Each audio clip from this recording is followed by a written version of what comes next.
Japanese have hit back. Superb touchdown there, the right edge. It's all smiles for the Japanese. Number 14, Sarara Toyakufu. Fantastic touchdown there, and great work by the Japanese side, able to hit straight back. They've tied it back up again, 3 touchdowns all after 11 minutes. And this first of 5 matches here today from the Trust Arena at Henderson in Auckland. Our first 2 matches, the Japan national teams, men's and women's, open up against New Zealand invitational sides. And our 3 matches in the Trans-Tasman series coming up later on. And Tonovic, pass out wide to the left. She gets the ball back inside. On to Cody Barlow. Barlow drives forward. Norman Bell on the scoop, as we've seen so often. She's found the space. She's just looking for some support play. Back inside, unable to find the play. But once again, Norman Bell with that scoop from dummy half. She's done that on numerous occasions already today, George. Yeah, like a hot knife through butter. She managed to slice that Japanese defence, especially on the short side. So she picks up, makes the defender angle into the midfield and takes her on the outside. And with her speed, 100 metre, 200 metre, gold medalist, she's always going to get the upper hand. Superb work. First penalty we've seen in today's match. The New Zealanders inside the 5 metres, providing an opportunity now for the Japanese to perhaps go ahead. Here's the quick gameplay. Oh, the referee's called offside there. Henry Lubiskakny said the defenders were not back on side. And I think it was Japanese. Yeah, Kishi, number 5, vice captain for the Japanese team, renowned for her low game, moving to Australia next year to learn the game a bit more and learn a bit more English. She's got a lot of experience behind her, coming from 2 World Cups. So she'll be another one that the Japanese look to, and it's good to see her get on the board in this second test match. A fast open game here to start off our day here at Trust Arena in Henderson. 7 touchdowns already in the first 13 minutes of this match. Nice pick and go. Jordan Rogers on the outside. Touch made by the Japanese. Rogers looking again. Throws a dummy. It was the final. Shimada on debut. Number 1. Well read that of Jordan and managed to D her up for those two touches there. Very good play. Kiwis looking to press their defence up to try and limit the ground that the Japanese players can make, but they're getting their rotations and their substitutions done really well, much better than yesterday, George. Very much so. So what we have here, 13 minutes into the game, Japan 4 touchdowns to 3. Yoshihara out on the left edge, pass back inside, completion of the set there. So we're into the middle of, I guess, what they call the grind, George, the area between the 2 touchdown lines where all the hard work takes place. I'll tell you what, Jason, that's correct. And it's a big difference to yesterday where Japan may have done 6 or 7 mistakes in that vital area where they started off slow, had a couple there, but they've picked it up. And you can see when they get past that area, they're vital when they get down to the 5 metre. Scoop there, Mahina Paul looking for some support. Pass out to the right, picks up Tupaya. Wraps around her, gets the pass back, but that's the final touch. Some nice enterprising work there from the Kiwis, but the Japanese defence up to the task. They look to spread the ball, some pressing defence from the Kiwis. That's great work, 3 passes across from the Japanese. They only made 1 metre out from their line. Yeah, it's good to see a little bit of hunger there from the invitational team, flying up on Japan, not giving them the easy yards. Once again, they're up in their faces, and they prevail. Well done. Referee ruling there, incorrect roll ball. Nelson Akast, the referee on field at the time, and it's a turnover, and the Kiwis will certainly enjoy that field position. 10 metres out, 10 metres into the Japanese half, able to start their set off.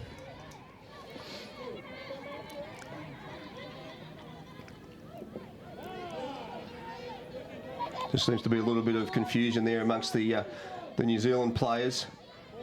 And they really haven't provided much in their first 3 or 4 touches there. Inside pass. Jamie Colossi shooting across there. Huda with the ball. And out of nothing, Kele Huda, number 5, gets her first touchdown of the tournament. You caught it, Jace. Out of nothing. Huru, there was nothing on. Japan did a great set of defense, and it come down to the final touch. Huru picks up, or gets the ball back, and steps back to the short side. Bob's your uncle, dives in there, the hole opens up. Touchdown, Hoodoo. Well, just a misread there from the Japanese defence, but was looking like a very substandard set there from the Kiwis, but they managed to get a touchdown out of it. Some great work, great individual skill by Hoodoo. Japan now back on attack. Touch 4 there made. Yeah, Masaki working the in out there and then going down low for a quick dive. New Zealand were onto that one. Masaki is renowned as the rock. She's solid as, no one's going to push her over. She's stable as, and a good setup for the scooper like she did there. Looking long. Oh! Unlucky there. Yamagata with the great pass out wide. Unfortunately, drifting slightly forward and out of the hands of Endo. Yumi Endo just unable to hold that ball. That would have got us back to, the Japanese back ahead. The Kiwis now looking to drive out. They need to complete this set, get good field position, and then start putting the pressure back on the Japanese players. Flavel driving up forward. Great scoop there by Jody Tupaia. Well, they certainly made some yardage there and turned the ball back over on the Japanese 5-yard line. Japan now looking to drive up. Once again, heading towards that substitution box, get their fresh players on. Great work. They've made some good yards out of this set. Some beautiful yards here, Jason. Coming down to the final play. Kuraishi there looking, probing, looking for a play to come back on the inside. Execution wasn't quite right there. But a good set there from the Japanese. Made some good yards. Started off a metre outside their 5-metre line. They'll be fairly happy with that set. Victoria Pone making some good yards before she finds the substitution box.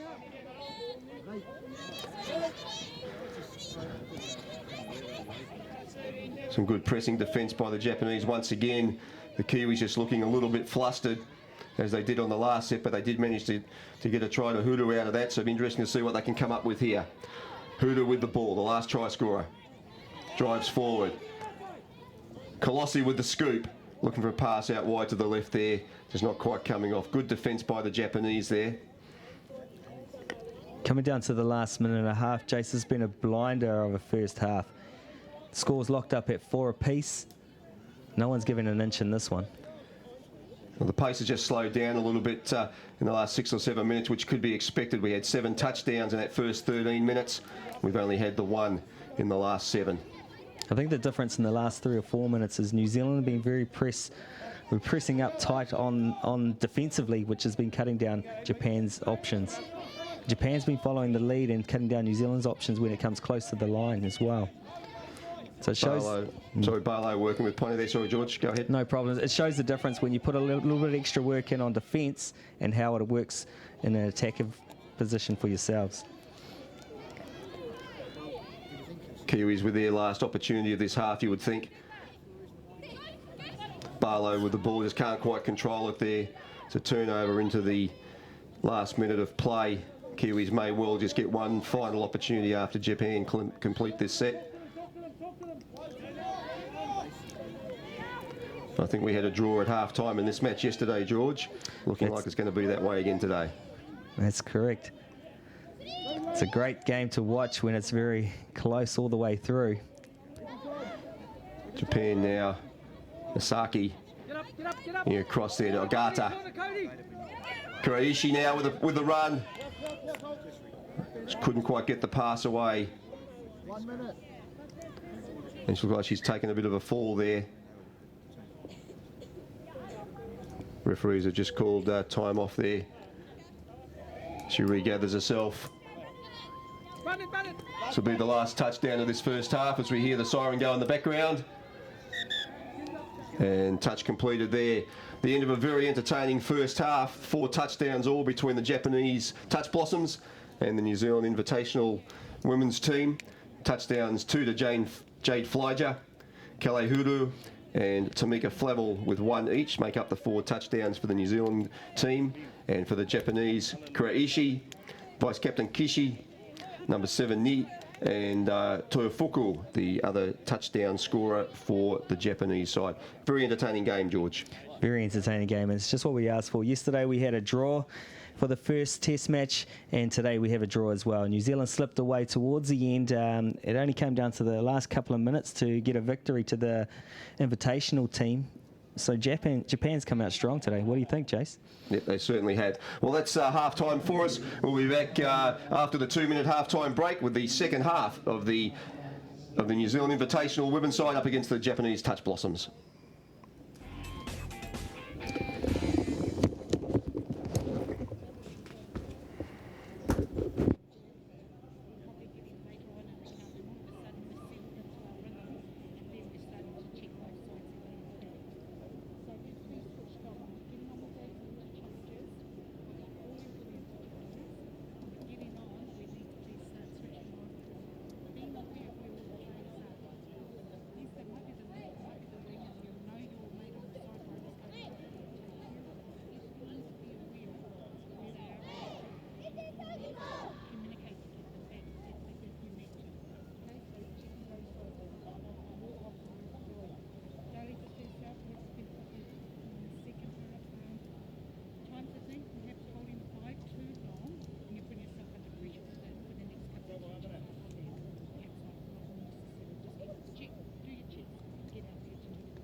Because I mean, on the floor, it's hard. It's almost, while you're on, it's still a bit of a breather. Who's going to kick us off, boys?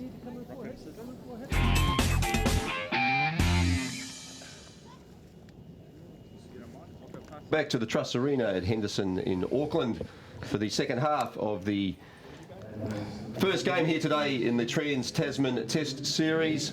The curtain raiser match is between the Japanese Touch Blossoms in the blue and the New Zealand Women's Invitational side. 4-4 at half-time, and we're just about to get the second half underway. George Junkie with me in commentary. How'd you see that first half, George? Very close with 4 touchdowns apiece. It could be anyone's game. Just a little bit of history about this invitational team. The kaupapa of the team, or the feel of the team, was to get a team of under 20 players that have not represented New Zealand in the past, so up-and-coming players from the northern region. The majority of the team are from the counties and Auckland sides, with a sprinkling of North Harbour in there as well. There are a couple of more experienced players to sort of glue the team together, and they're doing a great show out there. So expect to see a lot of these faces on your TV screens in the next couple of years. Yeah, I'm sure we'll see some of these young ladies in the black singlet in the years to come. Some of them only 14 and 15 years of age.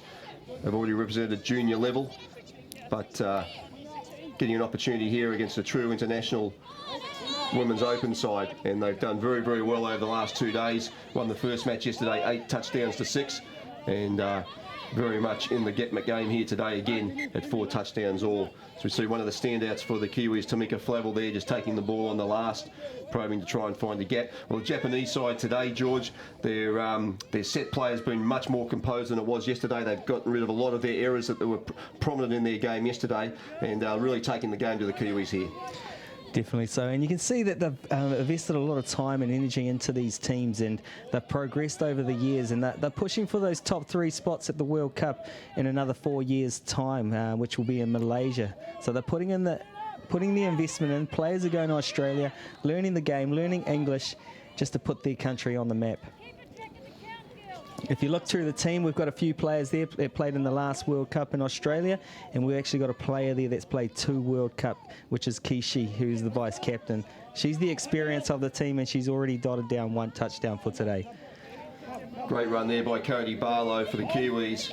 As Shanice Tupaia takes the ball up, gets an offload there to Colossi. Colossi taking off again. She did this a lot in the first half. Execution of the pass there, not quite there. But young Jamie Colossi took off a couple of times in that first half, and she's one that the Japanese ladies will have to watch in the second half. Yeah, we're calling her the smiley assassin because she's so fast and she gets through gaps and with a big smile on her face. You can notice with these young ladies in this team, as they're playing, they're all about fair play and so forth, and they've got big smiles out there. They're competitive, but it looks like they're having a bit of fun out there, Jace. They're certainly enjoying it, George, and I guess if you're not enjoying it, you shouldn't be doing it. So great to see. Jodie Tupaia with the run there. Kiwis now just looking to draw the Japanese defence out and create an opportunity for themselves. Mahina Paul with the ball back inside the Colossi. Colossi just questioning the touch there that was made. Paul and Colossi now just once again trying to work in tandem to draw those 2 Japanese defenders out as they do there. Colossi now look for a pass inside. There she goes. Victoria Pone just pulling the defence back out again. Oh, great move down on the short side, and we've got one of the Japanese players down injured. Looks like she's copped a knock to the knee or the shin from the Kiwi player as she dived in to try and regain that ball. We see there Mahina Paul looking for the pass out there to Colossi. Oh, right on the knee. Oh my gosh. Once again, Colossi comes up smiling, pass into space, dives to put the ball down. No touchdown there, unfortunately, but just 1 injured Japanese player. Hopefully she'll be okay and back onto the field. We'll get an update later on throughout the game. Yeah, she took the full brunt there on the knee, and you can see in quite a bit of pain there. She's being helped from the field by the Japanese support and the physio that they have down there. Very, very unfortunate. Yeah, we do have this thing in New Zealand called the magic water, and sometimes a sprinkling over the sore area sometimes gets players up just like that. Wonder if it works on the Japanese as well. Yeah, I think it's a pretty heavy knock there, George. I think she might need a bit more than some of the magic water from Aotearoa. But we'll soon see. The Japanese ladies now moving forward, and I did mention earlier this is their 6th game over 4 days. They had 2 matches, both on Wednesday and Thursday, up against the New Zealand and the Australian Women's Open side. The 1 match yesterday against this New Zealand Invitational side. So we'll be telling late in the match to see if the Japanese players can, if their fitness levels can hold out. I'll tell you what, it's been close to 5 minutes now, and there has been no errors, and it's a great start from both teams, working it through the first 4 touches and working something on the 5th and final. It's great to see. Tonovic working with Flyja. Cody Barlow going on a run now. She's got herself over the line. Oh, just a touch made. She was looking to get over that line before she looked for the pass. Great work by Barlow. There's a penalty there to the Japanese. Ball wasn't handed back. That's an extra 10 metres there. I'll tell you what, if the player was lower, Cody Barlow would have probably jumped over her. She's renowned as a national hurdles champion, so she would have just jumped over the top of her. But unfortunately, she was to the side and no hurdle to jump. Bringing all the skills into the game there. So one player that does need to get herself more involved here for the Japanese is their captain, Imai. She was instrumental yesterday in several of their touchdowns. She's been a little bit quiet in this match. Japan now looking to drive. Looking to pull the Kiwis out. Going left, going right, just looking for an opportunity there, and it was the last touchdown. I think they got a little bit confused there. Kuriishi there. Yeah, it looked like they still thought they had one more touch up their sleeve, so they were setting for a play there, but the referee yelled out the fifth and final, so they had to work something out of nothing. And one thing that the referees have been keeping a really big 5 metres here over all the games, which is great to see. Opens the play up. I'll tell you what, Henry, Daly and Nelson have had an outstanding first half and looking very good for the second half as well. Norman Bell and Flavel working together to try and find an opportunity there back inside the Flavel. Norman Bell. Jodie Tapia now. There's a gap out on the right-hand side. She just brings the ball back inside to Norman Bell once again looking down to Tapia. Norman Bell on the scoop there. Oh, the in and out. Looking long. Well, very good defence there from the Japanese. Solid defence by Japanese. Had them man for man there. Well, there was no space for the New Zealand to break through there. Nakayama with a good drive out there for Japan. So they look to get their new subs on. Oh, a little bit of confusion there for the Japanese. 2 touchdowns to go. They really need to get deep into this Kiwi half. Masaki there caught from dummy half, but it was the last touchdown. She brings the ball back for the Kiwis. Well, 7 minutes into the second half, George, still 4-4. No one looking to give anything up here. Yeah, we're back to the grind, the seesaw battle, back and forward through the field, waiting for a team to do their first mistake. Mahina Paul with the ball. Victoria Pone. Kalehuru. Norman Bell again looking to go, looking to use her pace. Touch was made, and then we have a penalty there. Darley Tui Taylor, the referee on field, calling the touch pass. Oh, Jason, I've been very impressed with this Jade Flyger. 2 touchdowns today, caught every ball. She's like a magnet. She's made things out of nothing. Yesterday, she got the first touchdown, I think it was. Nothing on, in and out, got around the outside. Another name to watch for in the future. Endo for Japan, looking for a gap there, intercept. Oh, penalty there, offside. Oh, it would have been great to see a 70-metre sprint to see who was the fastest on the day today. It would have been. Referee Henry Lubaskakny there saying no, we'll come back for a penalty. Oh, an incorrect roll ball there by Japan. They're pleading that it came off the Kiwis' foot. So that's very disappointing there from Japan, only getting 2 touches in that set after they got a penalty. Great run there by Mahina Paul, setting the platform there for the Kiwis. And Tonovic creeping across field. Jodie Tapia working with Tonovic, back to Tapia. Looking to try and create a gap here. And Tonovic with a scoop, cut inside. Oh, over the top. There. Oh, great defensive work by Japan. Cody Barlow threw the dummy on the outside, but good scrambling defence by Japan. We saw inside there. Cody Barlow cut back inside to Jordan Rogers, pass on the outside.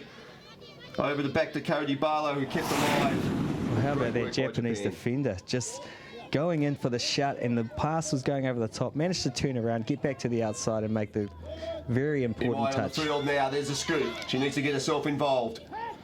Passes out. Masaki, it was the last. Look for Mizuki Imai, player number 10 and captain for Japan. She really needs to stand up here, create those opportunities for her players just like she did yesterday. Kiwis over halfway now. Flavel Good run.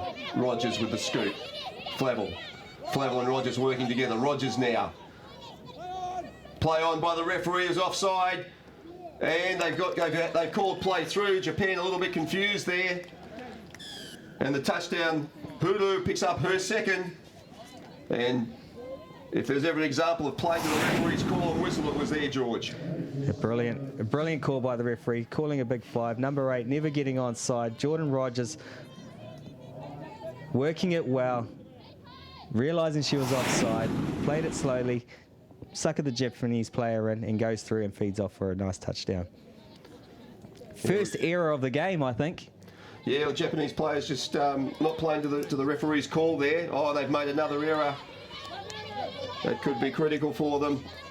Just on the second touchdown, maybe that try has rattled them. On the second touch coming off for the restart, and it gives the Kiwis the opportunity to go straight back on attack. So Victoria Pone there, working with Norman Bell. Norman Bell, scoop there by Mahina Paul. Back to Norman Bell, last play.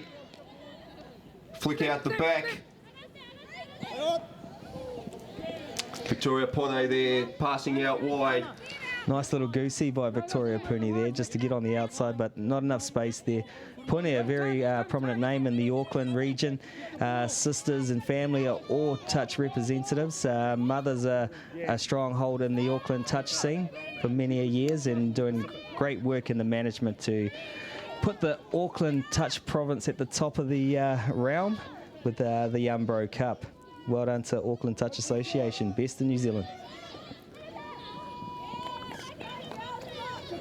That's a better set from Japan, able to give the turnover deep inside the Kiwis half. Under 10 minutes to go now. Score, some heavy contact there.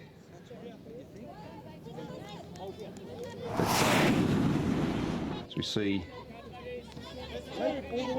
Jordan Mahina Paul there with the ball just running into Masaki. And that does happen on occasion, but no malice there from either player. They get back up. Antonovic working now with Barlow. Back to Antonovic.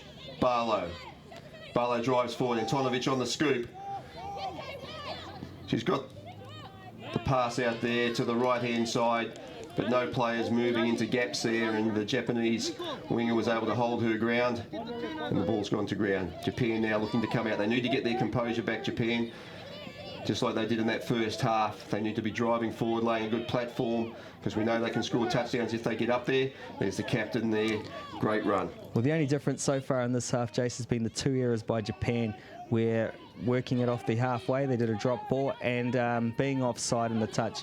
And that's all the differences in this game, and it's cost 1 touchdown to Japan. Kuraishi there, just shooting across field and trying to make a play of something that wasn't there. Not getting any support from her team. Kiwis now with another opportunity. Yeah, touch was called. Shimada calling the touch. Taylor Foster on the field now in jersey 11. Huda working out to the right-hand side. There's a gap.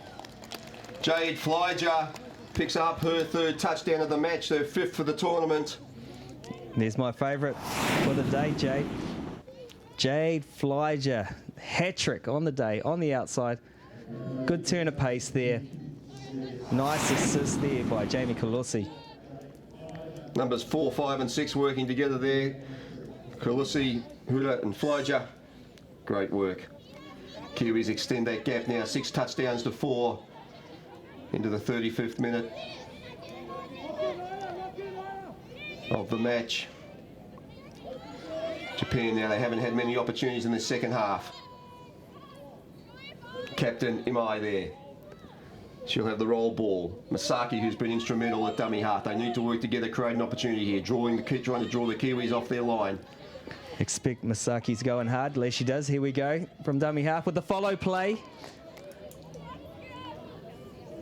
They obviously watched the videos of Jean Marsh and Charlotte Davies from last night in the New Zealand-Australia battle, where New Zealand got 2 touchdowns from that follow play. Yeah, great little play there. Norman Bell taking the ball up. Kiwis making some substitutions. Shanice Tapia coming off. Taylor Foster working in the middle there with Mahina Paul. Foster with Paul with the scoop. She gets over the line, looking for support. No. Caught from dummy half. Diving touch there by the the Japanese captain, Mizuki Imai. Mahina Paul. She's got a good set of wheels there, Masuki, because Miss Paul is very, very fast. Well, it's desperation there for Japan. They can't afford to get down by 3 touchdowns at this late stage of the match. Nice scoop feed into the hole. Kuraishi there with the great run, got the pass back inside the Yamagata. Couldn't get the touchdown. Kiwi strong on defence.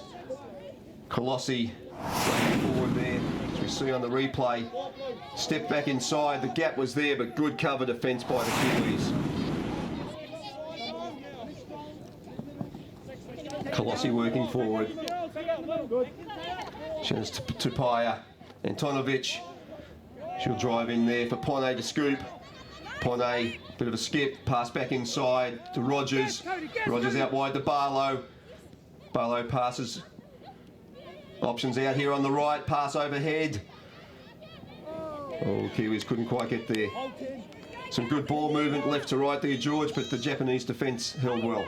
Japanese defence really held well. There's some good movement, like you said, through the hands, back and forwards, over the top, skip passes. But Japan answered the question. In the second half, Japan have been very good around this area. The substitution box, working that boxing area. Every time they've come on and gone off, they haven't caused a turnover in that area, which was not too good for them in the first half and yesterday. No, it wasn't. Nagato there just caught from dummy half. Giving the turnover to the Kiwis, and they're back onto halfway after just two touches. Substitutions on now for New Zealand. Tapia taking in. Norman Bell. Norman Bell, where she likes to be. Looking for the scoop. Referee's called play on.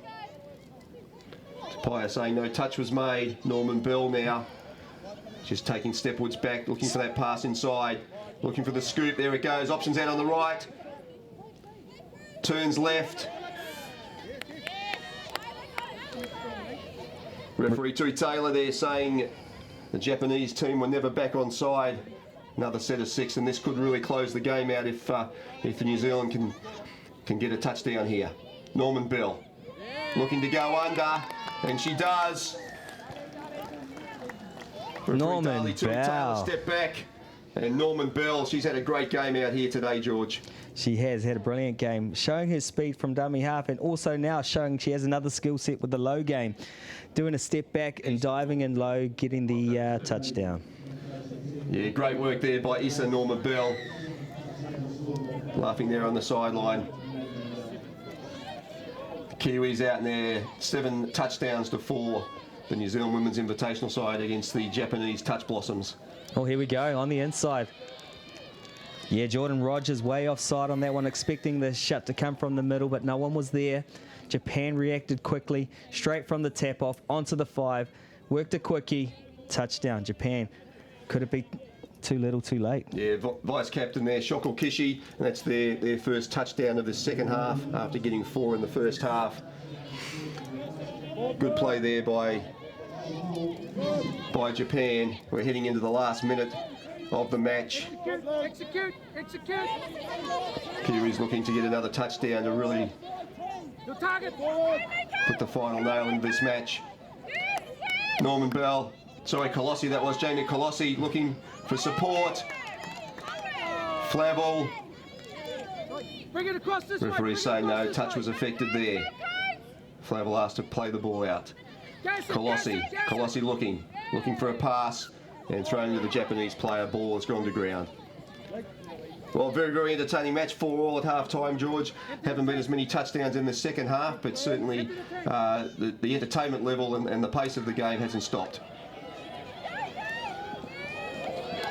Oh, Great turn of pace there. Working down the sideline. New Zealand outstretched, makes the touch and stops a runaway touchdown to Japan. Yumi Endo there found a gap on the outside, but she was chased down. Japan with one last opportunity here. MI captain looking on the right, and there's Over the touchdown. top. Question there as to whether the ball was held, and yes it was. Yumi Endo for Japan. Oh, she'll be very happy with that one. Looking off the right foot, looking a long ball over the top to the winger. Endo, the youngest player in the Japanese team, will be very happy today at 20 years old, dotting down for the final touchdown of the match. Well, scores 7-6, and we're just in a little bit of injury time here. There were a couple of injuries as we hear the hooter go in the background, and the Kiwis, as we see Mahina Paul looking for some support, and they will get the last say. Oh, the show and go. Antonovic gets her first touchdown for the tournament, and it is 8 touchdowns to 6 at full time. The New Zealand Women's Invitational side defeating Japan in the same scoreline as we had in yesterday's match, George. Yeah, roger that. Thank you. Well, great. As George leaves the commentary box and heads down to the sideline to catch up with the captains. And 8 touchdowns to 6 there. The New Zealand Invitational side take out the Invitational Series 2-0 over the Japanese Touch Blossoms. Once again, a very, very entertaining game. For Japan, Mizuki Imai setting up that last touchdown for them to get them back within 1, but we just didn't see enough of her skills in the second half. And she was instrumental both yesterday and in the first half here today for the Japanese side. Just couldn't quite get enough of the ball to her, and enough pressure on the New Zealand side as the teams gather out there. And a big thank you to each and all. The games have been played in a fantastic spirit out here today. Japan obviously building towards the World Cup in 4 years' time. A great experience for them. They're off to some matches in Australia as part of this tour as well. And for the New Zealand Invitational side, great opportunity for many of these young players who have already represented New Zealand at age group level. Great opportunity for them to get a taste of international touch football at this elite level. Our referees had a fantastic match here, same referees as we had yesterday. Henry Liviskakny, Darley Tui-Taylor and Nelson Acast, and no doubt they'll be heavily involved in international fixtures in the future. Very, very good outcome for them.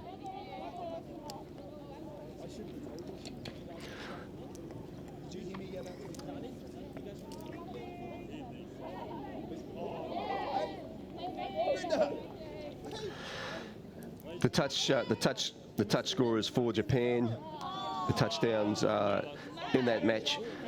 Number 2, Kana Graishi, and she had a great play in that match. Yumi Endo, number 3, picked up 1 touchdown. The vice captain Shoko Kishi picked up 2 touchdowns.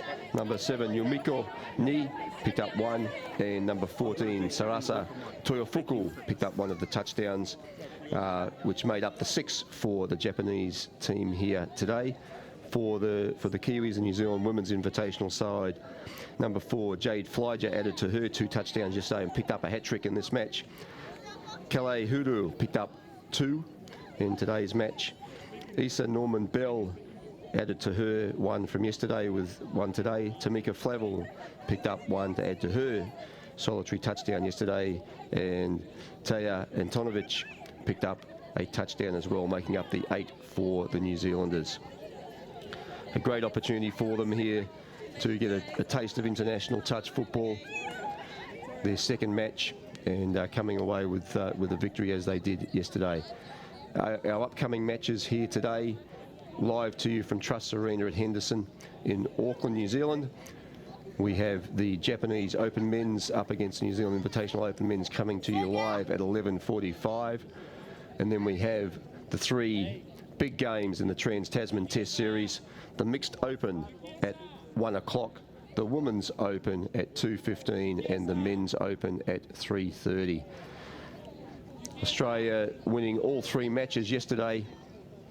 The Women's Open but just by one. The mixed open just by one, but the men's open was a bit of a blowout, 13 touchdowns to 7 to the Australians. So they hold the upper hand here in the Trans-Tasman Test Series.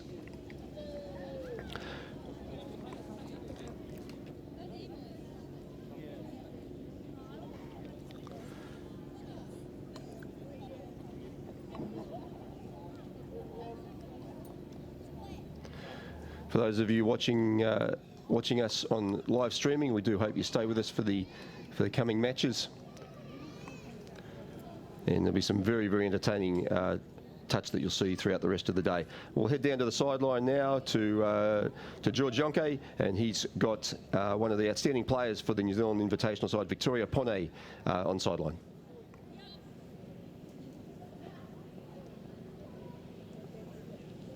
Here we are with Victoria Pone, the captain of the New Zealand Invitational team.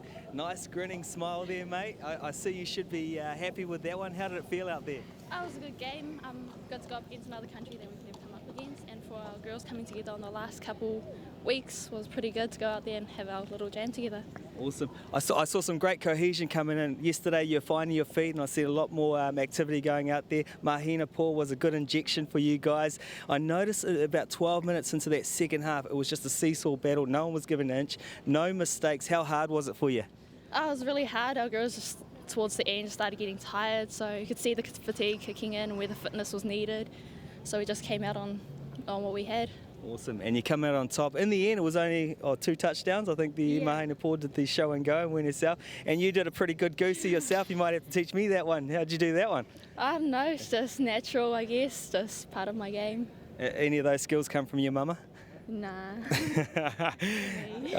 Congratulations, good victory. 2 test wins for you guys, another cap for yourself. We'll look to see you guys in the black and whites in the near future. Congratulations, well done. And that's the captain of the New Zealand Invitational team, winning the game 8-6. Would that be right? Yeah. Good, and a well fought victory as well. I'll just cut for now and we'll go over to the Japanese captain.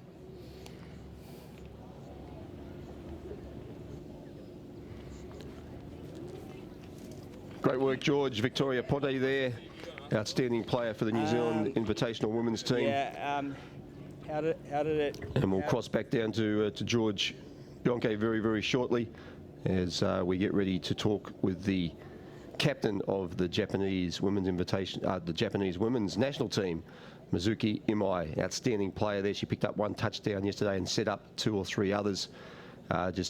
Unfortunately, just wasn't able to get her hands on the ball enough in the second half to provide those opportunities for the Japanese side. But still an outstanding game, and they'll head off to Australia for some matches over there as they look to build up to the next Touch World Cup.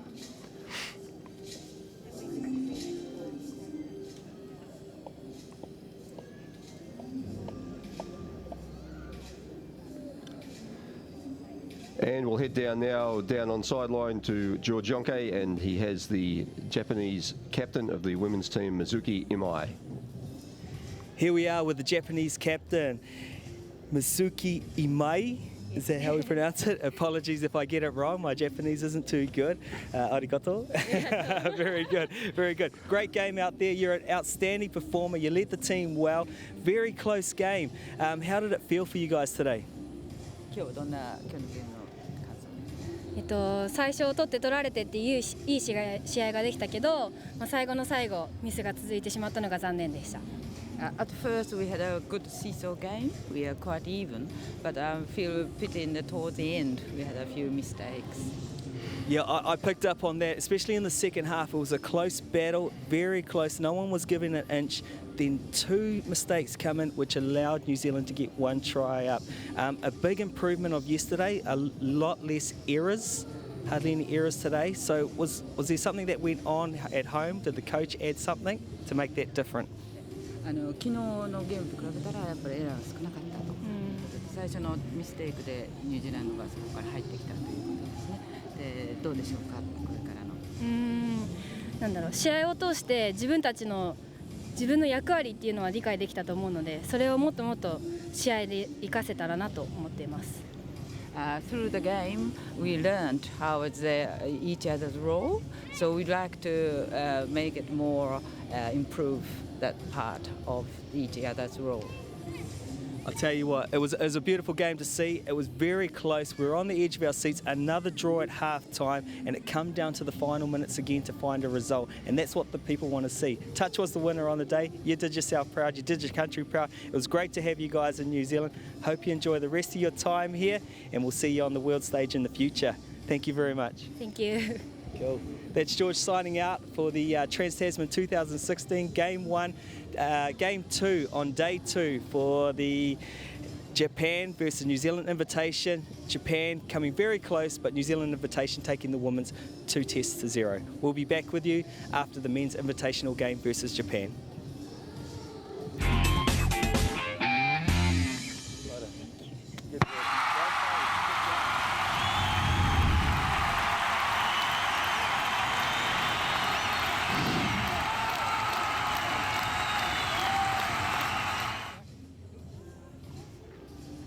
Bit of advertising for Polar Ice.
Okay, moving into our second game of the day, and once again the last appearance for our invitational touch team and also the Japanese Open men. So our last game of this series. Okay, so introducing our referees for this game, Mr. John Wright, Mr. George Haswell and Mr. Johnny Broughton.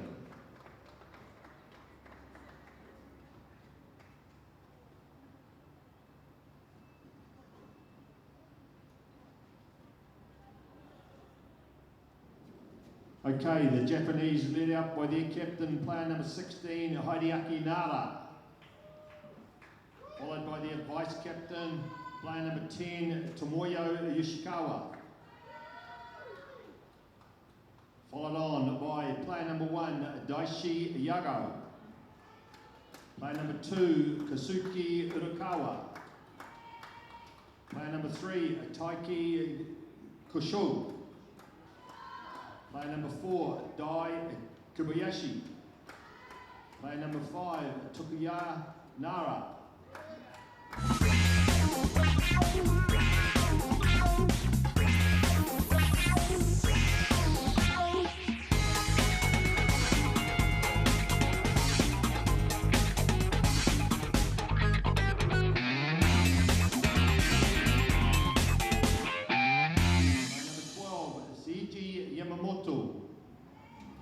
Player number 13, Yu Kanabe. For the second match of today between the Japanese men's open side and the New Zealand invitational team as part of the Trans-Tasman Test Series. I'm Jason Hempson. Joining me in co-commentary here today is George Yonke. Once again, just so we see the Japanese team being read out and taking the field there. And our referee's already out there. The team's just being introduced to the crowd. the second match for these two teams. And the Japanese side there, as we see up on the screen, Yago Yurakara, Tokashi, Kobayashi, Nara, Isaguchi, Kaji, Watanabe, Ishikawa, Koizumi, Yamamoto, Kanabe, Hamada, Nakamichi, Nara, Hiroe and Katoe. Coach is Steve Roberts, and you may notice that name is not Japanese. Steve is the ex-Australian international, ex-Australian captain, and he's been contracted to coach the Japanese men's open side. Do an outstanding job, Steve, and we'll have him along later on in today to do some sideline commentary as we get into the big test match series between Australia and the Touch Blacks from New Zealand. So we see the New Zealand Invitational side being introduced to the crowd and lining up there, and there's a team of up-and-coming players in the New Zealand system. Rory Barton at 1, Jerome Beasley at 2, Aaron Biddle at 3, Shaquille Taylor at 4, Kenzel Fa'ofo at 5, Jeremy Ryan Rogers at 6, Antonio Adams 7, Mace Parsons 8, Eldon Kaki 9, Ben Watini at 10, Brosnan Melissi at 11, Tian Tainui McIntyre at 12, Clayton Nafaru at 13, Jonathan Ale at 14, Rangatahi Tarangi at 15, and Moses Puru at 16. The coach is Brian Adams. As the music starts in the background, the 2-minute warning for all those that have been along to Touch national events before, then this is the famous 2-minute warning that we have to get the teams ready and prepared before the matches get underway. And once again, George, looking forward to a very exciting and close match here as we had yesterday in this game. Yeah, sure. We're looking for another exciting one. Yesterday we had a great game, coming down to the wire, 6 tries to 7. It was a beautiful game, and today we expect nothing less as we get into the 2-minute music that leads us, brings the hype. Everyone gets in the mood every time this music's on and knows exactly when the game's about to start. Player on screen there is the captain for the Japanese side, playing in the red and white, number 16, Hideaki Nara. Had an outstanding match yesterday, leads the team around really well, very, very fast on his feet, and an inspirational leader for this Japanese team. Yeah, Hitch, he's electric on his feet. Yesterday, every time he touched the ball, it was like they were putting it in fast motion compared to the rest of the team. He was elusive and set up a couple of good touchdowns with a nice flick-off pass with the wraparound plays. And he'll be man to watch once again today, hoping to lead by example for his Japanese counterparts. He certainly will. Our match officials for today, John Wright, who has got the centre at the moment, but young George Haswell and Jonathan Broughton is our third match official, and you'll see that they swap between the sideline and the middle controlling referee throughout the game to keep the pace of the game flowing, and we certainly enjoyed that yesterday. A big 5 metres we've seen in all the matches here, which is what we want to see. We want to see plenty of attacking skills by these teams. As Japan have the first opportunity with the ball, as they touch off and head down to the Kiwis line. Oh, there's an intercept. Oh, there's an intercept going all the way. Clayton Nafaru. Well, interesting if you can see if he can get there, and he certainly can. Leaves him getting a little bit tired there, but that's a great start by the New Zealand Invitational side. A wayward pass there from the... Well, I wouldn't so much say it's a wayward pass, but it was a pass that didn't find its mark, and Clayton Nafaru picked up the ball. So we see a pass inside there, the players chopping and changing across the line, and Clayton Nafaru just read it really well. Unfortunately for the Tomoya Ishikawa, the Japanese player who threw the pass didn't find its mark. So 1-0 within the first minute to the Kiwis. Oh, you don't want to give Clayton a sniff like that. He's got very light fingers in those situations. Takes an opportunity like that, and I don't know if he likes running the whole field, but he did very well to make the whole distance and get a touchdown for New Zealand, putting them on the board. As you could see, that touchdown was around that play they worked yesterday where they got 2 touchdowns. Come around nice and early, get the bounce out, and they sort of set a trap, and they had a cutter coming through the middle, but Clayton, he read that one and went the whole field. Yeah, he did read it well, but a mistake there, Rory Barton putting the ball down on the second touch, and the Japanese just looking to get under there. Touch was affected. The referees swapped themselves over, Young George Haswell in the middle there now. Japan now probing, trying to get back to level terms, trying to draw the Kiwis out. They're outside that 5 metre zone, and that means the New Zealand defensive line has to come outside the 5 metres as well. They can't hang back within that 5 metre zone, George. That is correct. It hasn't slowed down, so straight away, as soon as we got that touchdown, Japan was straight back there on the 5 metre. New Zealand now defended it out, so this is the first opportunity with New Zealand to have it in their hand other than Clayton running the whole field. 2 minutes of the game have been played. He got some punishing runs through the middle, getting them in some good field position. Nice hands, getting the extra yards there. We saw a really competitive game here yesterday. There's another mistake by the... the boys won't be happy with that mistake, no, mate. they weren't. That's their second one, and they haven't really completed a set, even though they've scored the first touchdown, which they got from that intercept. Their two turns with the ball have both gone to ground, and providing the Japanese team with another opportunity to hit back. But it was a very competitive game that we saw yesterday. It was a fast-paced match, George, and once again for the Japanese team, it is their 6th match in 4 days. They had 2 matches against Australia and New Zealand on Wednesday, Thursday, the 1 game against Invitationals yesterday. So it'll be interesting to see whether their legs can hold out for them. That'll be correct. Dye just doing with a sloppy pass there on the 5th and final, giving New Zealand good field position, 10 metres out from their touchdown line, working through the play. Hopefully they can put it together and not do an early handover and get into some field position. Well, they're pressing the...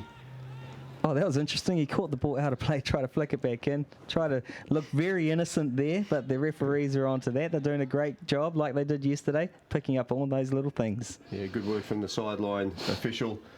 And once again, the Kiwis failed to complete their set, so that must be worrying signs for their coach, Brian Adams. He'll need to get that sorted out really quickly, because they won't be able to provide this Japanese team with those sorts of opportunities on an ongoing basis. Yeah, well, Japan's so clinical that yesterday the tries they were getting were well structured, well oiled, and they punished New Zealand in those situations. New Zealand are lucky to have a lot of flair there. They sort of provide the opportunities out of nothing with their quick little steps, nice scoop throughs. Like you saw Clayton yesterday using those boogie hips and working his play and managing to dive in for one of his dot downs. So he's got 2 today.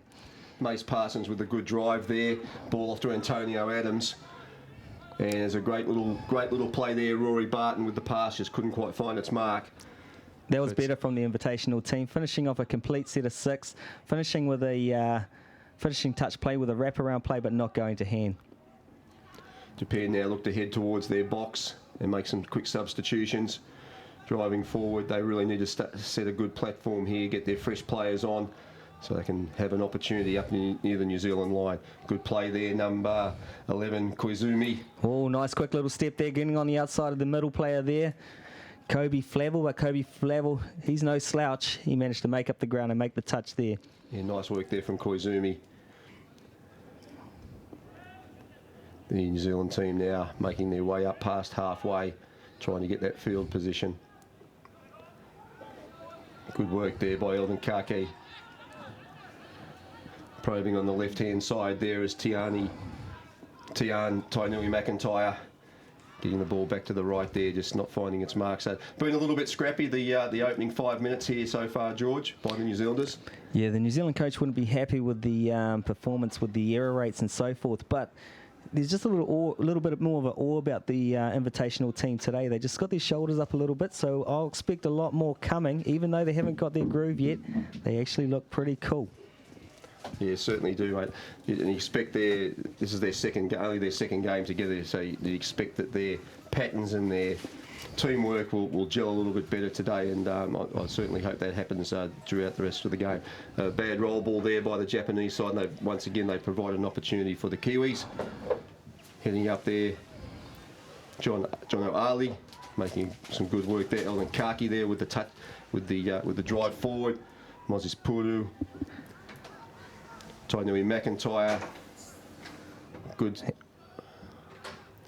Just losing his footing there. He's pretty lethal on that dive. You could call him the snake or the eel, because he gets down quite low and managed to slide over the line, and he's a hard target to pick up.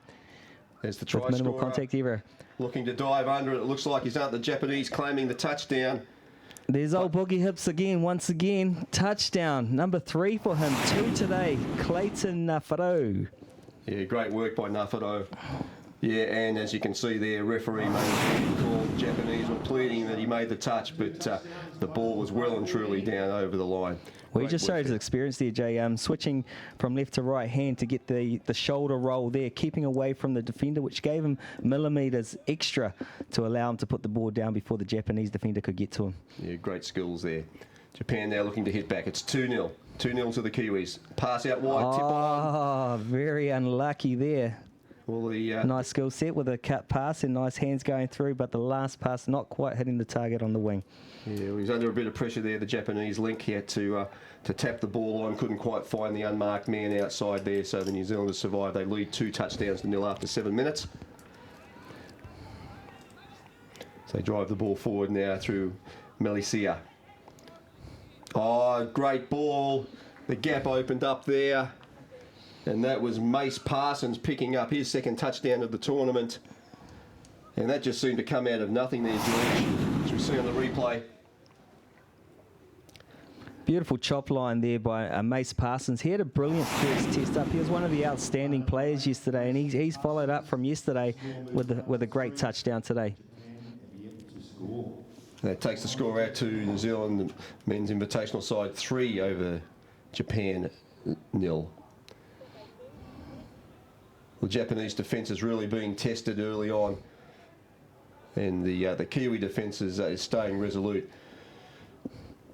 Referee George Haswell signalling 6 again, deeming the ball had come off the Kiwis' hands, and Japan now with an opportunity, just trying to draw the defence out from the Kiwis and try to get under.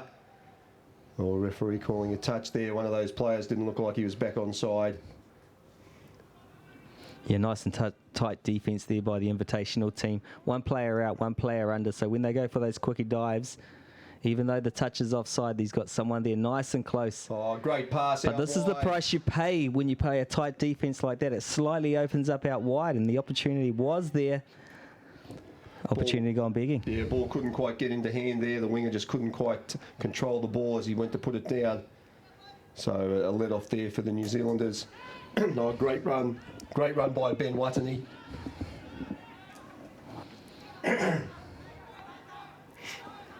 New Zealand pushing forward through Cody Mahuika. And another long pass out left, and that's another touchdown to the Kiwis. Let's have a look again, Jace. Who was the magic man at that moment? Tarangi gets the touchdown. But some great work inside. A good drive there by Mahuika. Yeah, it was the man of the moment.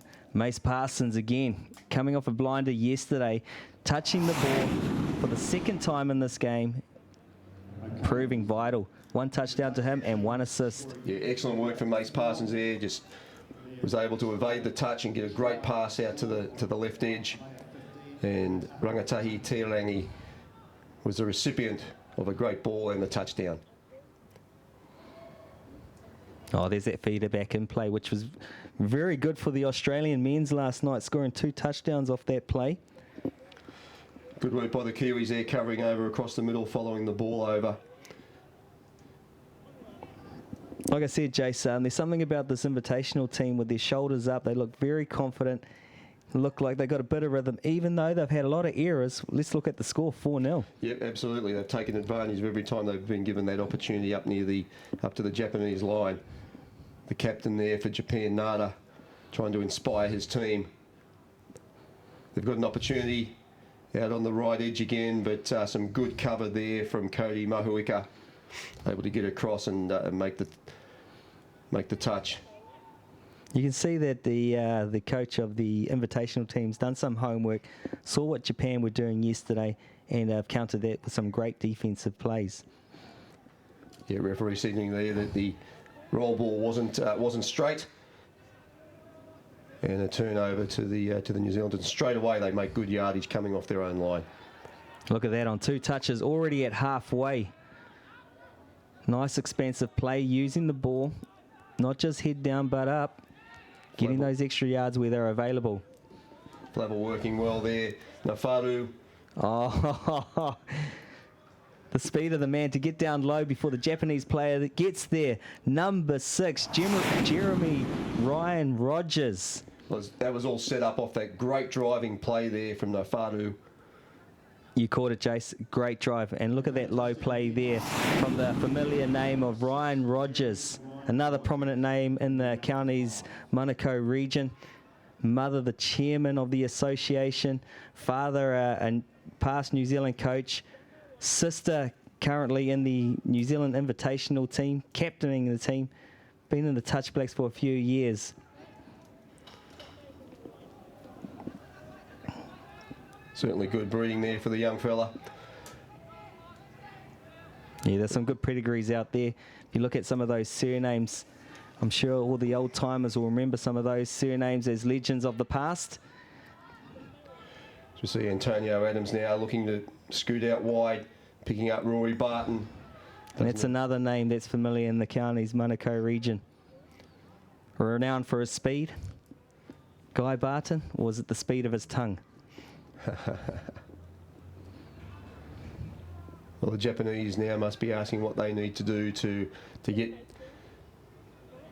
back onto terms here with the New Zealanders. They've thrown everything they can at them when they've got up to the line, but just haven't been able to get over there at this stage. Kiwis have been very good on defence. There's a good run. Oh, there's a hole there. Urakawa looking to create an opportunity for his team. Shut down by New Zealand. Yeah, Antonio Adams there, looking to pick up the player outside, swinging around, flicking his hands and touching him from behind. Good touch by Antonio Adams to shut down that hole. Good work from Kobe Flavel driving forward. Gets the ball out wide there. Yeah, a little bit of confidence there, chucking the extras. Here's a nice probing run there for getting quick scoop here. Could be some danger on the outside. Jono Ali. Touch was affected there. Got the call from the sideline official. Moses Puru putting on a nice finisher there, but unfortunately a touch was made. If that was league, would have been a touchdown because he would have had to tackle him. Yeah, exactly. The touch flag comes into play in touch, George. If they touch that, it's out. Very similar to the league and rugby. It's not a part of the field, so it's just a marker in the sense to show where it is.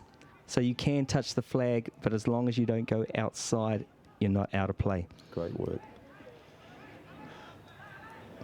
New Zealand back on attack already. Puru driving forward. Pass back inside to Ale. Ale looking to make a substitution now. Nafaru working there with Puru. Back inside to Mahuika. He drives forward. Nafaru looking for the scoop. Back into Mahuika. Oh, a bit of a lucky call there for the Kiwis. Getting a recount. Ball touched by the Japanese. Oh, Nafadu with a great pass out wide. It's that pass back inside. Oh, the jugglers and the nice, beautiful finish. The skills of the boys. Entertaining to watch. Rogers and Adams. Look at that. One. Back out again. Two. And we'll have another one back inside. No. Touch was affected there by Japan. When I was little, we used to call that piggy in the middle. Great work by Japan to hold them out there. And the ball just going to ground there. Ryan Rogers just couldn't find his support player. Japan with a lot of work to do coming off their own 5 metre line. And their body language just doesn't look very positive at the moment, unfortunately, George. I'll tell you what, Jason, Japan haven't done too much wrong. It's just all about New Zealand. Their defence have been superb. They've read what Japan have chucked at them. If you look back on the error rate, Japan have been pretty clinical, haven't done much wrong, but New Zealand defensively have owned them. Yeah, they certainly have. There's Nafaru getting another drive forward again. Passed off to Mahuika. And Nafaru has been pivotal in this lead up to this 5-0 lead for the Invitational team. Yeah, he certainly has. Kake there with the ball. Working with Parsons. Kake, Barton on the scoop. Parsons with his magic feet. Looks for the second phase. And they're going to shoots from the hip. They've got to overlap. Oh, good scrambling defence by the Japanese. Great scrambling defence. Parsons with the ball. Oh, Barton just unable to control the pass. It was above his head. Rare mistake for Rory Barton. He's usually 100% on catching anything. Japan now with a lot of work to do. We're inside the final 4 minutes of this first half, and they've had plenty of opportunities, just haven't been able to to score, and that certainly won't help them. And that's a rare mistake from Japan, putting New Zealand in a good spot now, at halfway with their first touch. Oh, someone tripped them up. Yeah, it must have a phantom toucher. The boogeyman. John O'Ale. Referee saying go back and play the ball. Kobe Flavel working in there now with Tainui McIntyre. Flavel and McIntyre. Back to Flavel. Drives forward. Tainui McIntyre with the pass out. Oh, flick pass. Fantastic pass there. John O'Ale. The no-look flick pass. Beautifully done. Absolutely superb. Work was done inside there. Flavel. Look at this pass. Out the back door. Cody Mahuika just held his line. Touchdown. The union players and the league players will be saying it's a Benji Marshall pass, but as us as touch players, we'll just say that's a touch player pass because that comes out every day. Absolutely. Great work there by New Zealand.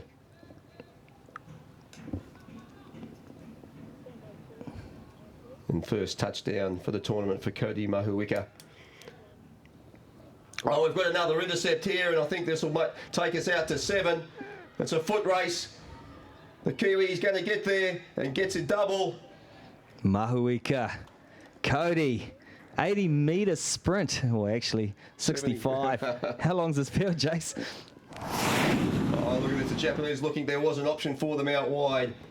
But Cody Mahuika timed his run perfectly, picked up the intercept and ran away. That's his second touchdown in the space of a minute. That one was a little bit harder than the previous one. But New Zealand all over the Japanese team at the moment. In total control, 7 touchdowns to 0. Yeah, when we take it back to the measurements there, I got a little bit wrong. Just for those people at home, the field is 70 metres by 50 metres, which is exactly half a rugby or league field.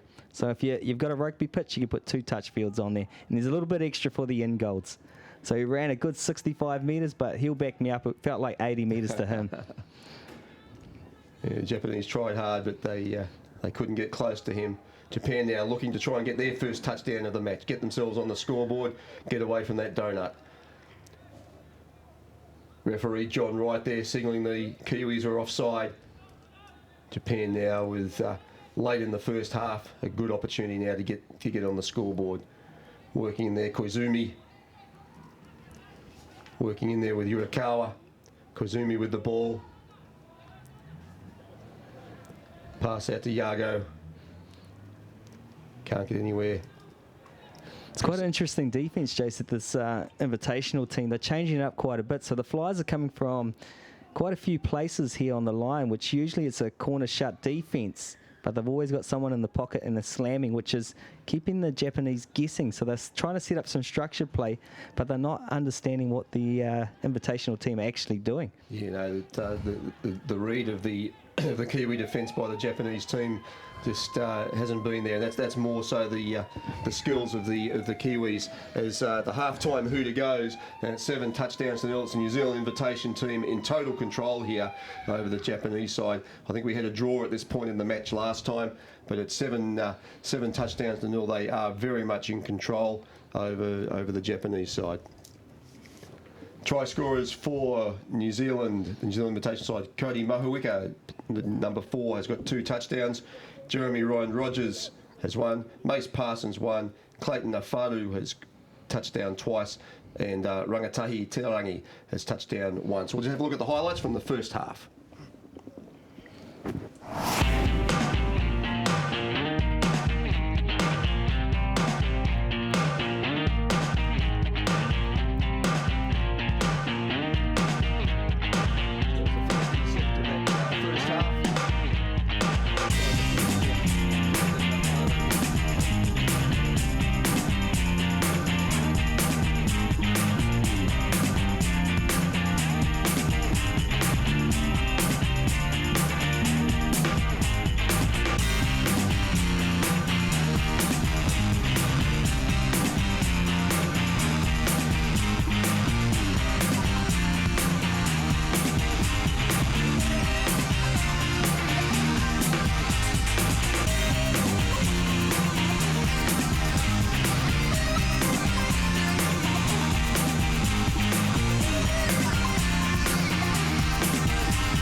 break.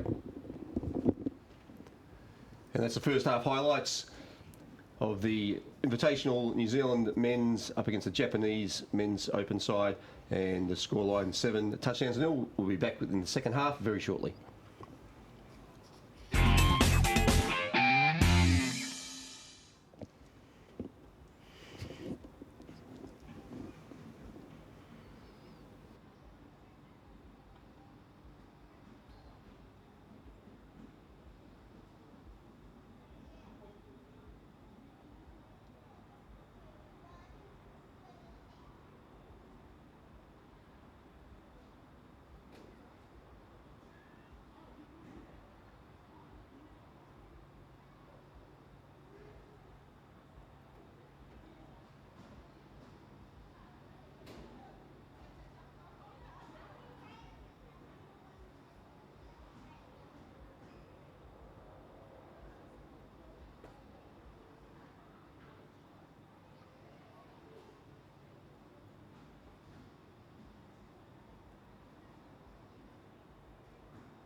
Player referees 30 seconds. Players referees 30 seconds.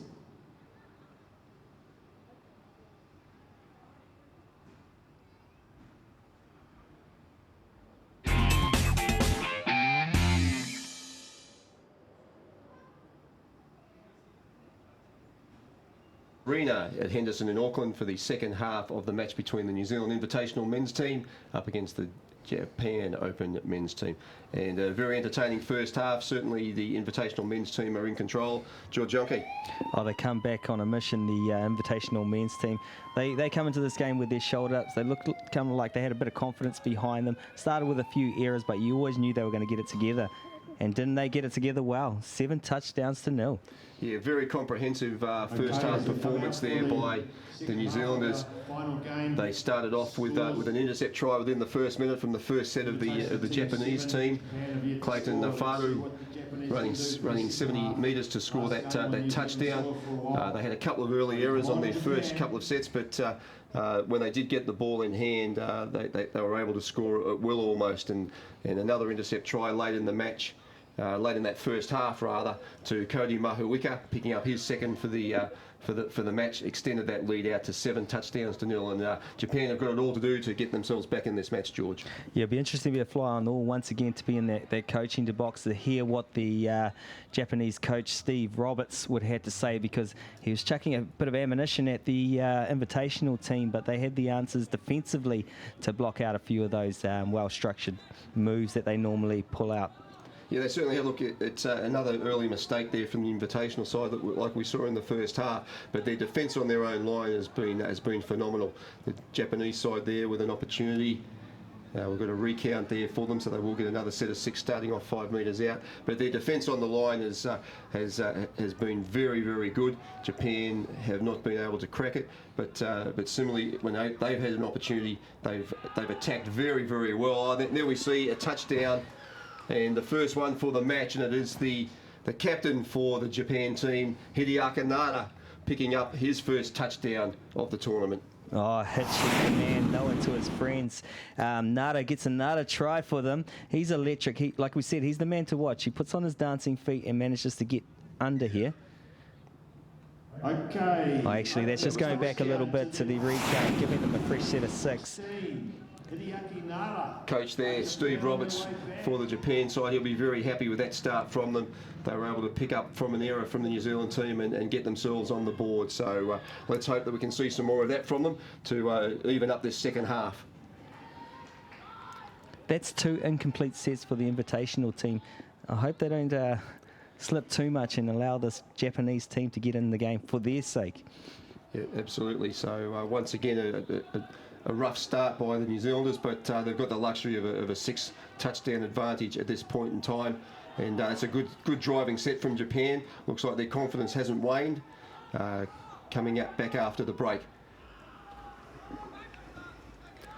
Just unable to complete that set there. New Zealanders with the ball back in hand. Now, second, I guess, what would have Steve Roberts been talking to the Japanese side about, or getting translated, I suppose, George, would be more apt in terms of the half-time talk there from Steve? Well, they completed a lot of sets. They didn't do too many errors, so it's going to be quite interesting to know what he said to them, if he's got enough plays in his playbook to pull out for the next level. As we see an intercept, well, it's a reversal of what happened in the first half. It's a foot race. I think the Kiwis might just be able to make the touch, and they do. 3 New Zealand Invitational players putting their guts on the line there and chasing down the Japanese player. They certainly did. It was a great run there by Nakamichi. Picked up the intercept. And we saw 2 intercept touchdowns by the Kiwis in the first half, but the Japanese just didn't have the pace there to get it. You see there New Zealand going hard, the long pass out and just in the right spot, accepting that pass from Mace Parsons. And it was a foot race, but great work there by Ben Watani Malaysia to effect the touch there on the Japanese before he could get into score the touchdown. Yeah, So it was a shame Nakashima didn't have the pace there to dot down with that one, where New Zealand capitalised on the 2 intercepts they got and managed to run the whole field. Would have put the Japanese team into the game with 7 tries to 2. But New Zealand hot on attack once again. Yeah, some good, really good attacking drives there from the New Zealanders. They make their way deep into the Japanese half and looking to pick up their first touchdown of the second half. Pass out there to Mahuika, unable to be held on to. So If we go back to the intercept play there, Jace, there was a slight change up the defensive policy. It looked like they were using the channel defense, where they set a trap in the link position, or the number 2, where it looks like it's open. The link shoots up and picks off an intercept, and it did pay dividends on that time. some good hard-working defence there by the Kiwis, restricting the Japanese go forward. And they turned the ball over just over halfway, which was a good result for the Kiwi team. They're making their substitutions now. Nice extras. Good drive there. Good work by Mahuika and Puru working together. Out to Barton. Barton scoots out wide. And I think they'll get a recount there. Yes, they do. On-field referee John Wright getting the signal from Jonathan Broughton. Mahuika pushing forward. Nafaru in the dummy half gets the pass away. Whoa. Well, Mahuika nearly picked up his third there. Yeah, I'd like to see that one again. That was very matrix of him. Managed to get on the outside and then flick back his left shoulder to put the ball down, but Japanese player just managing to touch him in time before it was called a touchdown. Here we go again. Mahuika caught with the ball there on a quick play. On the final play straight out of dummy half, Rory Barton catches the Japanese defence off guard, gets through the line. Mahuika dotting down for number 3. Great work there by the Kiwis. Rory Barton out on the final touch. Just the Japanese team just going to sleep just a little bit. Just kept his foot inside. Oh, millimetres, Jace, millimetres. Referee John Wright there asking the question of Jonathan Broughton, the official on the sideline, and he gets the all clear. And the touchdown is awarded. Great awareness from Mahuika in regards to keeping his foot in play there. He couldn't have done it better. It was so close to the sideline. Yeah, Mahuika picks up his third touchdown. The scoreline 8-1. New Zealand Invitational over Japan. Did well to hold on to that pass, Yamamoto. He looks to probe outside, but that's the end of the set for Japan. Referee just calling play back to be played on the mark. Just very different contrast to yesterday's game, where it was very neck and neck right throughout the game, and the Invitational just managed to creep away towards the end. Invitational totally in control. What do you think? Yeah, absolutely. Well, Coach Brian Adams obviously got the troops together after yesterday's performance and had a look at where they could gain some advantages over the Japanese side, and certainly defensively they've been very, very solid on their own line. Some of their play through the middle of the field hasn't probably been up to what Brian would like, but when they've been hard on attack, they've been able to come up with the plays to get themselves over the line for the touchdowns, hence the 8-1 lead. And that's a concern with our young players of today. They've got so much talent, but sometimes when the vital basics come into play, They give away a few, but because they got so much tools in their back pocket, they don't care so much because they can pull out a whack or a scoop from anywhere. Yeah, well, I guess it's crucial when you get up to the level of playing at the elite and international arena, and we'll see that coming up later on between Australia and New Zealand. And we saw, particularly in that men's open game, the Australians, I think, made one mistake in the total game. I think came at about the 14th minute mark, and we didn't see another mistake from them. And that's the type of play that you need to be looking at to compete at the highest level. Exactly, and you can tell Clayton and John O'Arlee have been at that level, because if you look at their game, they've been solid right throughout. They haven't created an error. Clayton's been quite extraordinary with his boogie hips and getting intercept and doing some great plays throughout the game. And John O'Arlee's just been solid throughout. Yeah, they've been calming influences for the New Zealand invitational side here. And Japan probing up now, looking to try and add to their score in the second half. Nice pick, nice chop. Oh, we've got a touchdown. Referee Jonathan Broughton signalled, yes, we've got that. I think it was Kobayashi, Jace. Great pass out from the captain. Yes, it was. He looks up, and Kobayashi picks up the touchdown. Excellent work there from Nada, the captain. He provides that one, and Japan get their second touchdown of the match. Dai Kobayashi, great support work there. Scoreline 8 touchdowns to 2. New Zealanders working hard. There's Clayton Narafaru there. Once again, providing the opportunity for his outside players. This ball couldn't quite get to hand. Watch for the Kiwis now to press the Japanese side and try and keep them as deep down in their own half as they can. Japan getting fresh players on now through the substitution box.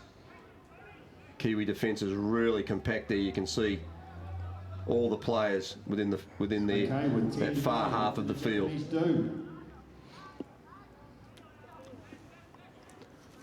Kiwis now working out.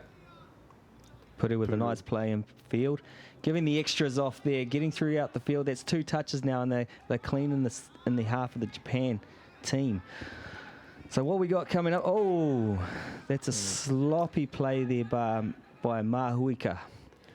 Yeah, very sloppy there. There wasn't a dummy half, and they were looking for runners to come on, and a relatively simple pass was put to ground. So still some errors in their game, but still well in control of this match, the New Zealand Invitational side.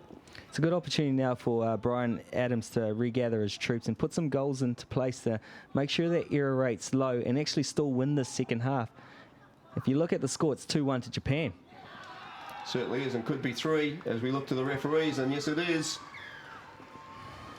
And the scorer, Takura Nara, gets his first touchdown of the tournament, number 5 for Japan. And once again, it was that name, Nara, who provided the opportunity out from dummy half. He's looked, he's scooped, he's run across, got the short pass in there. The Kiwis well behind the defensive line. John O'Arlee deep inside his touch zone and couldn't quite reach out. So great touchdown there by the Japanese. 8-3, they trail New Zealand. Tainui McIntyre in the field where he likes to be on the 5 metre. Looking for that quick play. Will he give it back? Clayton with the overhead pass. Oh, nice little step back in. Link not there to cover the inside area. Forward pass called there by Johnny Broughton, man of the moment, on the spot, sees the ball drifting forward, calls a forward pass. No touchdown to the invitational team.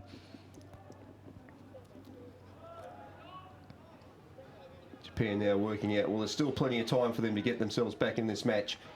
5 touchdowns in 9 minutes. It's easily done, George. Very much so. A little bit harder when it's 6-on-6, but if someone goes to the bin, it's a little bit easier.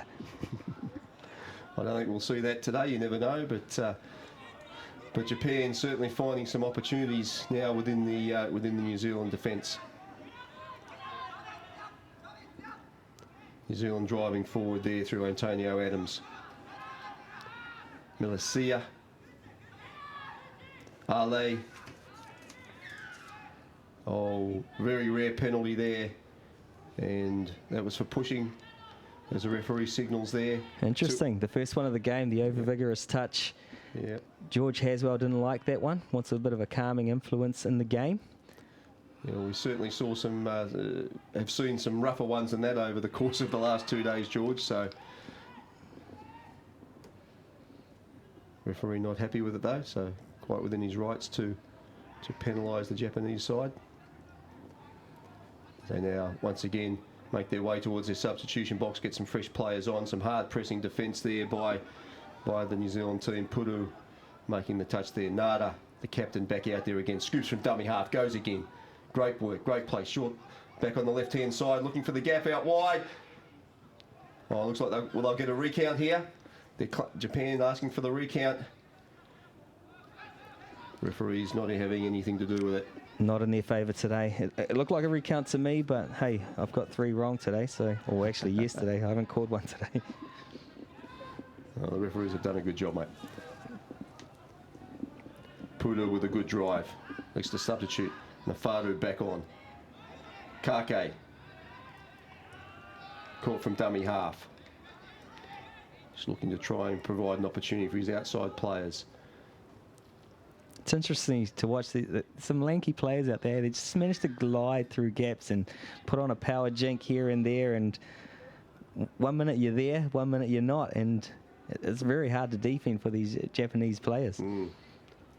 Yeah, certainly. I guess one of the things for the Kiwi players is that they get the opportunity to play a higher level of touch on a more regular basis against quality opposition as well. But not taking anything away from the Japanese side, they've been very, very competitive in yesterday's match, and certainly haven't thrown in the towel in this one as they look to move forward and get their 4th touchdown.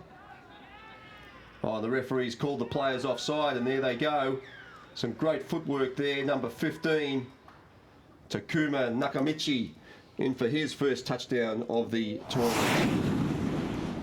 Great work by the Japanese. Great fast-paced play off the back of the play there. And his speed just got him over the line there, George. Yeah, the speed over 5-10 metres, as we saw earlier. 60 to 70 metres is not quite his forte, but 5 to 10, he managed to use his speed and get the dot down this time. Yakamishi dotting down for his first one in Test Match 2. 8 touchdowns to 4. New Zealand pushing forward there. They can't get over. Well, the Japanese well in control of this second half, but it may well have been the 7 touchdowns that they gave away in that first half, which could be the telling factor. I'll tell you what, it's a game of 2 halves here. We got 4 touchdowns to 1 to Japan. The invitational team need to set some goals here and claw it back. Don't let Japan in for their own sake, but some beautiful plays by Japan to make it a game of 2 halves. Yeah, absolutely. You can see that. You see their confidence growing. They're driving forward much. There goes Nada again. He scoots through. He's looking for some support. And has he got it there? Yes, he has over the back. Oh, and that's a great touchdown. Nada. Great touchdown. Fumikato with a support play, and Nada come to the fore. Tell you what, he hit the turbo there once again. Has a go through the gap. Look at this. Great play by the captain. Bit of a skip there at the end. Yeah, Tainui McIntyre looked like he had him for all gold, reaching out with his long arms, but just managed to flick up those heels, hit the turbo, get away from him, find a free man. Another touchdown to Japan. Fumikato, excellent work there. 8-5.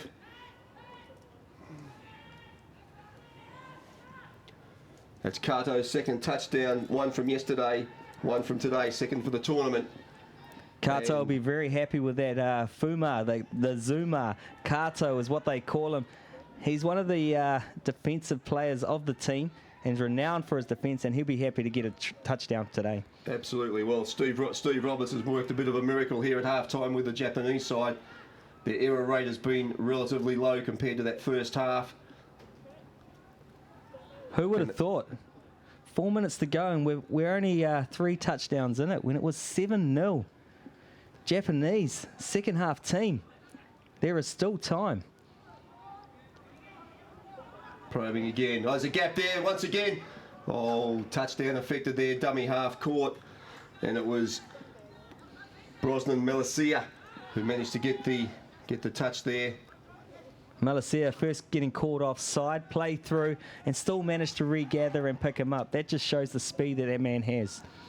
It was Tomoya Ishikawa, the number 10 for Japan.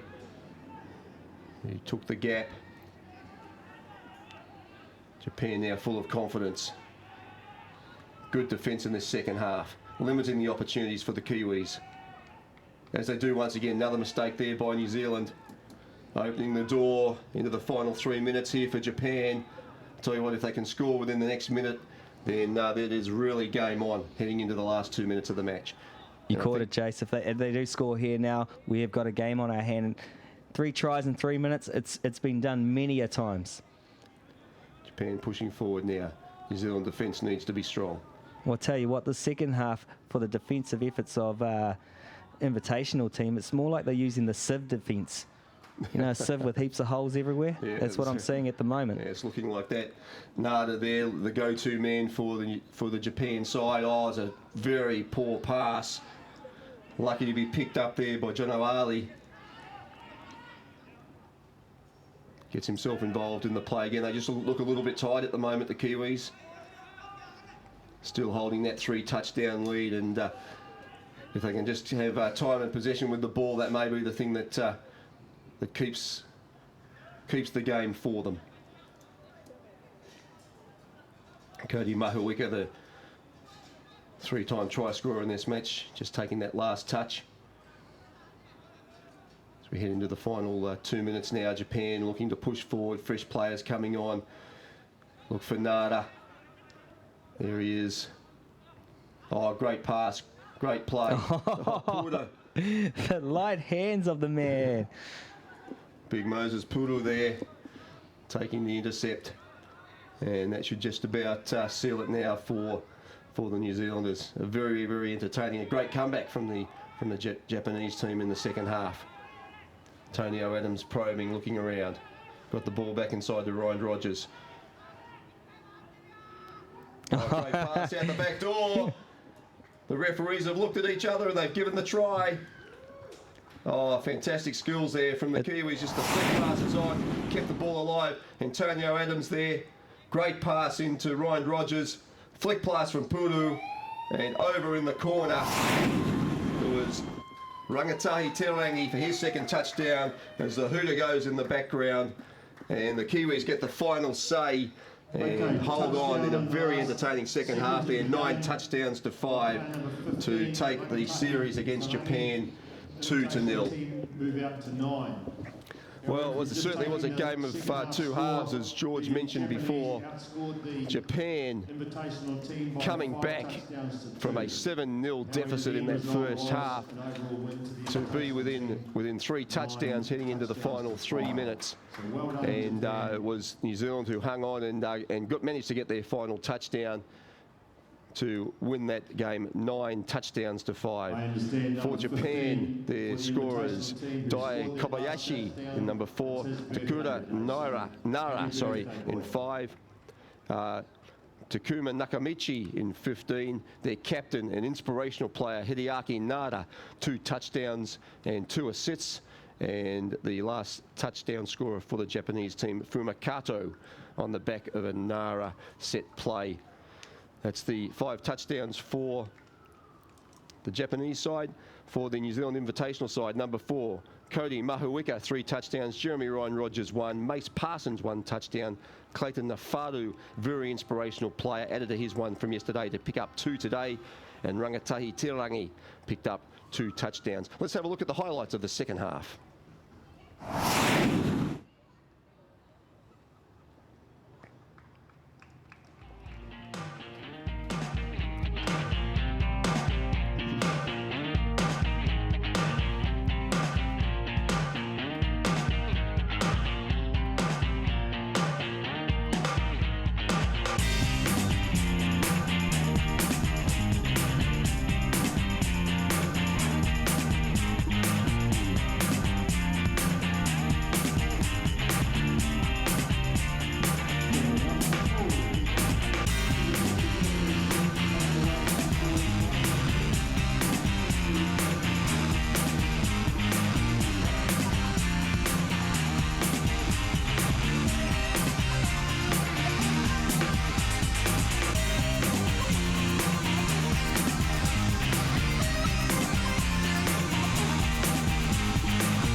So they're going to film that, are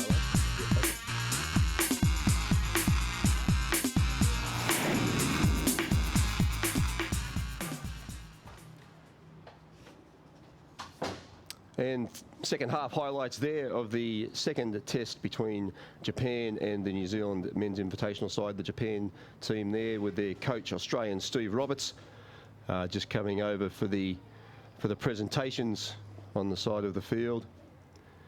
And what a fantastic second half performance from Japan. They were down 7 touchdowns to 0 at the break, and they came back led by their inspirational captain, Hideaki Nada.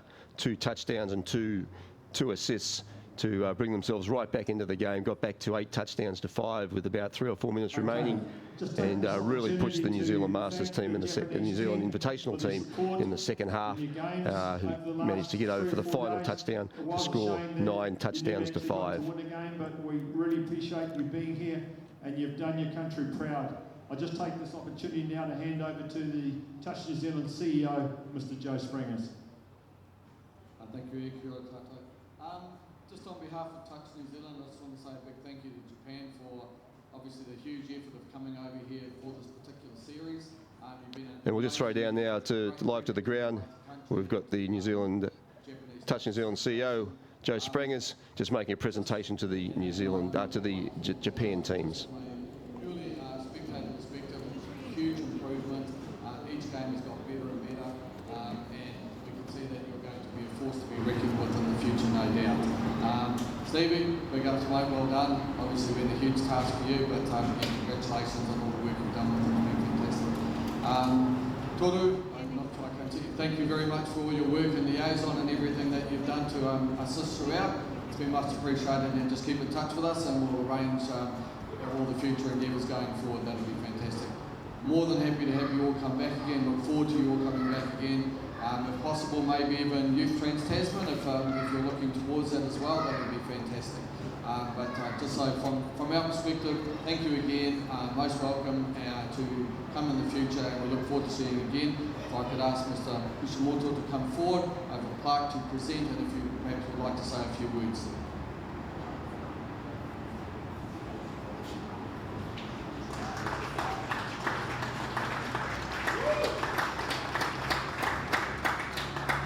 Touch New Zealand CEO there, Joe Springers, just handing over a plaque to commemorate the tour by the Japanese men's and women's national teams here, and handing that over to the president of the Japanese Touch Association to say a few words. Kia ora.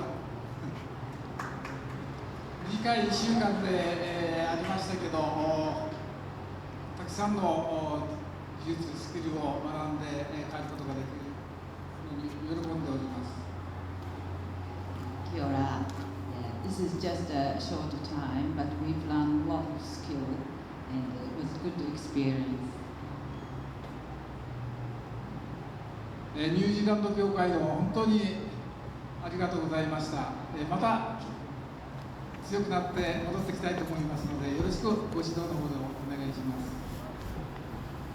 I'd like to thank New Zealand Touch Rugby Association, and we'd like to come back with more improved skill and good team members.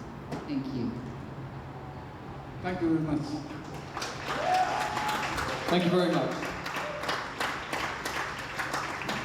Thank you. Well done, Japan. Safe travels.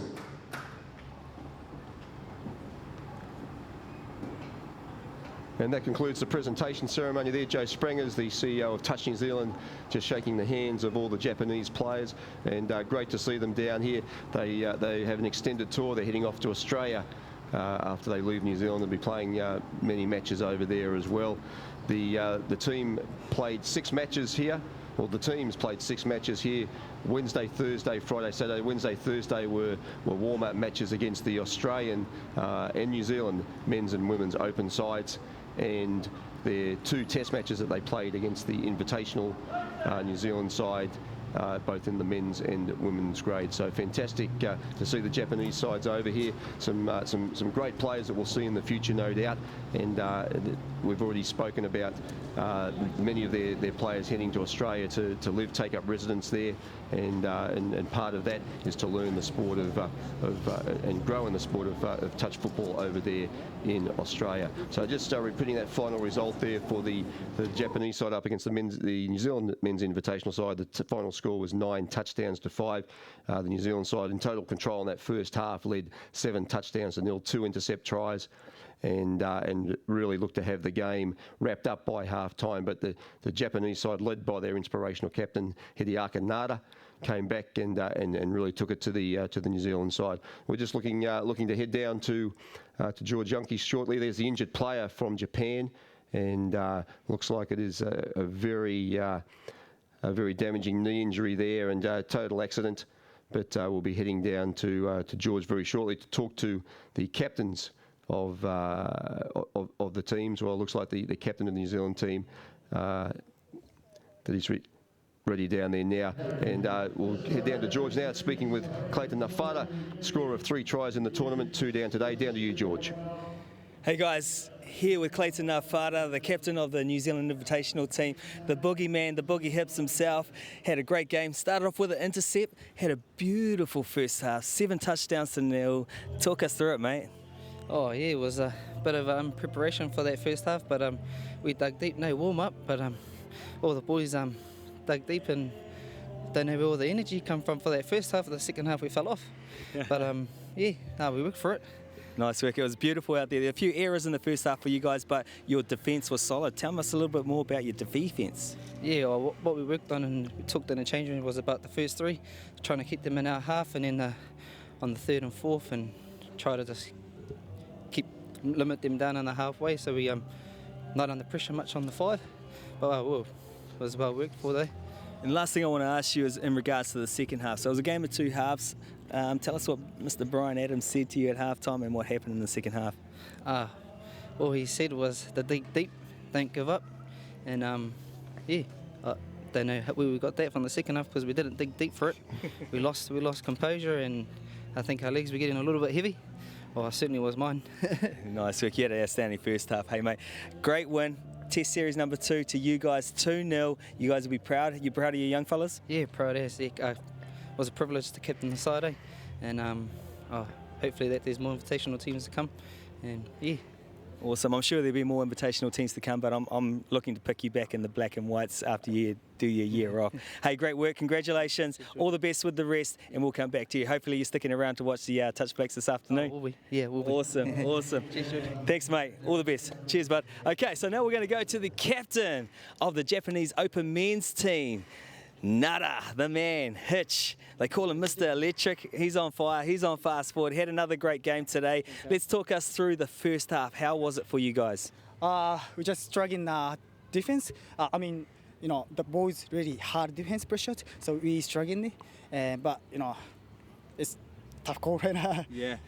It was hard. You were chucking a lot at them. You had some good structured play yesterday, and that was the plus for your team yesterday, where you had some structure, some good set plays, and they managed to come off. New Zealand did their homework and held you out. That was the first half. But what happened? What did the coach say to you, and how did it reflect in the second half? Coach said, Steve, our coach said just same as yesterday, and we was just under pressure by ourselves.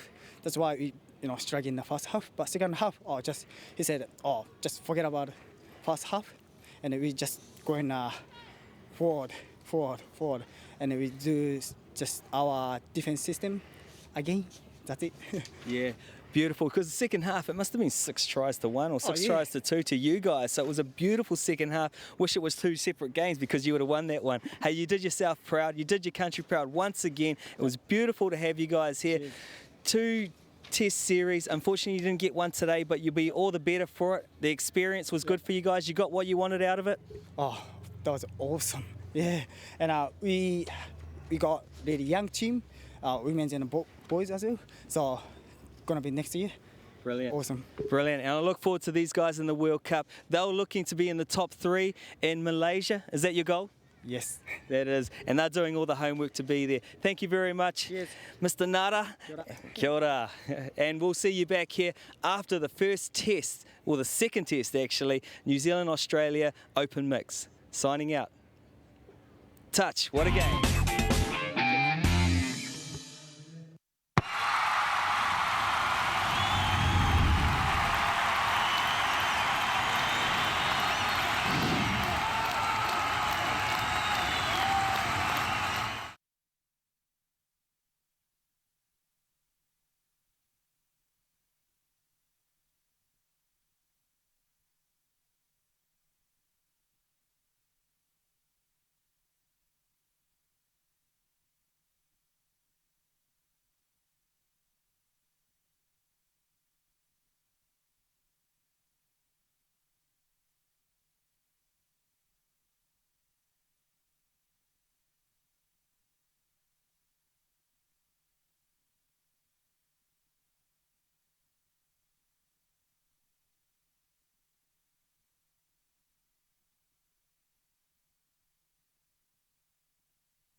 Can you hear me? Can you hear me? Oh. Can you hear me, George? George, hello? George, you got me?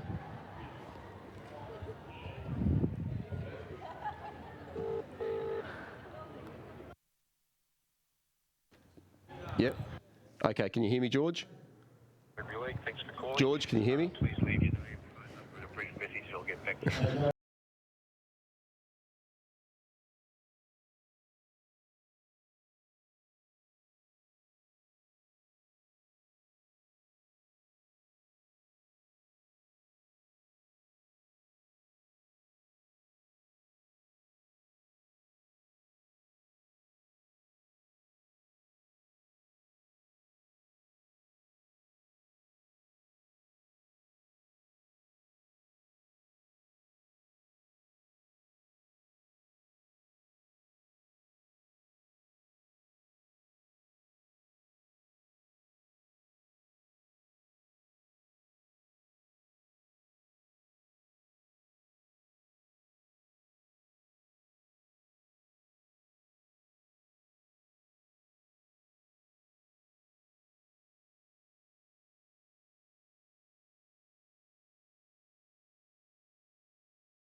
for those live stream throughout the world, really. We were here at the Trans-Tasman Test Series Day 2 between New Zealand and Australia. We're just at the half-time break of the first of the matches today, the Mixed Open game, of which Australia won yesterday 10 touchdowns to 9. A very much tighter game than what it is today. The crowd's building here on Saturday. We had a fairly good crowd last evening to watch the three games, and building once again here today. George, how'd you see that first half? Very tight defence compared to yesterday, where we had a lot of touchdowns scored. Yeah, it was a game of the grind. So everyone did their homework, went back and worked out what they were doing on attack. So the defence had adjusted. I'm very impressed in how New Zealand have adjusted their defence, where those long passes were catching the girls out on the over squeeze, where they adjusted nicely. Nicole Drummond especially reading it every time and even dotting down in the first half to get one for her efforts. Yeah, lots of possession for the Kiwis. They came out with 2 touchdowns, that Nicole Drummond one, and a fantastic solo effort from Mackenzie Hoare, which will go down in many highlights packages. For the Australians, their 2 wingers, Patricia Mikolopoulos and Zara Nichols, got their touchdowns. And it's the Kiwis fast on attack early in the second half. And one of the players that Steve Roberts mentioned, at number 4, Muatota from the Kiwis, he's a player to watch out for in this second half, as the Kiwis are looking to get their first blood from this second half. Step back, Bailey. Looks for the cut pass. Weremu Takira couldn't quite grab that one, but the Australian player was all over him like a bad smell. Yeah, Bailey Wardby, one of the standout players in that first half, created a few opportunities there. But Steve Roberts, if we'll go to you, and what could you tell us would have been the message from the Australian coach Michael Lovett to his team? They have to cut out their mistakes. Too many mistakes coming off their own, and then giving the New Zealanders too much opportunity. But I'll be happy with the defence. As I said, with all the ball, they only let in 2 tries, one right on the deck. But I think they need to just get a bit more field position, and I think they'll score a few more tries. Oh, that was beautiful, Steve. You should become a coach one day, man. You had it right. I think you nailed it right on the head there. Yeah, think about that for your daytime job, eh? Work with it with the Japan. They tend to make the same mistakes coming off their own land, so I'm used to saying that. It's a rarity, though, for the Australian teams. They're usually clinical in that area and not giving too many mistakes. Yeah, they're probably a little bit of nerves. They know if they win this, they clinch the series, so they're probably trying a little bit too hard rather than just taking their time like they are doing now, and just working it up the field and playing the 40 minutes out rather than trying to make it happen every minute. Yeah, like you said, it came down to the defence, and the coach would be very happy with all the possession New Zealand had, only managed to let 2 tries in, and one of them was just individual brilliance there. Yeah, that's for sure. I mean, that's the thing with the New Zealanders. They do have that individual brilliance, and it's up to the Australians to recognise that and react to it. And as you've mentioned before, the girls have done a fantastic job out wide, reading those players and coming and shutting down. Hey, one more time, mate. Steve, just tell us a little bit more about Mortimer. She's been exceptional. She got 3 touchdowns yesterday. Her defence has been powerful. Can you just tell me a little bit of background? I heard she's got some martial arts background. Is that correct? Word for it, I'm not 100% sure, but she's had a wealth of experience. She's been at this level for a long time and plays the same defence structures back at her club side in West, so she'll do a job every day of the week, and she won't let people down. She's very competitive as well. It was actually her birthday yesterday, so she'll be looking to get the birthday present. Very good. Great stuff, Steve. Expert comments from Steve Roberts, former Australian captain, on the sideline there. And the Aussies had a chance there to get a touchdown. First one of the second half. Trent Toomer making some good plays there. Had a big long pass out to the left, but unfortunately couldn't find the support play. And it's the Kiwis now making their way forward, deep into the Australian half. And we have a penalty there. And the young fella's firing up. We got Osborne and Robinson Bartlett on the 5, where they're most dangerous. Here we go with a quickie play step back. Well read by Australia. Yeah, good work by Osborne and Robinson Bartlett, working in tandem there in the middle, trying to move the Australian defence around, find a gap. Osborne takes him on the outside, feeds back in, looks for the second phase. Oh, nice work by the Australian female woman. There's another penalty there. Looks so innocent there, getting in the ruck, not allowing them to pass wide. What did I do, referee, she says. Oh, she turned her back. She was trying to get back in that defensive line, but got her hands on the ball there. And the Kiwis look to put the same play on again. Once again, some great defence by Australia. As our man Steve Roberts said, the coach will be happy with the defence at the moment. They managed to hold these little stars out. Oh, a little flick on! Well, certainly the play there. Robinson Bartlett tried to get the flick out the back to Osborne. Ball didn't quite go to hand, but some enterprising play there. Yeah, you saw the emotion from Osborne. He's not happy with that one. He slams his hands together. He goes, there was a try big in there. The young 18-year-old for Kapiti Horowhenua, the outstanding player in the Open Mixed Division this year, and was rewarded with the his first cap for the Touch Blacks. Tina Ashworth there getting a foot there in the roll ball, providing a penalty for the Australians, and they've now got themselves set up in good attacking position as we come up to the third touch of this set. Kieran Toner working well, driving forward, can't quite keep control of his feet. Adam Pride was looking for the scoop there. Oh, nice hard drive there. Gets a whack in the shoulder. Loving it. The referee allowing it to go. Both teams just guilty of a little bit of lack of technique in their roll balls. The Australians pleading for a penalty for a rough touch. Referee says, you're not getting it this time. It's good to see the team showing a bit of love there, eh? Toner and Thompson working together. Sorry, Simon Lang that is. Lang with the ball. Thompson, dummy half.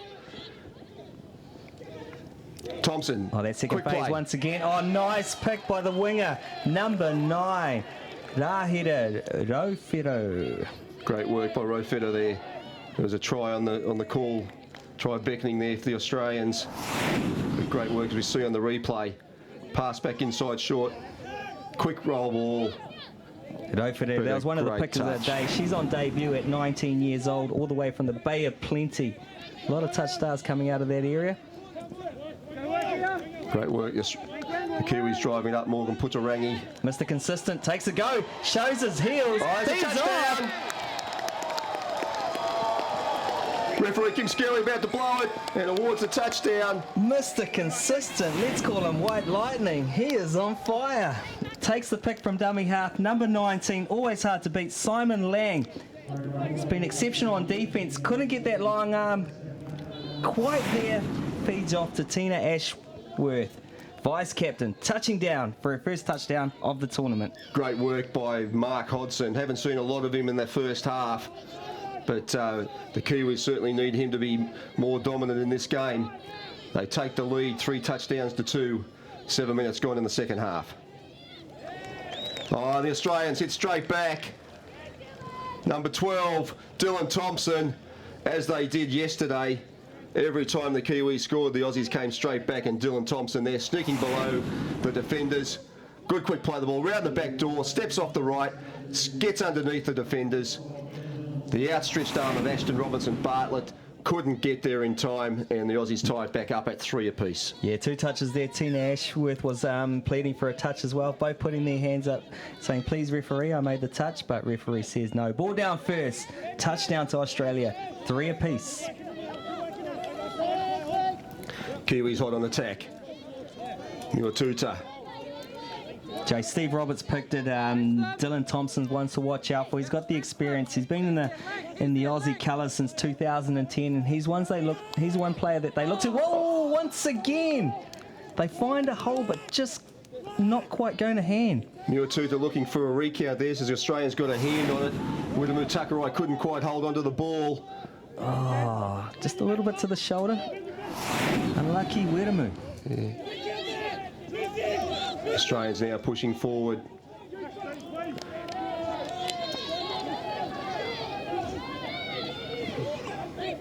Cameron Nichols, the captain, hands the ball over in relatively good field position for the Kiwis, but there's a penalty, advances them 10 metres. Not sure what that one was for, but I think it was you need to give the ball over without delay. So what he did was placed it away from the New Zealand player, which allowed to give Australia an advantage. So yeah, fair call. There's number 6, Mackenzie Hawke. Can he do the same as he did in the first half? The Australians are under in that time. Hoare again pushing forward. There's a Tasman combination there with Nicole Drummond. Morgan Putarangi. Oh, good defence by the Australians. Danyan scoring 2 touchdowns today. See if he can come into the game. He was a bit quiet in the first half. Here's his opportunity to shine with Mr. Consistent. Hoare forward. Looking for the long looking pass. to the winger. Good touchdown. Good touch there by the Australians. Holding their line well. Steve, we're just coming up to 10 minutes in the second half. What are you noticing down there from the sideline, mate? I was going to say the cracks are starting to open up, but they seem to be still holding each other out. So it takes away my prediction from the first half that there'll be a lot of tries. But the New Zealand wingers, girls, have done fantastic. You know, the touch in the corner here by the young number 9, and then the experience by Tina Ashworth to score that try. That was fantastic. So I don't know. It's still tight. Oh, on the outside. Sorry, Steve, I got a little bit excited there. A bit premature too. So back to you, buddy. It was a good touch. No, again, the New Zealand have got a lot of field position. So I think they need to make it count, though. The Australian defence is going well. Yeah, you're right. They have had the majority of the ball, and whilst they've got 3 touchdowns, the score is still 3-all. And given the amount of possession they've had both in the first half and in this last couple of minutes here, they really need to come up with some more points on the board. Well, they've missed a few opportunities. There's been 2 over the line. One definitely could have been a try, and one 50-50. So they really need to take those opportunities, because Australia tend to take theirs. Exactly, Steve. And as you saw, they got a fresh set of 6 on the line. They really need to capitalise on those opportunities to get a touchdown up and relieve some of the pressure that's on them. Well, look at this from the Australians. Great drive straight away. Scoop from dummy half. They're over the line. Looking for the support. Oh, unlucky. There's that man again, Dylan Thompson, showing the experience, picking at the right time. Yeah, Dylan Thompson, Steve Roberts said he was one to watch. Here we'll have a look here. Great scoop. Just too much pace there. Ball in 2 hands. Out in front of him. Looking for the support play. Good mirroring defence there by the Kiwis, though. Able to nullify the great run from Thompson. Rauwhero is coming into her own in this one. She's had a couple of good picks there. She looked to shut on one, and that time she mirrored beautifully. Yep. Well done to the girl from the Bay of Plenty. Bailey Wardby had a lot in the first half. He hasn't been so dominant here in the second half. He needs to get more involved for the Kiwis up near that line. Miwatuta working hard on defence. Oh, they've got a turnover. Once again, Australia, uncharacteristic mistake in their own half, giving New Zealand another opportunity. Yeah, well, the Kiwis are putting a lot of pressure on them in defence, George. They know that they can't afford to get them up, have the Australians get up too close to the line, because they will provide some opportunities up there. So they've been pushing really hard on defence, and they've come up with a good reward for it. Takarai with Warby. Takarai again. Making those middles work, looking for that follow move, making the Australians nice and tight. Let's see if they go expansive now. Takarai back door here, Miwatuta looking for the long pass. And I think there'll be a penalty there, looked like a forward pass. But once again, it was on. It certainly was. It certainly was, George. Execution just not quite there. Let's see how far the Australians can get out. They've had a couple of errors coming out of their own half. They need to get fresh legs on, and we can see the substitutes going out the back door, and they'll get a full new set of 6 players on. Oh, and they have punishing done run great there. work. There's that man again, carving Thompson, through. Look at there it is, and there's the touchdown. Dylan Thompson. And that lady on debut. Zara Nicholas in for her second one for today. Dylan Thompson, great work. Ball out in 2 hands. Got the step on Takarai. Looks for the support. Heads to the right edge. And there it is. The mirror defence not able to be picked up there and working for the Kiwis at that time. And Zara Nicholas in for her second touchdown, and the Australians hit the lead 4 touchdowns to 3. Steve Roberts picked it. He said New Zealand had heaps of possession, unfortunately not capitalising on it. Australia takes a sniff and they get a touchdown every time. Oh, great work. There we go. Danyan taking the dive with the left arm. Maybe if he switched over, he may have been able to do the shoulder roll to get the ball down before the inside defender got to him. Great work by the defence of the Australians. Looks long. Long ball. Chops into a hole. Good long ball out there by Mark Hodson. Good defence there out wide by Zara Nicholas for the Australians. She's having a beauty, eh, for debut girl. She's having a great game. The Australians have got their lead now, 4-3. Still plenty of time left in this game. Great run. Good run by the girls as well. Oh, look at this. The heads are up for Australia. Confidence. Cameron Nichols, the captain, pleading with the referee. But the Kiwis get the ball. That's the best position for the Australians to give them the ball deep in their own half. In that far corner. Beautiful run. What do we got here? Referee doesn't like something. He calls it off the mark. So what that is Mackenzie Hoare does some beautiful run, but unfortunately took one step over the mark from where he got touched and played it in the wrong position. So that's a penalty to Australia. The Australians will take their time here now. They'll be looking to set the play up. There it is, backdoor coming once again. Inside. Nice shot there.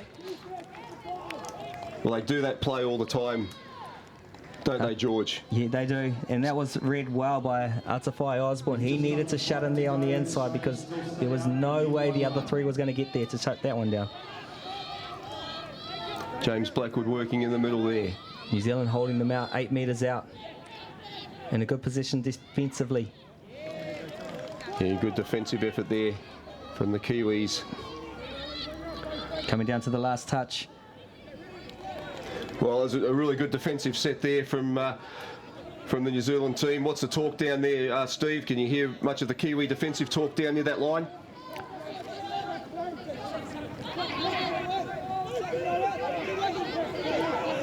Oh, great run there by Autumn Rain Stevens. Muatuta with a good drive. Mark Hodson working in there. Hodson in the middle. Sends that right back into Hodson. Over to Muatuta. Hodson at the dummy half. Picks up, goes. It's on the right-hand side. Muatuta there. Australian defence holding well. Solid very defence tight by in the middle there, Australia. George. Very, very tight. Solid defence once again by Australia. New Zealand are having trouble cracking it. With all their skill and their flair, Australia have managed to hold them down to 3 touchdowns with all the possession New Zealand has had today. Well, I've got some feedback for the Australian team anyway. You can take to them later, and that's around their numbers on their jerseys, mate. Why can't they be green? We can hardly see them. Yeah, exactly. It gives a bit of delay for us. We're having a look to see who's who, and yeah, the big glare out there. Hopefully at home you'll be able to see them a bit easier than us. Yeah, Steve, bit of feedback for the Aussie contingent, mate. If next time they can put green numbers on the back of the jerseys, mate, would certainly help the commentators out. We'll do, but we don't want to help too many of the Kiwis. But they're on their backs, mate. They can't see them. Here we go. Coming down to the last 3 minutes of the game. New Zealand, 3 touchdowns. Australia, 4 touchdowns. What have they got up their sleeve? Tuma. Recount. Opportunity for an intercept, but give New Zealand a fresh set of 6. Mackenzie Hoare up there working. He goes the maestro. Puturangi. Tuckeray. He's looking for a break. Autumn Rain Stevens in the middle there working with the guys. Yeah, they need to get that replacement out there. They have Robertson Bartlett on the field now. Just trying to work out what play they're going to put on. The Australian defence is up high. Step back on the right. Looking for the outside for the long ball. Oh, it was on. Execution just wasn't quite right. The double whack off the left. Shutters coming in. Long ball over the top. See on the replay, they had it. Just couldn't quite get the pass on the mark. Rahita Rafedo out there pleading for the ball to come to her, but the pass was forward. Tuma, great run. I can tell you everyone back at home will be on the edge of their seats with this one. With a minute and a half to go, nothing in it. 1 touchdown. Let's see what happens. Well, the Kiwis need to at least get back to level terms and then force the match into extra time. If they lose this one, they'll go down 2-0 in the series, and this grade will go to the Australians. Well, to me, that's a penalty. And the referees have picked it up. Great play, because it was the last touch. He threw the ball deliberately over the sideline to delay the time there. So he should have been marched 20 metres, mate, instead of just the 10, because now they won't be able to get their defensive line back in play. Oh, I can see you got your white uniform underneath there, so you're ready to go, Jay. Anytime the referee goes down, you get out there, mate. You caught it like a pro. Here we go, Mr. Consistent coming down to the last minute. See what he can pull through with all his experience there. 19 caps behind him. He's had a few wins under his sleeve. What's he going to pull out? Osborne and Hodson working in the middle. Osborne back inside to Hodson. I think they'll get a recount there. Yes, they will. This is what the fans come to see. Down to the last 30 seconds here. Bit of youth, bit of experience. What's going to happen? Hodson, Gives him a quick Hodson. Bounce back. The Australian defence is up to the task. Hodson and Osborne working again. 32 pick. Looks long, over long the top. pass.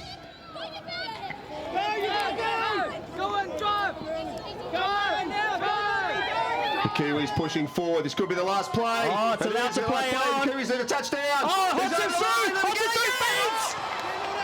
They've called it. They've called the touch. It looks like the Australians have held on, and the game's over. Oh, they're dead on their feet. Australia. Let's have a look at the replay here. There goes Hodson. Shows the ball, goes through the hole, feeds off. She's all over here. Patricia Mikolopoulos. She saved the day for the Australians, and they hold on to win 4 touchdowns to 3. What an enthralling game. Totally different game to yesterday, George. We had 19 touchdowns. Today we had just the 7. Yeah, it was a grind today. Everyone did their, like I said before, everyone did their homework about the defence, which shut down a lot of opportunities. Australia was exceptional on that 5-metre line, holding out that young talent and that flair of New Zealand, and only restricting them to 3 touchdowns today. Yeah, great game there. Steve Roberts down on the sideline. And frenetic final 5 minutes there. The Australians soaked up all the pressure from the Kiwis down on the line there. They certainly had more opportunities down there. They managed to get back and score that touchdown and then hold them out. How'd you see it down there? Yeah, they definitely took the opportunity when I was there, but New Zealand missed theirs a couple of times, and it was lucky the touch was made at the end there, because I think Australia may have been blowing up with the last play being allowed to go ahead. I think that touch was made after the Yeah, certainly there was a little bit of confusion there. The could well have been blown up just before that, so it would have been some demonstrations, one would have thought, if they had have scored. But all in all, a very, very competitive game. The Australians take that grade 2 games to love. There's still the next game to go tomorrow, but that's one part of the trophy lined up for the Australians, where they've won that grade 2-0. So a fantastic game there by both sides. It was a totally different game to what we saw yesterday. 19 tries in all yesterday, just the 7 there today, 2 all at half time, and it really was a game of attrition out there. The Kiwi team, the Touch Blacks mixed team, probably had more opportunities than what the Australians did, but they couldn't make them count. Touchdowns to Nicole Drummond, who was superb out there. Mackenzie Hall, one solo effort that'll go down on many highlight packages, and he beat 4 of the Australian team running across field. And Tina Ashworth, the vice captain for the Touch Blacks, getting a touchdown, the solitary one in the second half for the Kiwis. For the Australians, Patricia Mikolopoulos got a touchdown and saved a couple as well. Zara Nicholas added to her one from yesterday and picked up a double today.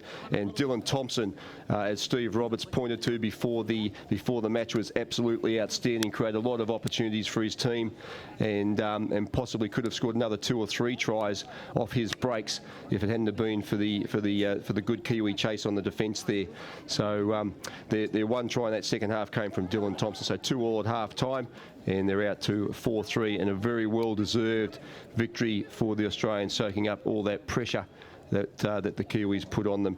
Hikapene, the coach for the New Zealand team, will take plenty out of that, certainly after yesterday's defensive effort, and there'll be a lot to build on for the Kiwi team. As we said, 10 debutantes, and they certainly got a taste of international elite touch football up against the other most competitive nation in world touch, and that's the Australians.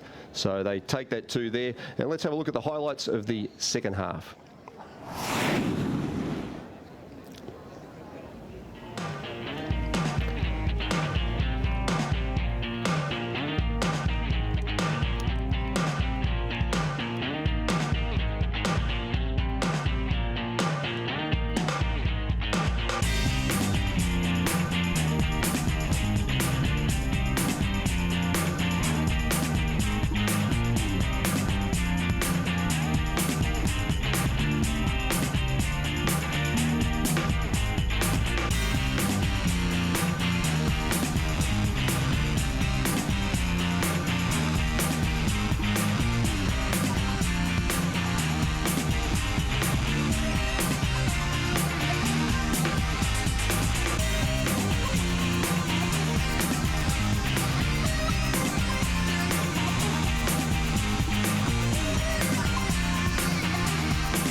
Move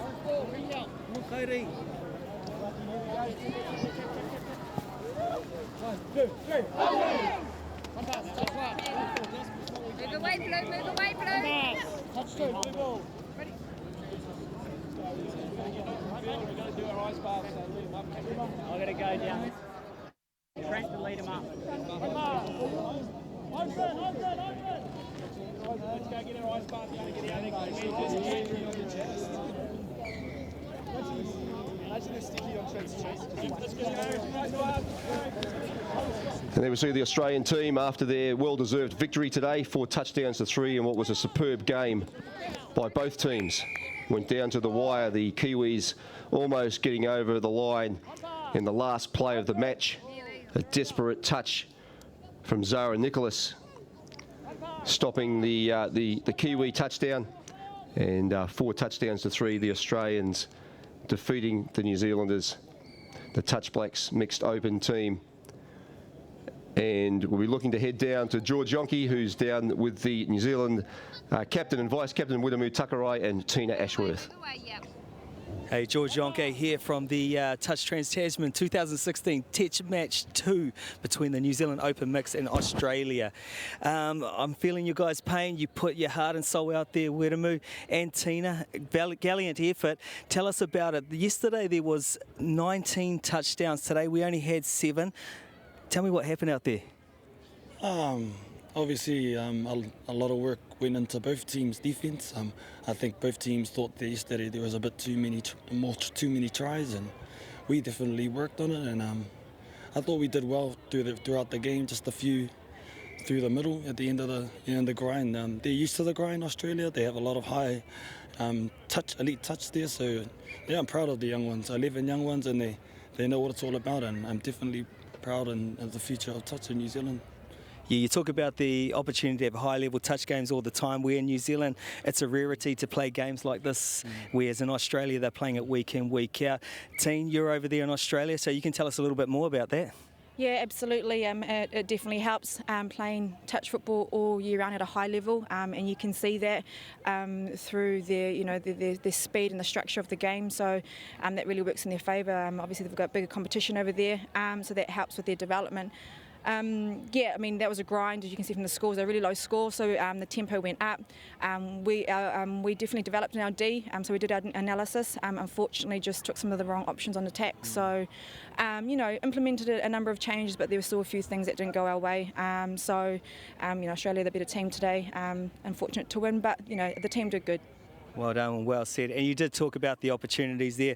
New Zealand don't get the opportunity to have so many hard games, but the mana you guys had out there and what you did and put it on the line, it came down to actually the last touch of the game. We almost scored there. Well, I say we, New Zealand almost scored there, being a New Zealander. And if that happened, it would have been a drop-off. Would have loved to have seen that. I know you guys are feeling it, but you'll be back tomorrow. You'll be there to represent this black shirt that you're both wearing, and I'm sure you'll do us proud once again. Thank you very much for your time, guys. There we have it, the New Zealand captains feeling it today. I know they put a lot of effort in there. I'm going to go to the Australian captain, Cameron Nicol. He's doing a few stretches. He worked hard out there, so I'm just going to call out to him. Cameron, make your way over here, my friend. He's got a little bit of spring in his step. Sorry, George. That's fine, mate. You're looking very good out there, mate. You had a great game. How's the team feeling? We're ecstatic, which is a natural reaction after getting the series-winning game 2, but it was really tough out there. It's a bit hotter today, earlier in the day. New Zealand were really taking it to us with the drive, so we just had to get into the trenches and into the grind and end up winning, I think, 4-3, which, as you know, George, in a mixed game, that's a pretty low score, so there's a lot of heart in that win. Yeah, New Zealand put it down to it. They went back to the drawing board after seeing a lot of video. They stepped it up on defence. There was not many tries out wide. Their girls reacted nicely. But more importantly, you guys were outstanding. The amount of tries you stopped, because the percentage of play that New Zealand had was probably 80% compared to your 20%. What do you put on that? Well, I mean, in the first half, I think we did a quick tally and we gave away 9 penalties to 3. So, you got to expect to do a lot of defence when you're giving away that much ball. They were really sharp, but, obviously I've got to give a mountain of praise to our girls making such fantastic reads on the sharp fellas that they've got. To be able to read the game as our girls did is phenomenal.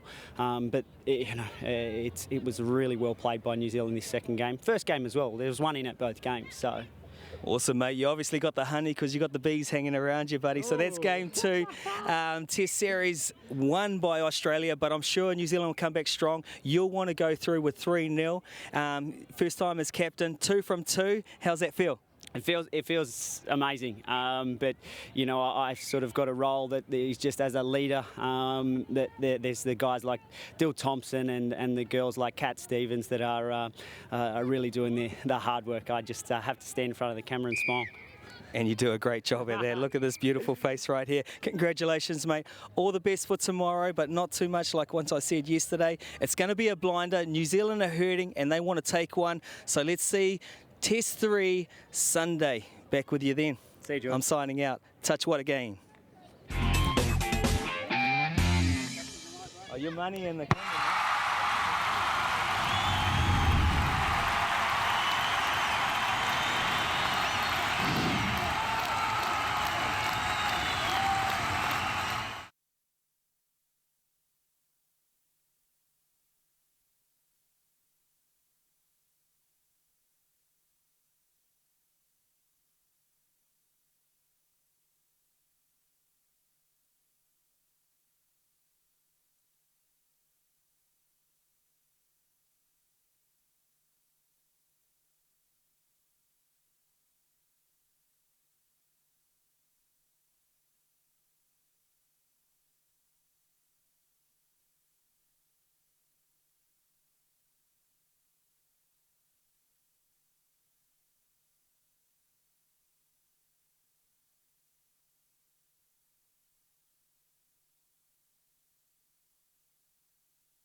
think one of mine, I grew up watching videos of running through there when we lost.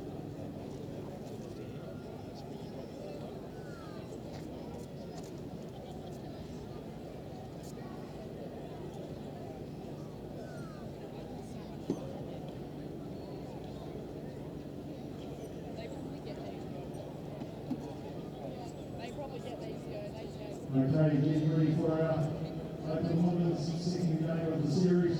Referees are meeting with the captains for the tosses and general discussion. And then we move into the introductions and bringing the game actually on.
Welcome back to the Trust Arena at Henderson in Auckland, New Zealand.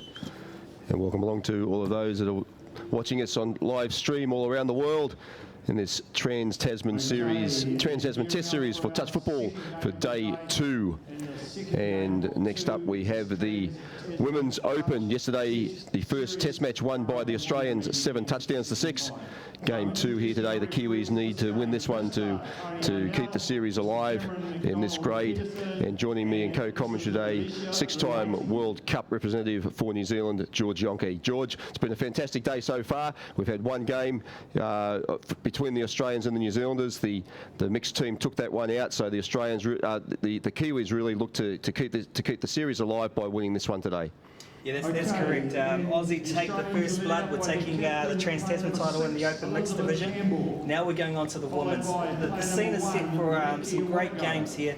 It's a must-win for New Zealand to have a shot at winning the overall title, but I'm sure the Women's just want to win their one first. Absolutely, mate. As we see the Australian team being introduced onto the field to the crowd, and the crowd's building here nicely on what is a fine Saturday afternoon here at in Henderson in Auckland, and a great facility here too at the Trust Arena, the home of Touch New Zealand.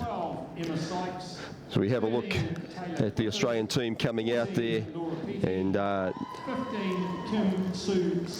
number 1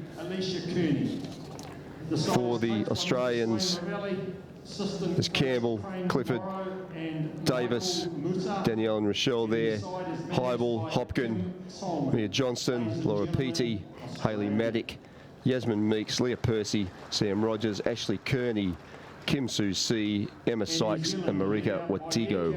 Player number 14, Jean Marsh, followed by the vice captain, player number 11, Megan Campbell. Then we have player number 1, Mystery McLean. And here are the Touch Blacks, the Touch Black women's team being introduced to the crowd. Player 4, Dana Turnbull. And there we have number 1 is McLean, Fitiora, Nuatai, Turnbull, Ma, Davis, Tainui McIntyre, Woodamanosa, Willison, Tote, Campbell, Phoebe Steele, Engler, Marsh, Hopcroft and Lee. The coach Liana Tiori Fox. And the 2 players standing down in today's match, Cody Tote and Patricia Hopcroft from the Kiwis. Teams making their way out before the start of play. Our match officials are in the middle of the field as well. And there they are, Alicia Ruaiti, Cameron McDonald-Peterson and Tony Arnell, our match officials for this very, very important match to keep the series alive for the New Zealanders. The teams come together in the middle of the field, shake hands, and in a couple of minutes' time we'll be getting this second test match between the 2 top ladies teams in touch football in the world underway. And George, we said before, the pressure's all on the Kiwis here. The mixed section has already gone to the Australians. They've won that one with a victory yesterday, 10 touchdowns to 9, and today 4 touchdowns to 3 in a very, very tight fixture. And already they've got the upper hand. The Kiwis, the pressure is on the women's team now, and the number of debutants out there that did fairly well yesterday just only go down by 1, but they really need to step it up today. That's right, Jace. The pendulum's in the hands of New Zealand at the moment. New Zealand Open Women's. They need this one for themselves to go through to make it come down to the 3rd test match, and they also need it for the rest of the nation. What happens in the overall title is you need to win 2. Sorry, George, we'll get you back on there, mate. Technical difficulties there. But, yeah, so as we were saying, the pressure really is on the Kiwis in this one, mate. They need to win this to keep the series alive. Yeah, the pendulum swings with the New Zealand Open Women's at the moment. This is one they need for themselves to make it a cliffhanger for tomorrow with a 3rd test. They're 1 down. It was only 1 try in it in the dying seconds. They have every right to win this one for themselves and also for the rest of the nation. When it comes to winning the overall Trans-Tasman title, you need to win 2 out of the 3 divisions to take the title home. Yeah, and we said the Australians have already won one of those divisions. And that was the mixed open with their victory today, 4 touchdowns to 3, and what was a very different match to the first match that we saw, yesterday. But this New Zealand team, a number of debutants, and they fought really hard yesterday just to go down to that last touchdown to the Australians that scored on the last play of the match. Who are we looking for within this New Zealand side to step up today and really take the lead out there for them? Yeah, outstanding for New Zealand yesterday was Dana Turnbull, Charlotte Davies and Jean Marsh. You couldn't go past the combination of Charlotte Davies and Jean Marsh.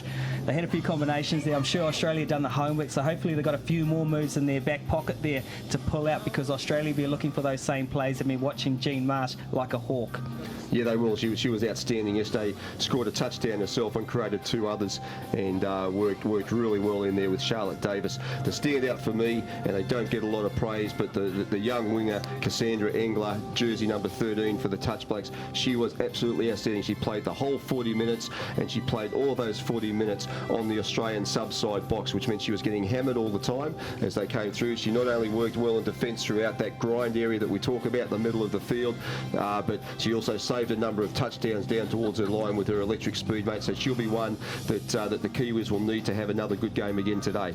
Oh, I totally agree with you, Jace. Engler, how could I miss her? She was outstanding. She was your favourite, and she was in the right spot at the right time. She knew when to shut, she knew when to stay out, and she worked well for the entire 40 minutes.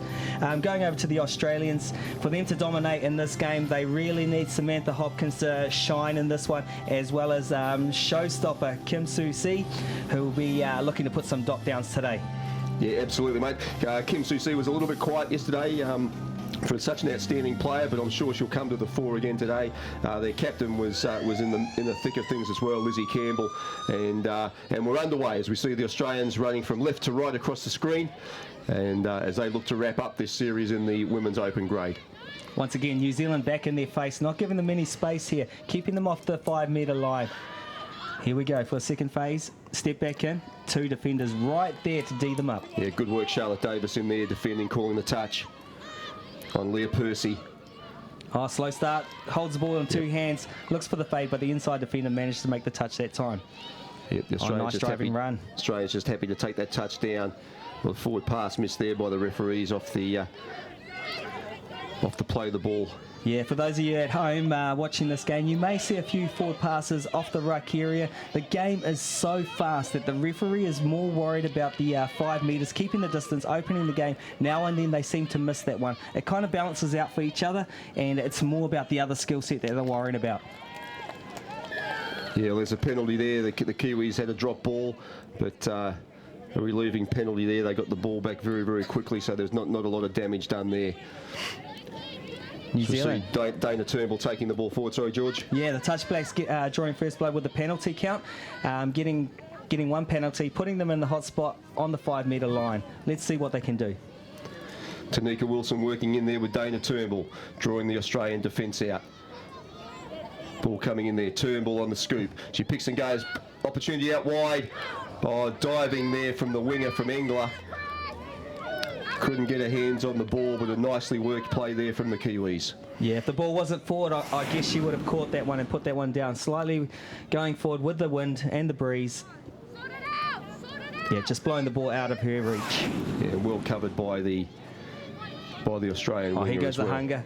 Australia going wide instantly. They know New Zealand do that 3-man press, which some people call the wave. So they're spreading it a little bit wider today, which is breaking that defence down. Yeah, it was great go forward by the Australians. They're already up there on the 4th touch, well into the Kiwis' half. They'll get one final one here. They'll have a crack on the left-hand side, dummy half. Happy to turn over deep inside the Kiwis' half there. And if you can't score a touchdown, that's where you want to turn the ball over. But a 10-metre penalty given there to the New Zealanders for not handing that ball over. Once again, we saw a couple of those in that previous game. The Aussies will say, oh, my pass is not good enough to get here, but we're New Zealand and Australia. We've got the best skills in the world, and for some reason they can't get it past 2 metres to the New Zealand hands. Funny that. Yeah, they can throw a 20-metre one to hit someone on the chest. The little games we play. Forward. Here we go, nice drive by Ma. Woodham now picking up, scooting, go to the left, there's an opportunity out wide. Oh, good cover by the Australian defence. Hayley Lee there for the Kiwis taking the ball, but good cover across there by Ashley Kearney. As we see there on the replay, great work and a great pass out wide. But the defence there aimed up. And that was Marika Watigo there. Sorry, not Marika Watigo. Yeah, Marika Watigo there for the... do apologise there for the Australians making a good touch. Well, already in this first couple of minutes, we've seen some great go forward from the Australians, George. They're really driving in hard, trying to create some opportunities there through the middle of the Kiwi defence. That's correct, and both teams have been equally very good in defence on the line, so they're picking up what's going on. They're keeping nice and tight. No holes for Australia to punch through in those choppers. Well read by New Zealand, and the same goes at the other end. Phoebe Steele with a pick-up. She goes off for a break now. Charlotte Davis taking a pick. Call. The referee's called play through. They're offside. Looking Davis for someone to beat someone. Oh, unlucky. Unlucky there. Jean Marsh just not able to hold on to the ball. The magic lady. Uncharacteristic mistake there. Charlotte Davis leaking up to her counterpart from Counties Monaco. The combinations just feeding on the outside left arm where Jean was looking to go into the right arm position. Good call by the referee, Cameron McDonald-Peterson, to understand that the Australian player was offside to allow play to go on. For some reason, Australia got a penalty after that, which put them in another compromising position. They just got a recount back on halfway as well, and they drive to make, good stepping, good running there from the Australians. Oh, great work. Oh, it's a great solo try. That's incredible. Hannah Dybel, what a fantastic piece of work there. Show and go, just the pace, the step, round another, held the ball out in two hands, squeezed between the two New Zealanders, and Hannah Dybel in for her first touchdown of this match, and that takes Australia out to a lead 1-0 after 5 minutes of play. I'll tell you what, Jace, it's Australia have hit another switch today and put it into another gear when they're running. If you see them going through the midfield, it's a frantic pace. New Zealand are struggling to actually keep up with them at the moment. Yeah, they are. They have picked the pace up from yesterday's match. There's Charlotte Davis again. And the touchdown called there. Unfortunately, Hayley Lee not able to add to her tally from yesterday, but a forward pass has been called anyway by the referee. So we see there Dana Turnbull getting the pass out. Yeah, it was forward just slightly, but that's enough for the referees to pull it up. Yeah, be right. Dana Turnbull likes to take that short side, size their play up and take it on the outside. Australia obviously did their homework and looking to read that, which allowed the Australian defender to get back in. There's a mistake by the Australians, and it could be trouble here on the left-hand side. They had a number of players subbing off at the time, and a pretty simple error there in their box. Tia Nortai with the ball.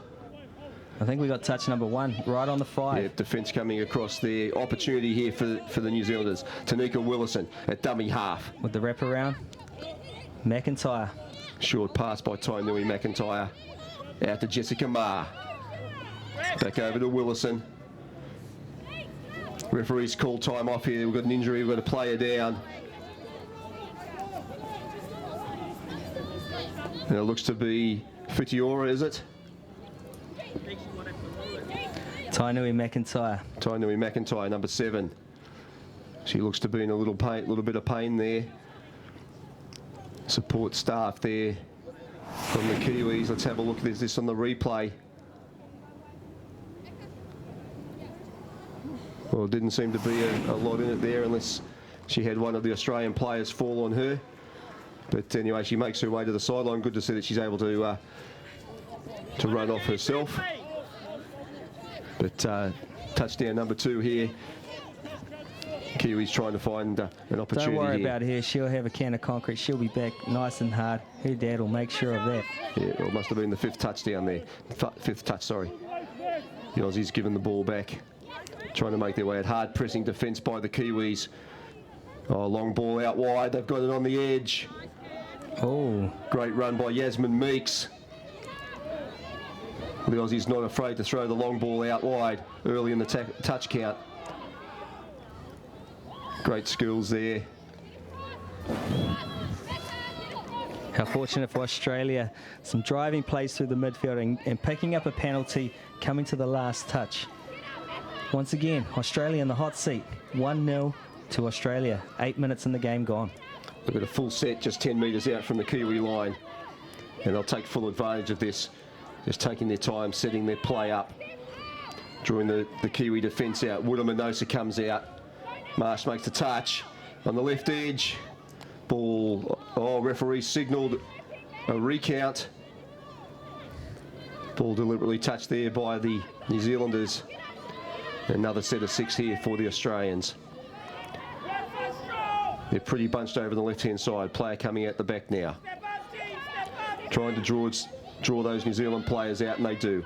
Just on the 5-metre line. Trying to get in under, and it looks, touch called there by the referee. Great work.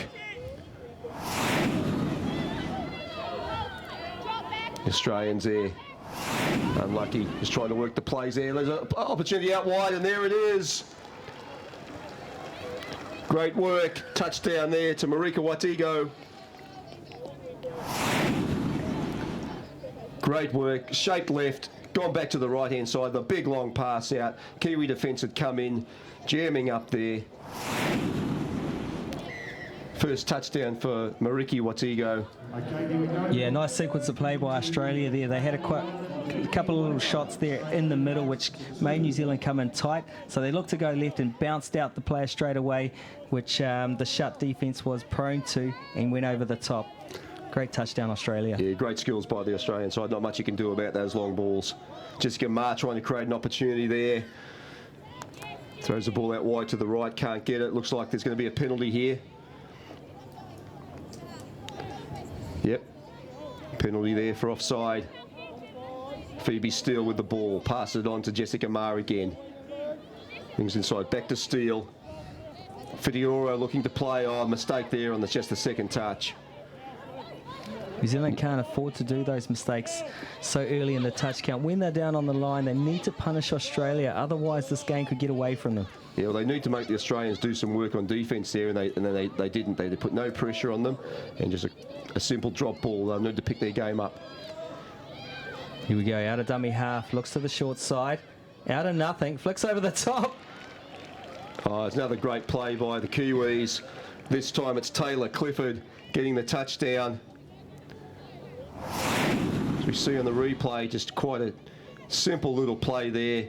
Got on the outside, pass over the top.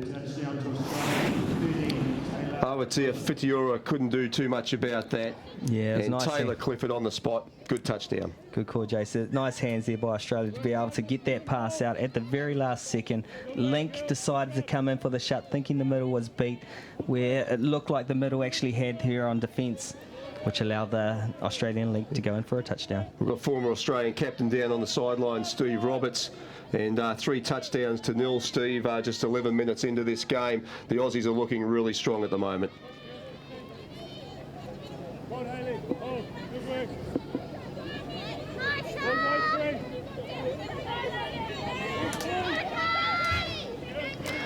We'll get those. Steve, are you there, mate? Can you hear me? Yeah, we got you now, mate. I'm here now. Yeah, Australia is certainly looking sharp. Georgie said it before that New Zealand have got to take their opportunities. There's a bit of deja vu going down the line, scooping through and not taking that opportunity. Straight down here 3 times and 3 tries.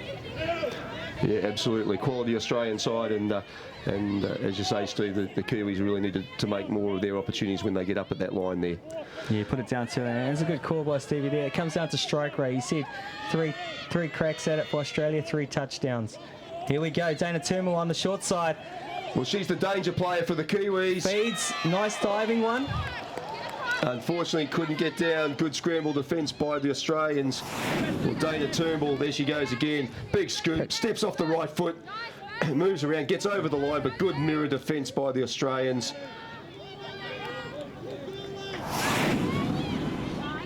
I'm speechless. What happened there? Don't know. Looked like a try to me. Looked like a try. But not a lot of processing there from the Kiwis. Throwing the ball back to halfway, thinking it was a touchdown. Referee either called ball to ground or a touch. We must play on. Another opportunity for the Australians out wide. No, we're coming back for a penalty. Alicia Ruoiti calling there for a penalty. I'd like to see that replay again if we've got time. But as we see here, there we go. Here comes the scoop. There goes Turnbull. Great run. We've got the slow-mo here. Turnbull looking for the support. It comes through. Wow, that looked like a touchdown to me. Absolutely. Not sure what happened there. Anyway, back to play.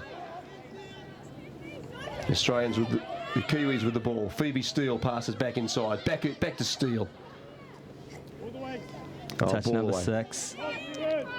That simple play, unaware of what the touch count was, looking for a quickie there, and it was the 5th and final. Hand over to Australia, opportunity lost. Yep, and good go forward again by the Australians. Already deep inside the Kiwi half, and they've set themselves up for another opportunity. Phoebe Steele with, Emma Sykes with the ball. Goes forward. Long pass out there, intercepted by Dana Turnbull. She gets a play out to the left. Yeah, Hayley Lee was the interceptor on that occasion. Oh, here we go. Wow. Turnover Australia there. get another opportunity here. Looked like Australia were in the ruck there, but hey, Australia come up with the balls. Let's forget that one. New Zealand have to dig deep here on defence. They can't afford to allow Australia get another one up. Here's an opportunity for New Zealand to crack. They've been very successful in the last 3 occasions coming through the midfield. Samantha Hopkins working in the middle there. They go off to the left. Step back on the right-hand side, looking for an opportunity.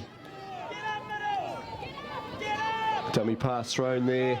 New Zealand defence needs to keep tight here. No touch called. Yeah, great work, Jean Marsh there. The Australians went to dump on her. The call was no touch from Jean Marsh. Her experience showing out there, and the Kiwis get a relieving penalty. Well, she's done her job. She's out of there. She's putting on some young blood at the moment. Here we go. Good run by Hayley Lee. Need more of that from the Kiwis.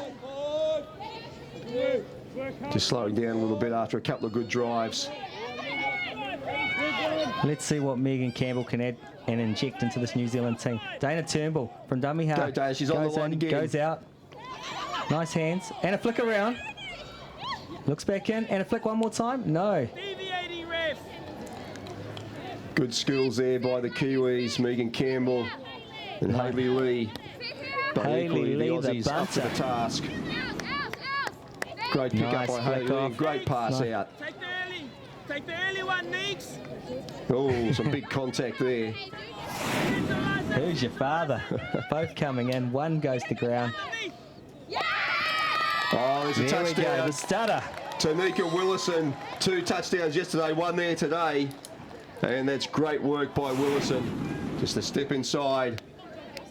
Turnbull, quick play, step off the left, and she gets down. The Aussies claiming the touch. Oh, good work by Tanika Willison.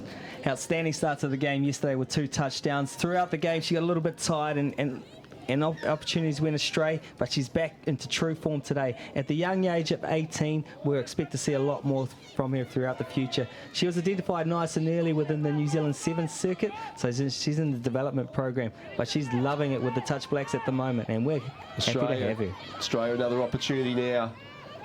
They look to throw the ball back inside. The New Zealand defence is looking a little bit tighter now.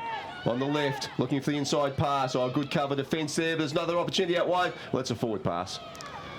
There's a big one out there. Steve Roberts, the New Zealand defence has tightened themselves up a little bit. The Australians have been down there a couple of times now and come up short. So it does look like they've changed their policies. Yeah, they're working very well together. The wingers being in, going out, and reading the play well. Really give a shout out to Turnbull. She's been phenomenal in the last 5 minutes and really turned the game in New Zealand's favour. So hopefully Australia can come back. Talking about come back, Australia up 3-1, Steve. Yeah, but we like to put a few more on. We can't give you too many.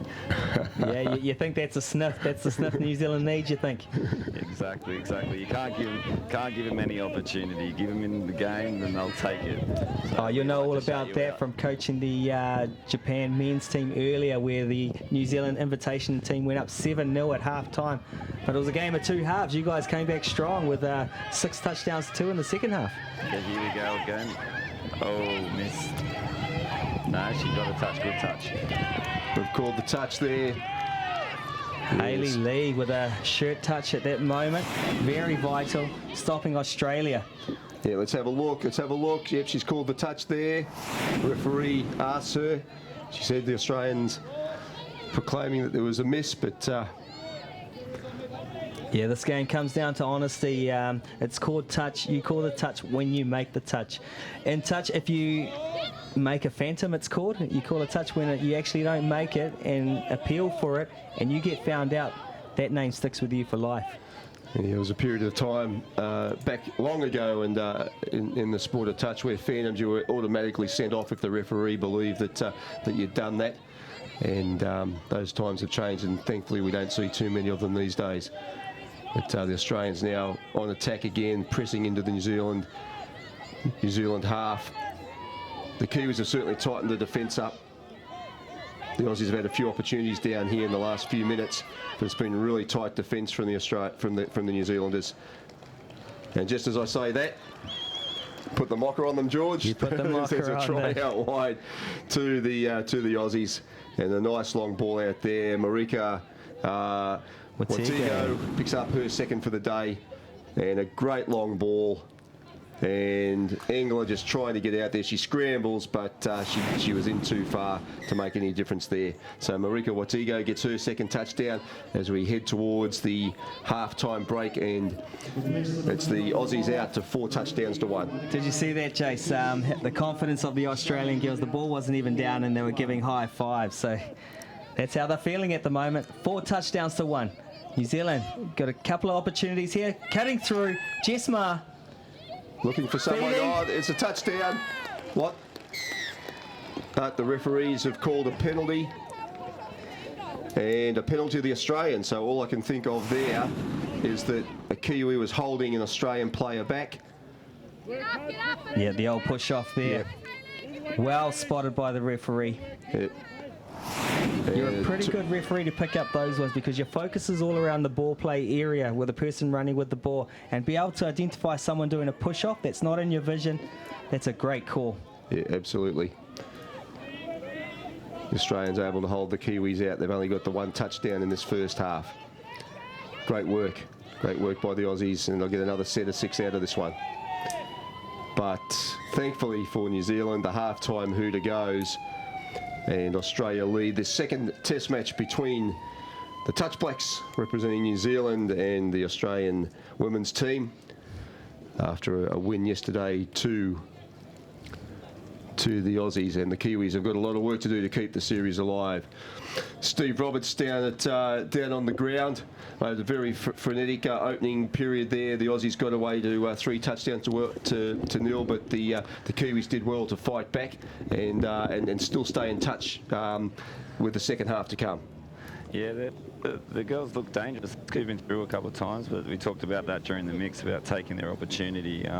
Australia have taken that opportunity, a bit of individual brilliance with Hannah Dybel and Danielle Davis with the long balls, but they need to score early, touch New Zealand if they want to stay in the contest, because the Australians are looking sharp.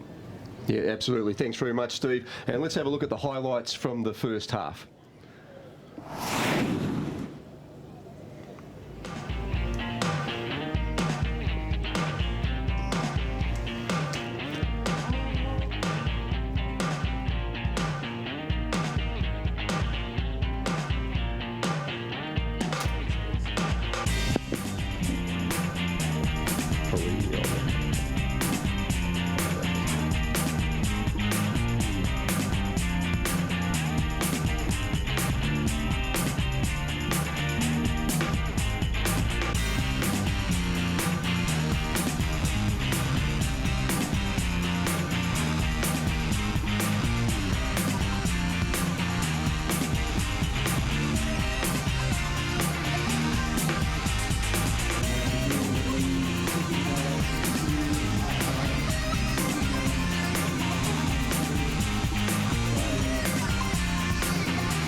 Highlights there of the first half of the second test match between the Touch Blacks and the Australian Women's Open teams. We'll just head to a short break. The score is 4-1 to Australia over New Zealand, and we'll be back with the second half very shortly.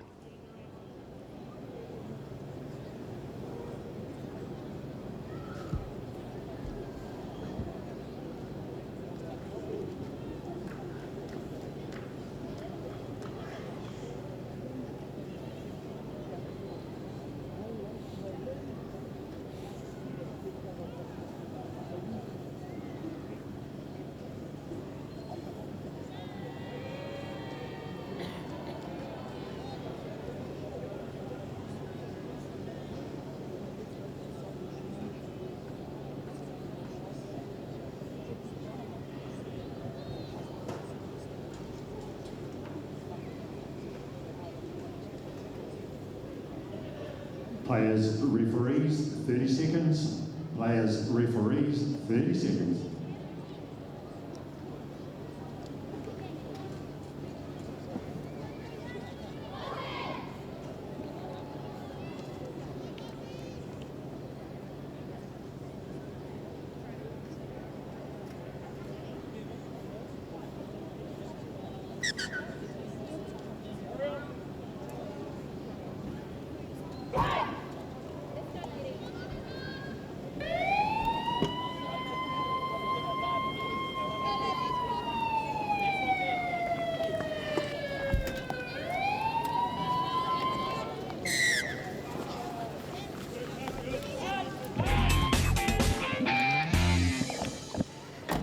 And welcome back to the second half of this second test match between Australia and the Touch Blacks from New Zealand in the Women's Open division. New Zealand with the first opportunity with the ball. Dana Turnbull probing for an opportunity here. Scores 4-1 to Australia over New Zealand. Turnbull looking for a pass there.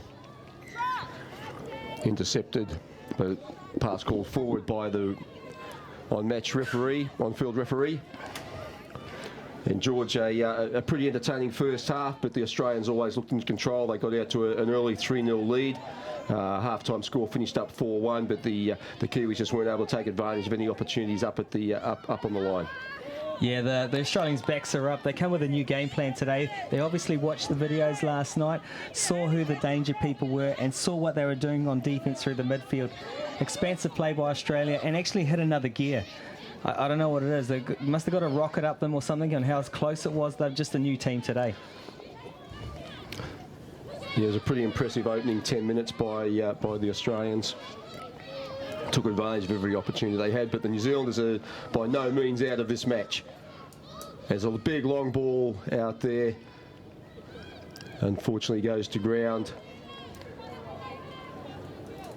As the Australians now look to make their way out of their half. Some instrumental players there for the Kiwis in that first half. Dana Turnbull created a few opportunities. In actual fact, got over the line 2 or 3 times without being able to find some support to provide the touchdown. But she'll be a big danger along with Jessica Ma. And I guess Jean Marsh. We haven't really seen much from Jean in terms of her attack this match. Certainly not like what she provided us with yesterday. As Australians look on that right edge. And good covering defence there by Cassandra Engler. But yeah, I guess Jean Marsh needs to get herself a little bit more involved in attack and just get some support play around Dana Turnbull. Great hands out there by the Australians on the replay, but great cover defence over there by Engler. For the Australians, a good first half. Mariki Watigo picking up 2 touchdowns, Hannah Dybel picking up a touchdown as well, and Taylor Clifford. But some good opportunities missed by the Kiwis in that first half, George. Yeah, that's right. You talk about Jean Marsh not coming into the play the first half. What it came down to, what I saw was because Aussie was so punishing on attack through the midfield, New Zealand didn't have a chance to get a breath. So they were always on the back foot, so they couldn't regather their thoughts and didn't get many opportunities on the line. So when you're always on the back foot, you're not ready to attack.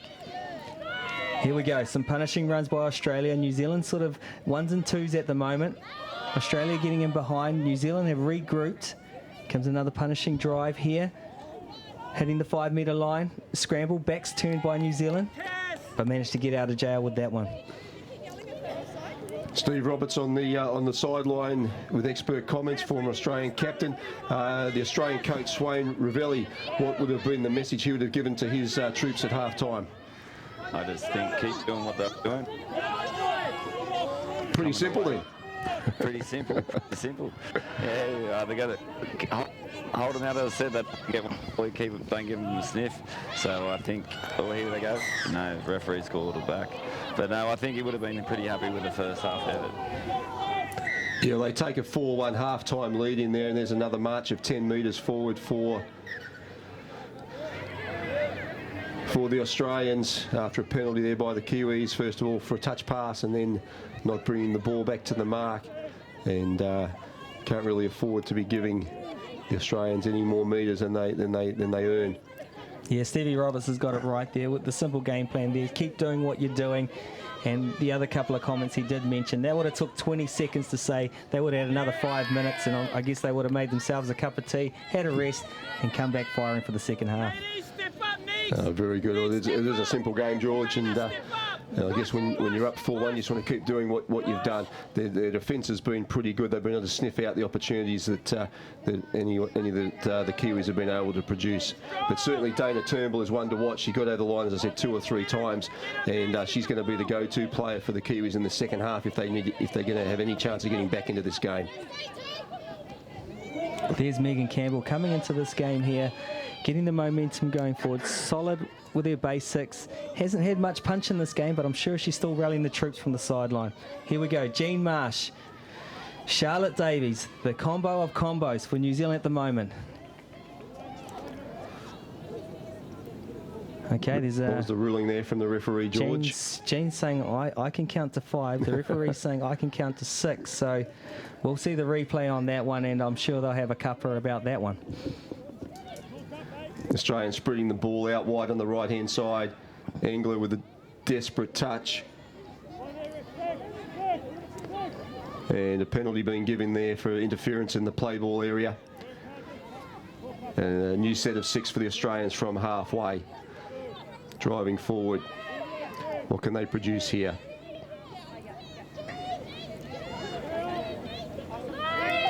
Just probing there. Looking to get underneath the New Zealand defence. It's really tight there. Be ready to lift. Get up, G. Get up. Trying to draw the defence out there. The Australians on the right-hand side. There's an opportunity there. Engler makes the touch. He claims the touch. Referees saying we'll play the touch. Not penalising for a touch pass. Get her, G. Get her. Get her, G. Catch her. So again, the Australians just trying to pull that Kiwi defence out beyond that 5-metre line. Dummy thrown. Play on the 5. Looking to go underneath. And the referee, no touch called by the Kiwis. And it looks like it is a touchdown. Just wait yet. Leah Percy gets it for the Australians, and they take first blood in this second half. And she gets in underneath. And Jean Marsh saying, no, I didn't get her. Good honesty there from Jean. And a touchdown there to Leah Percy. That's right, Jace. That's what it's about. Honesty there. Had the opportunity to call it touch, but as the honest person she is, and it's all about sportsmanship, she owned up and said, no, that ball was down. I didn't make the touch. Leah Percy rewarded with a touchdown there. She's been outstanding in this game. She set up a try earlier, gets one for herself. She's the lone soldier from representing the Victoria area of Australia, so she'll have a lot of spectators, a lot of supporters watching this live stream. So we salute you guys out there. There's one for the Victoria people. Go to the Mexicans, as we call them in Australia, Steve. Your words, not mine. Great work by Leah. Well-deserved touchdown, adding to her score from yesterday. Plenty of yards here for the Australians to make.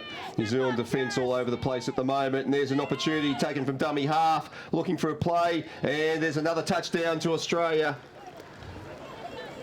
This time it goes to captain Lizzie Campbell. And the New Zealand defence just all over the place there. Great driving run from the number 13, picking up from dummy half. Taylor Clifford, and great support there by Lizzie Campbell, and they extend their lead now out to 6 touchdowns to 1, and it's going to be hard to come back here for the Kiwis. Taylor Clifford looking very good there on the tail end of that set. So as good as she did with the scoop through, it all come down to the first drives before that. She managed to get through the defence because it was punished. New Zealand were in 1s and 2s, turning their backs, and as good as she was, Taylor Clifford breaks the line and feeds off to her captain. Here we go, New Zealand with the opportunity to come back. Dana Turnbull taking the short side, looks over the top. Ball hits the space. Bit of a speculator there from Turnbull, just trying to create something.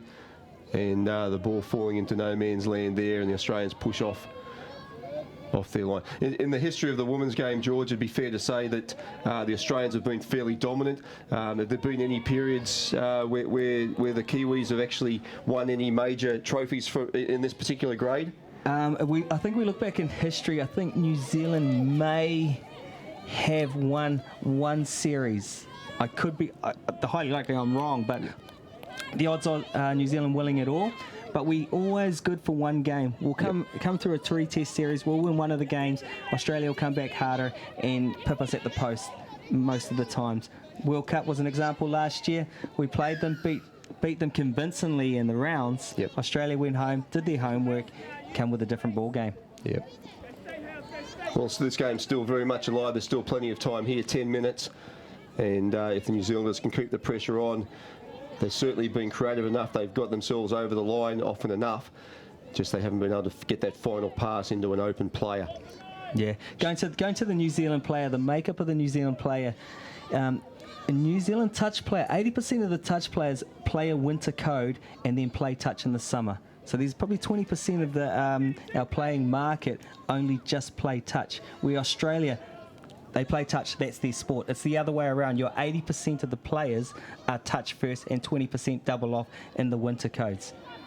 And they're playing all year round. You know all about it. Yeah, absolutely. I was talking to Steve Roberts earlier, and it's probably one of the big differences that here in New Zealand we only play it as a winter code, a very, very short season, limited opportunity in terms of the elite level of touch across the country, which really only comes together at the national tournament in terms of representative touch. Whereas in Australia there are many multiple levels. It's played across multiple seasons as well, and for a lot of people really is their single sport of choice as well, George. That's right, Jay. So putting it up against the odds are against New Zealand at the offset. The other factor is when you look to these test matches, New Zealand really get a game like this. So they're playing in their provinces, they're playing in 1s and 2s and get a good game probably once or twice a year, where Australia in their leagues, they're playing week in, week out at this intensity. So it's nothing new for them. So for these debutants, it's a huge step for them, especially for a first time. Yeah, no, it certainly is. Well, we're not certainly using that as an excuse by any stretch of the imagination, because New Zealand has always been very competitive across all the grades, and particularly across a number of other sports as well, even though we've got a much smaller population than many other countries, including Australia. So anyway, back to the scoreline here. 6 touchdowns to 1. Australia leading New Zealand here in the Women's Open. We're into the final 8 minutes of the game, and as time ticks by, this game is getting further and further away from the Kiwis. They really do need to get a couple of quick touchdowns to give themselves any chance of keeping the series alive here. Oh, good pressure defence there by the Kiwis. Able to snuff out the Australian attack there. I'm sure you can hear a lot of yelling from the sidelines and so forth. A very vocal Gavin Downs, assistant coach, yelling out some commands there, and some rightful commands there in that sense. You may have heard him called lift. When a touch is made, the defence line needs to get back and up in Australia's face to not allow them to get those passes away quickly. And his commands were answered by the New Zealand and answered with no touchdown to Australia. Kiwis looking for an opportunity now. Up on the line, Tanika Willison. Tia Nuatai. Back to Willison, back to Nuatai. Dummy half run, forward pass I think there. And no, good opportunity for the Kiwis again. The Aussies offside. And they will get a fresh set of 6 just off the 5 metre line. Let's see if they can come up with something here. Dana Turnbull's the go-to player out there. She passed off from dummy half into Tanika Willison. Yeah, Tanika Willison hoping the Australians were offside so she could play through to get a nice cheap try there. Turnbull at dummy half again. Back to Willison, Quickie back to Turnbull. Good shut defence by the Aussies. Got up very, very quickly. Turnbull looking again. Back into Willison. Back door coming. Turnbull back to the left-hand side though. Well, very, very good Australian defence here. Working really hard, and there's the last touch. Steve Roberts, some awesome defence there by the Australians, keeping the Kiwis out, and that's been a big part of their game today.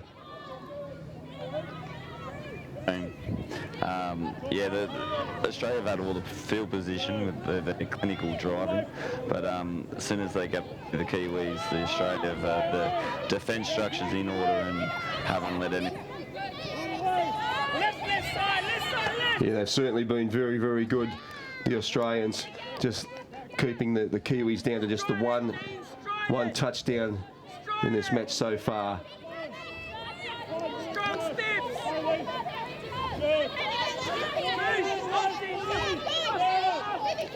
Kiwis working their way out past the halfway line. They really need to get a penalty or something out of here.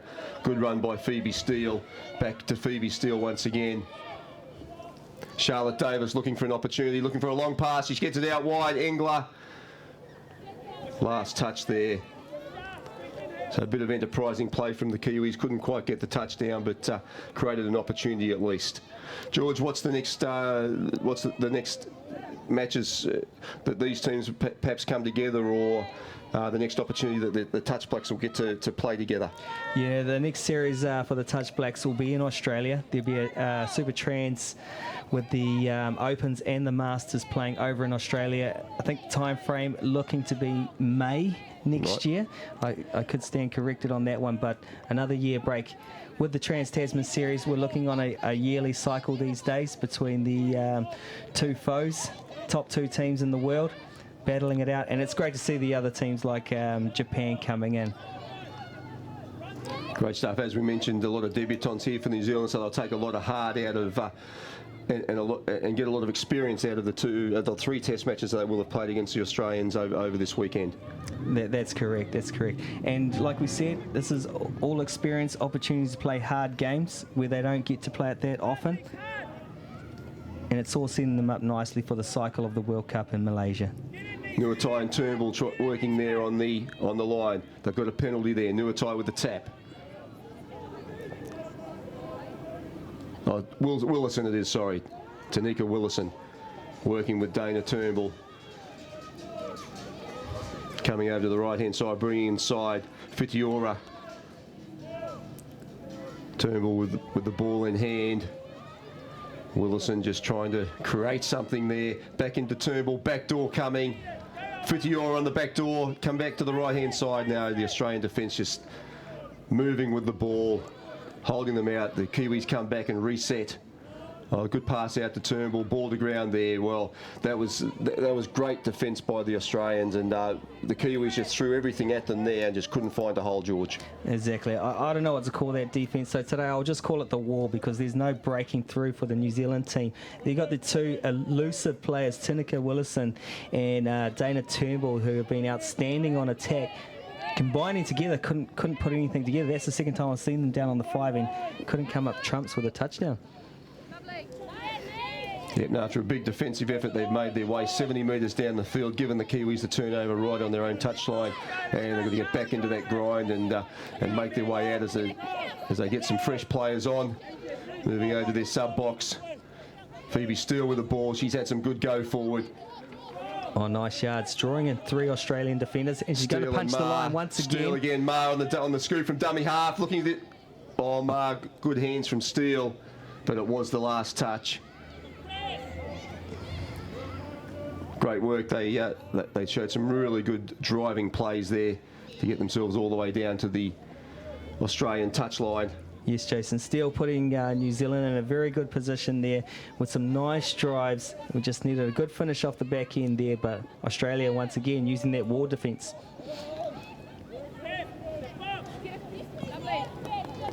Six touch there for the Australians. There should be a penalty there.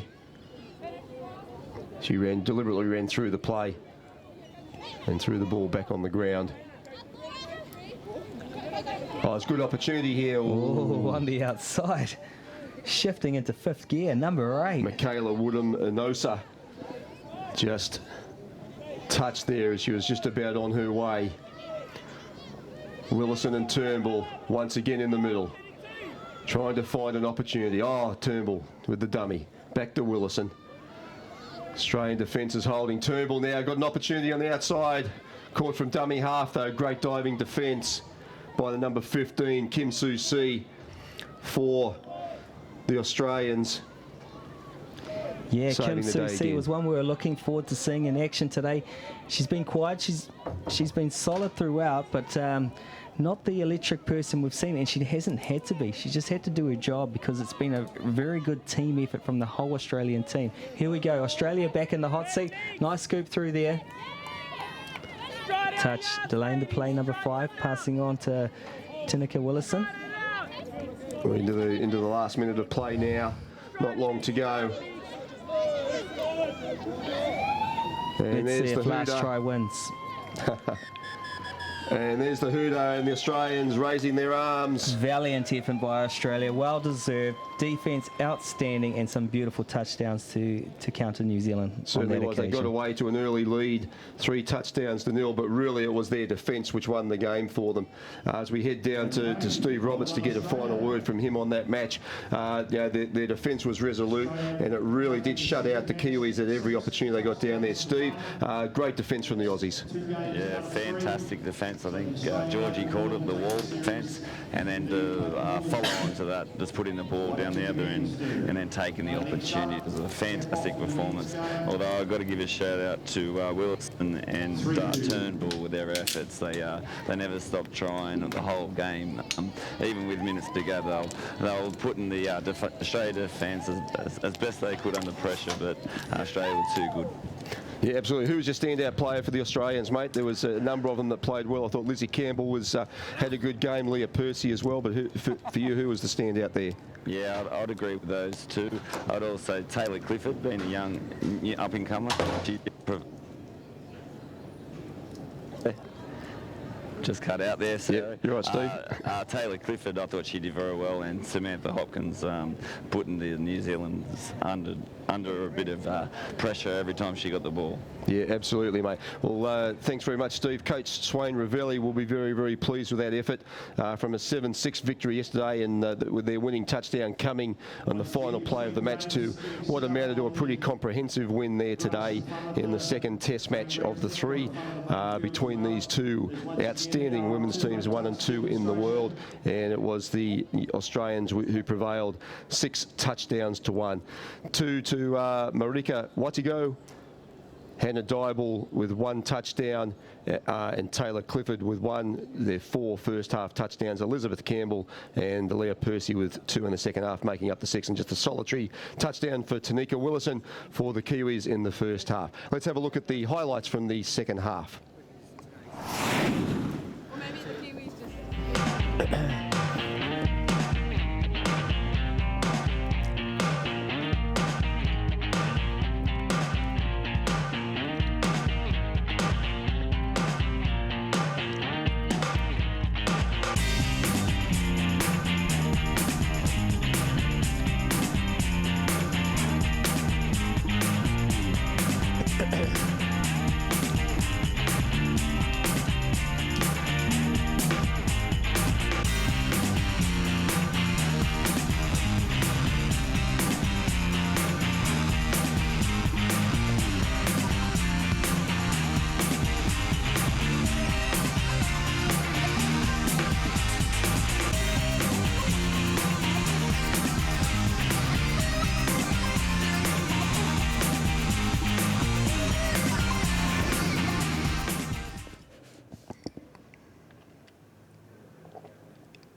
And there we see the victorious Australian Women's Open team just in their huddle after their second victory over the Touch Black women's team here today.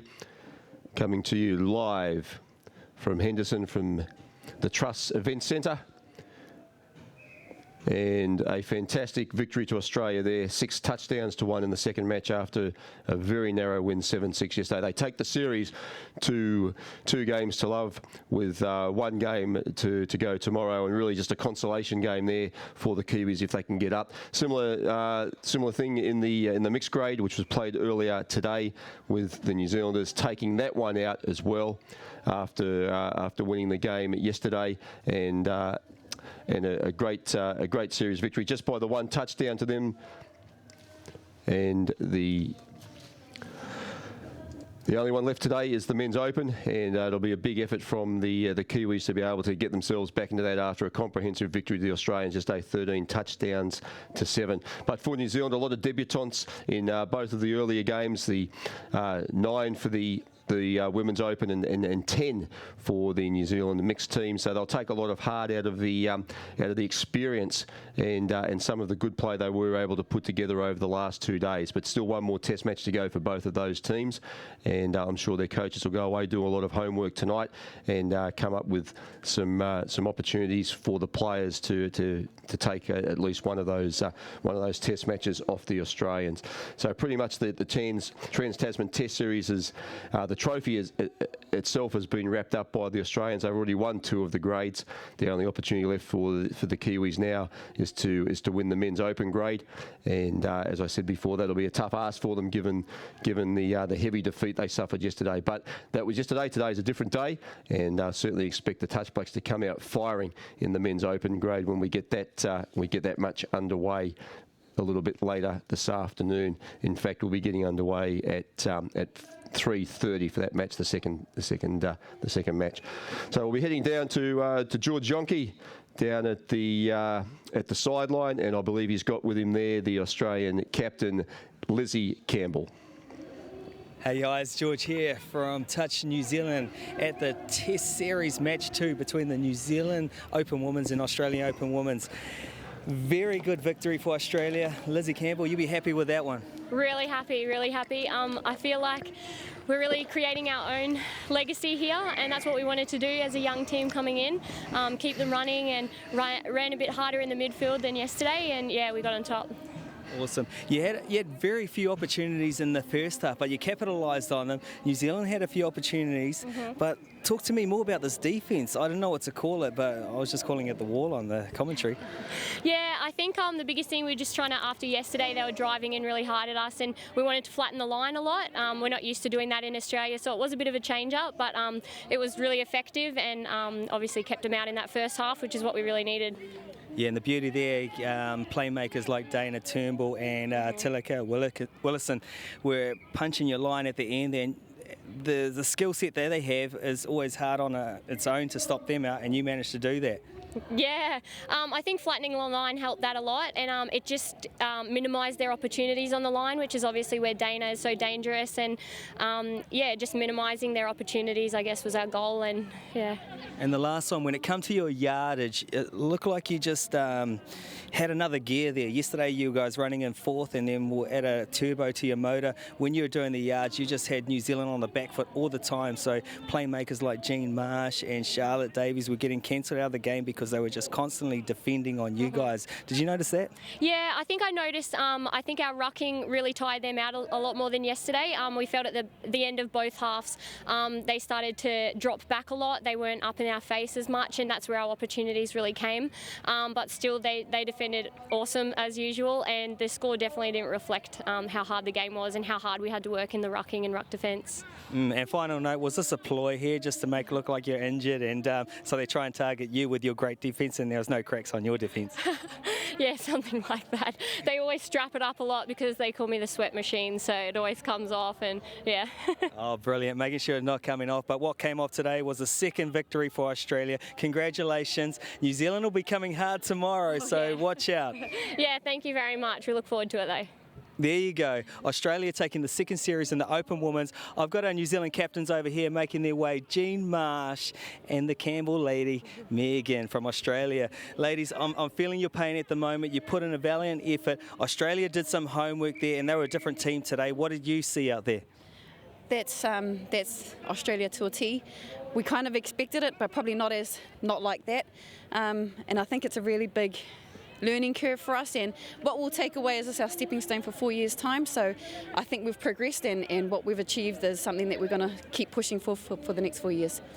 I'll tell you what I saw out there, especially for yourself, Jean Marsh, you were an influential person in the game yesterday for the first test, but today they managed to nullify you just due to that hard rucking where you did a lot of defence and you didn't get to the 5 metre in the first half. Would that be right? Yeah, and that's the grind that we talk about. And yesterday we stayed in the grind, and today when the going got tough, we bailed a little bit, and that's one thing we've got to work on, and that's an easy fix as well. Yeah, no worries, and it's good that you identify that you can fix that. If we go to the opportunity you guys had, so you did do the ruck through the field, you got a lot of opportunities on the line. We'll go to you, Meg. What did you see happening with that defence? Why were they shutting you down so much with all those opportunities you had? I think maybe things might have been a little different if we could have converted a couple of the first attempts we had and scored a couple on the board early. We might have got a bit up on them. But I think their confidence was just sky high. They just held us out in the first few sets, and then they just believed in their defence. They were up nice, hard and early, and they just kept us out. Yeah, that's a good point. And I noticed that with their backs going up because I talked to them about hitting a fifth gear, and they were a different team to what I saw yesterday. If you did get those early ones, I think the backs would have come up and you would have finished. Dana Turnbull, who was outstanding for you guys yesterday, as fast as she was, she couldn't even crack that defence. I think probably we lacked a little bit on our yard, so we didn't quite get the big roll into the line that we needed to give Dana that opportunity to get through from half like we did yesterday. And that just comes down to the grind, sticking in the grind. They worked us hard on their yards, so we were down and out on deep, but that's no excuse. We need to get up and stay hard in our yards again. But again, that's learning. This is a 4-year plan, and that's, you know, those experiences are what our young girls need to go through in terms of you know, getting the best result for 4 years. And I think you ladies answered it right there. You had all the answers of what happened out there. I know you guys are going to go back. You guys have got the experience. You saw what was happening, and I know you'll be coming to the party tomorrow to get one up on the Australians. You won't be letting them go home with 3. Would that be right? Definitely, always. You know, we'll stay in the grind, and we want to get that one win, and we want to make the series 2-1. Brilliant. There we have it, the New Zealand captains for 2016. Test number 2, not going the way of the Touch Blacks, but they'll be back harder and faster tomorrow. Thank you very much, guys. We'll be back shortly with the men's. Test number 2, Australia, New Zealand.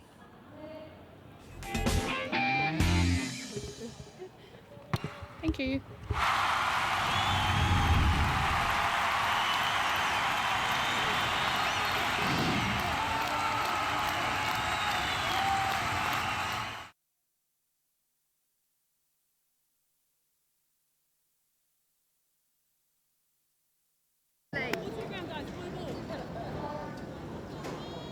For a lot of the junior grades, we do 4 touches rather than 2. Some game flow going. We're playing traditional methods here. There's only 2 touches. Lose control, hand over. And visit. 2 touches can occur very quickly. It's a hand over to the opposition. We're going to take on yellow. Out there, wait. And look for the puck on here. He's into space. Is that a touchdown? Yes, it is. Auckland Blue.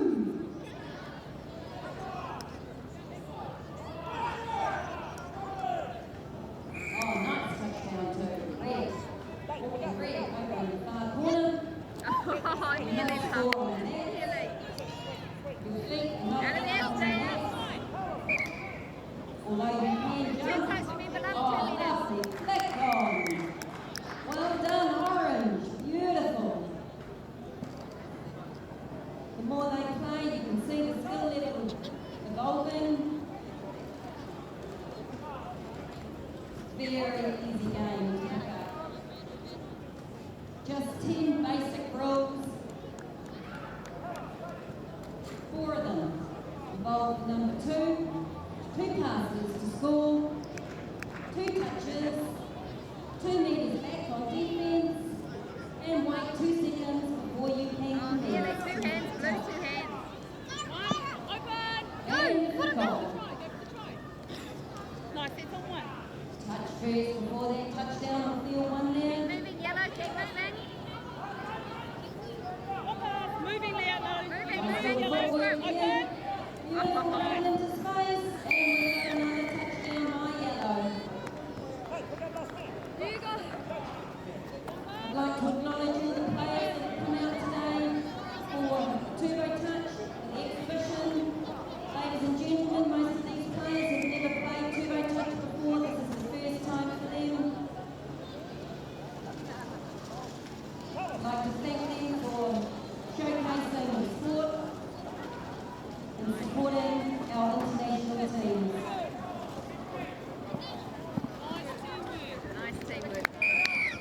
Lovely touchdown there by yellow and blue taps off.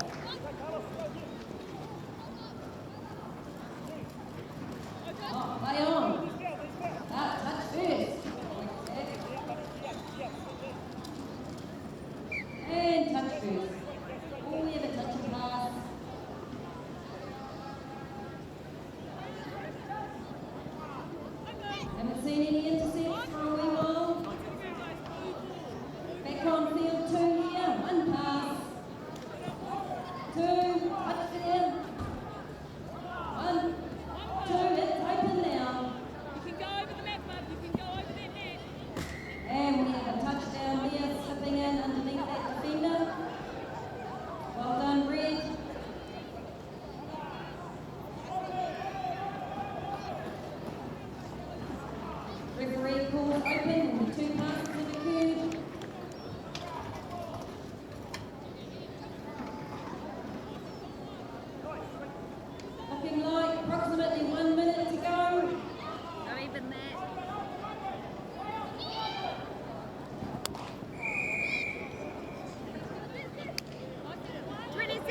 Yeah, 20 seconds, yeah.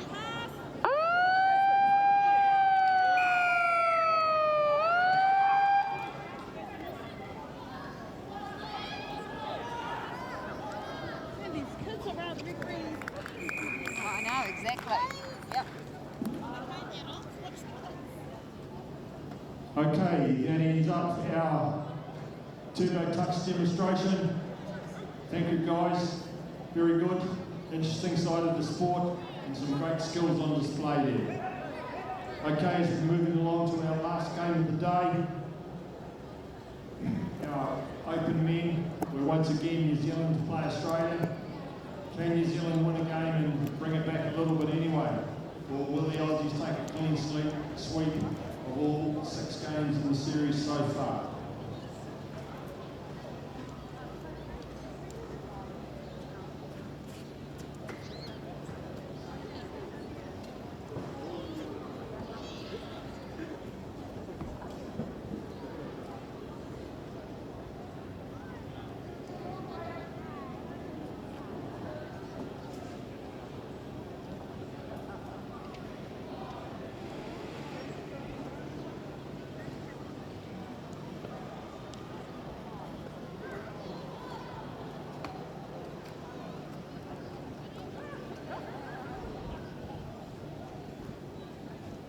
Once again, as we're gearing up to the start of our last game of the day, just a reminder that if you want some merchandise or a memorabilia of this, or a reminder or memento of this particular tournament, the Touch New Zealand shop is open at the end of the grandstand here. Go down, have a look, see what they've got on offer. Also, there is some Touch New Zealand just generic gear, not for this particular tournament, and some other equipment and stuff. So go down, have a look.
Okay, gearing up to our last game of the day.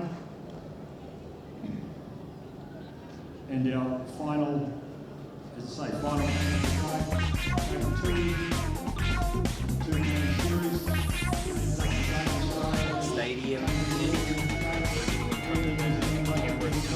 Is it possible just to remind the sheets to stay in there? Cheers. Okay, so let's get this. And welcome back to the Trust Arena at Henderson, Auckland, New Zealand. And welcome along to our viewers who are watching us live streaming all around the world. I'm Jason Hempson, and with me in co-commentary today is multiple World Cup representative for Touch New Zealand, George Yonke, and also Steve Roberts, former Australian captain and multiple World Cup winner for the Australian Men's Open team. We're into our final match of the day here, the Men's Open. It is the Touch Blacks representing New Zealand up against Australia, trying to keep the series alive in this particular grade for the Touch Blacks. They suffered a big defeat yesterday, 13 touchdowns to 7, and with the series already gone the way of the Australians via the winning of the grades in the Mixed Open and the Women's Open grades, it really is down to pride now for the New Zealand teams. So we see the Australian teams running out onto the field now, being introduced to the crowd, which has built steadily over the day. For Australia, number 1 Daniel Barton, Stuart Brerety, number 3 Scott Buckley, 4 Scott Bundy, 5 Terry Deegan, 6 Sean Francis, 7 Nick Good, 8 Dylan Hennessy, who was outstanding yesterday, 9 Jaden Love, 10 Jordan Marshall, 11 Ben Moylan, 12 Rob Nackler, 13 Pete Norman, 14 Jonathan Parlow, 15 Lachlan Pearce, and 16 Matt Prowse, and their coach, the very experienced Tony Trad. Jonathan Parlow and Scott Bundy will be the players standing down today. Out of that 16, only 14 players can take the field. And here come the Kiwis, the Touch Blacks, representing New Zealand. The Men's Open division making their way to the field. No doubt they'll be hurting after yesterday's big loss, 13 touchdowns to 7 at the hands of the world champion Australians. And there we have the team. Number 1, Michael Kavanagh. Number 2, and captain, Mita Graham. Number 3, Matt Sinclair. Number 4 is Mick McCarran. 5, Sean Law. 6 is Shannon Tamori. 7 is Taylor Hoare. Number 8 is Josh Leota. Number 9, Narohi Black. Number 10, Jamin Ormsby. Number 11 is Rehana Suter Finch. 12 is Ruamai Uriti. Number 13, Carlos Savage. Number 14, Tama Guthrie. 16 is Connor Pamatoto. And 16 is Damien Darlington, coached by Peter Bentley. The players standing down for the Touch Blacks today are Josh Leota and Rehana Suter Finch, who scored 3 touchdowns in yesterday's loss to the Australians. And the match officials today, the same ones as yesterday, did such a fantastic job. Maya Williams in the middle there from New Zealand, accompanied by Dave Baggio and Matt Lavery. And we have the New Zealand Touch Blacks getting ready for their challenge, the haka, being presented to the Australians.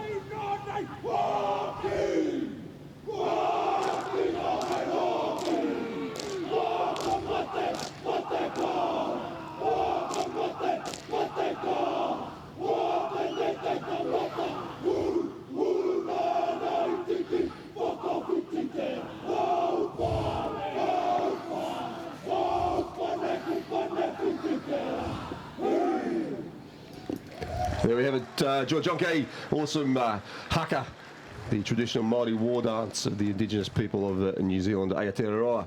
Beautiful stuff there. Always sends a tingle up my spine, mate. Let's hopefully they can take that passion that they produced in the haka out onto the field and come up with a better result than yesterday, mate. Exactly. The feeling was there, the ihi was there, the mana was there, everything was there in the haka. Now that needs to translate into touchdowns out there. We know they have the passion and want this game. but the skill set needs to come into factor. We need to shut down those key players. Dylan Hennessy, outstanding yesterday. The man they went to, read the New Zealand defence, kept going back short side in that second half and giving a few opportunities there. Scott Buckley scoring 3 touchdowns.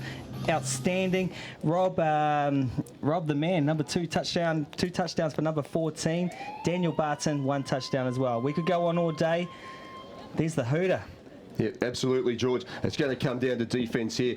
The Kiwis showed they can score touchdowns. They scored 7 of them yesterday against a crack Australian side, but they let 13 in, and that's the big issue for the Kiwis. Hopefully, they've done some work on their defensive policies overnight. Peter Bentley, the coach, the assistant coach, Fidio Black and Roald Das would have obviously gone away and done some work and tried to instill into the guys those new policies.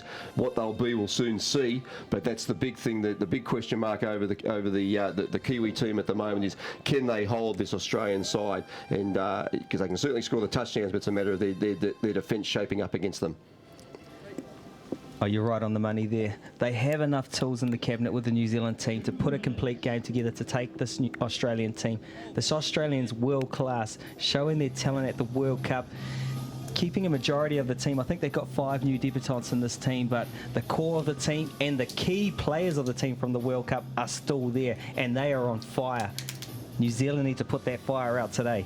One of the big things for the Australian team, and we spoke about it yesterday, was their lack of errors. They just play a very complete game. They complete their sets well. They don't make many errors, if they make any at all, and that can add to the pressure that you can put on the opposition, particularly if you're going forward and if the opposition are giving you turnovers. So it's going to be key for the Kiwis. They need to limit their mistakes, because anything they do will be punished by the Australian side.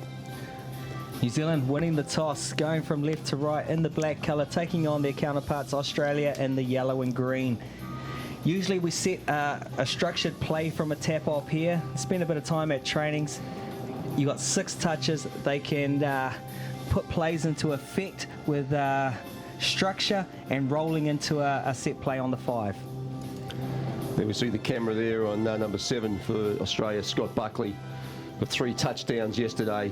He was superb in support play, but also created some opportunities for his teammates as well. So it's going to be a big effort here expected of the Kiwis. Coach Peter Bentley, what would he have done specifically with the guys overnight to try and turn this around, George? Yeah, working on their defence, and obviously they're going to counter those key players, but they need something up their sleeve. Yesterday they had a good defence that Australia said it was new to them, but at half-time they analysed that and say, this is how we're going to attack that. Let's see if they got any more tricks up their sleeve, this New Zealand team. Well, Black there, just with the mistake, couldn't quite hold on to that pass, so they certainly got up to the line really quickly, as you'd expect from halfway, but the Australian defence managing to hold them out now. The Kiwis going to have to push hard to try and limit the Australian attack now. Yeah, you saw that right. Ngāhuri Black on the 5 yesterday was outstanding with his first touch of the ball, 1 from 1, getting a touchdown today. They put him into the vital position, unfortunately couldn't get that ball. If that ball went to hand, I'm pretty sure it would have been a touchdown to New Zealand. On the sideline we have Steve Roberts, former Australian captain over here, coaching the Japanese men's open side. Steve, Tony Trad, very experienced campaigner. He's had this Australian side for about 9 years now. What would he have said to his troops in terms of coming up to today's match? But he wouldn't have been happy with the 7 tries. So I think they'll be looking to tighten their defence, maintaining their attack, but holding the New Zealanders out for less than 4 or 5, I would say. Thanks, Steve. Great comments there. We see the Australian side working their way patiently out from their own half, making some big metres through the middle of the Kiwi ruck there. Some good options. Always looking for the options. And they will make their way over the line. His could be the first touchdown. And it looks like it is. Just checking with the sideline official. And it is try number 1 to the Australians. Great work there. There he is, Hennessy. And great play Dylan Hennessy with the touchdown. Oh, you're right on it was the all money. created by Jaden Love. Jaden Love from New Zealand. Officially, the Touch Blacks wouldn't like that with one of their own setting up the first try for Dylan Hennessy. Well, what's he doing playing for Australia, mate? How's that work? Yeah, it's his adopted country. It's a shame we can't get him back here. Great play there by Dylan Hennessy. Kept himself alive after a good play of the ball, and so important that when close to the line that the play of the balls are set up really well for the dummy half to come through and scoop, isn't it, George? Very much so, and it's all coming off momentum.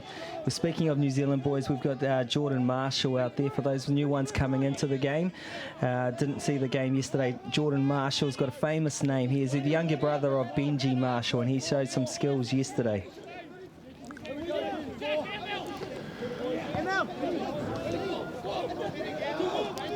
Australian pressing hard now. Another opportunity, and they're in again.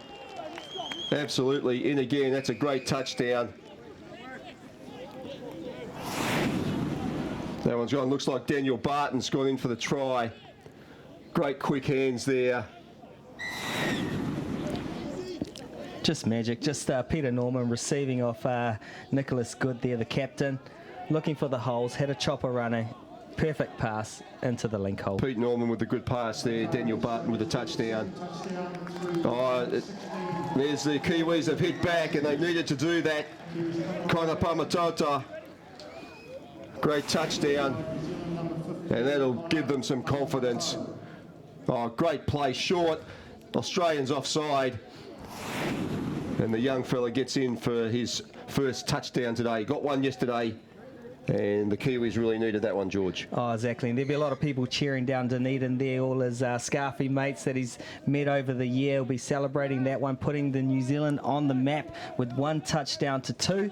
Anyone's game still. Australia had a good start with 2 touchdowns. New Zealand, thanks to Connor, have brought them back into the game. There's a hole. Nice easy pass over the top. Number 10, Matt Prowse, adds to his total. 1 touchdown today, 1 touchdown yesterday. It looks so easy, too easy, wasn't it, mate? All looked a little bit too easy. There's that man again, that New Zealand boy, Jaden Love. He's giving me nightmares. Great work by Matt Prowse, adds to his score from yesterday, which were well spread out across the Australian team. Kiwis hard on attack now. They need to come up with something again. They need to answer back straight away. It's pulling the Australian defence out 5. An opportunity. Referees called for 5th and final touch. Shannon Tamuru having a dive there. To no prevail. Ruamai the Rat having an opportunity on the last one. Nothing really there, but having a little dab. Just over 5 minutes gone. Scoreline 3-1 to Australia over New Zealand in this Men's Open. Coming to you live from the event centre, from the Trust Event Centre in Henderson in Auckland. Australians driving forward well into the Kiwi half now. Good movement.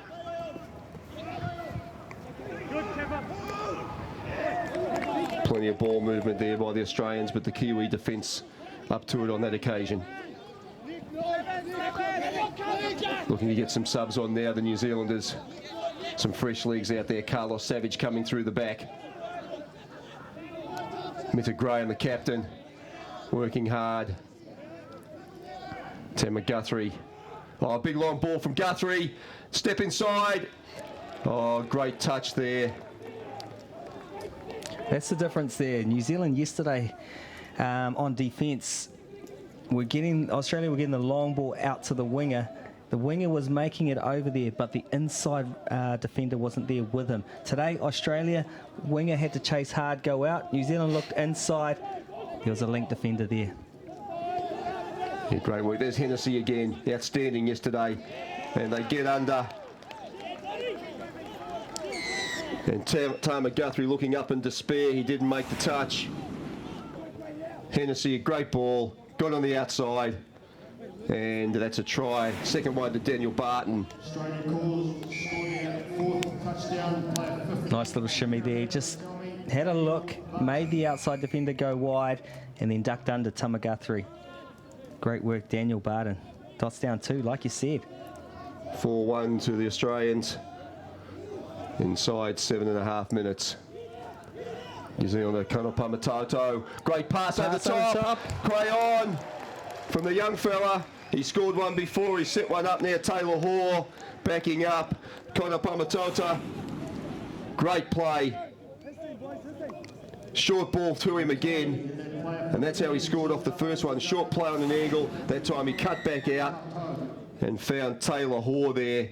Taylor Hall slamming it down like he got a slam dunk. Scoring on the board. Touchdown number 1, just like his brother did in the open mix. Mackenzie Hall. The Hall boys loading up the touchdowns. But once again, Australia hit back straight away. And that touchdown's gone to young Jordan Marshall. And the odds are number 5 was in that, giving that pass. Right on the money. There he is. Peter Norman. In actual fact, that's Jordan Marshall's second try. We did get confused with the first one. Daniel Barton's just got the 1 try, but Jordan Marshall with 2. And it was just far too easy there for the Australians.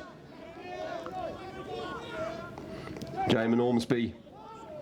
Long pass out. Step back inside. Australian defence able to get out there. Minter Graham, the captain, setting up the play. And Ormsby there caught from dummy half. It was the last. Yeah, Jamin Ormsby hoping that the Australian defender was offside. Decided to gamble with it and hold on, hoping that the referee caught him offside, but no. Referee said he was on. 5 touchdowns to 2. Australia lead the Touch Blacks. Australia working hard now. The Kiwi defence needs to work even harder. And they've got a penalty. That's a relieving penalty. It looked like it was a forward pass for that one. They'll be into the Australian half. Oh, no, mistake there. Well, they can't afford those errors. Jamin Ormsby, unfortunately, just putting the ball down. Yeah, Jamin Bill Williams, they call him by the nickname. Unfortunately, dropped one. It's uncharacteristic mistake. Look for him. This is his first game in the Test series. He'll be wanting to make up for that. He's a very lethal man on the 5, so expect something interesting from him later on in the game. Taylor Hall working hard in the middle there. Australia with the ball out to the right, going to ground. The Kiwis now make their way to the sub box, get some fresh legs on. Driving hard. Yeah, good penalty there. Good call by the referee, Maya Williams. There's the big pass out there, but looking for the flick in. Yeah, New Zealand done their homework. Their link was there on the inside to cut down that flick in pass. I know Australia practiced that one. It's not a fluke.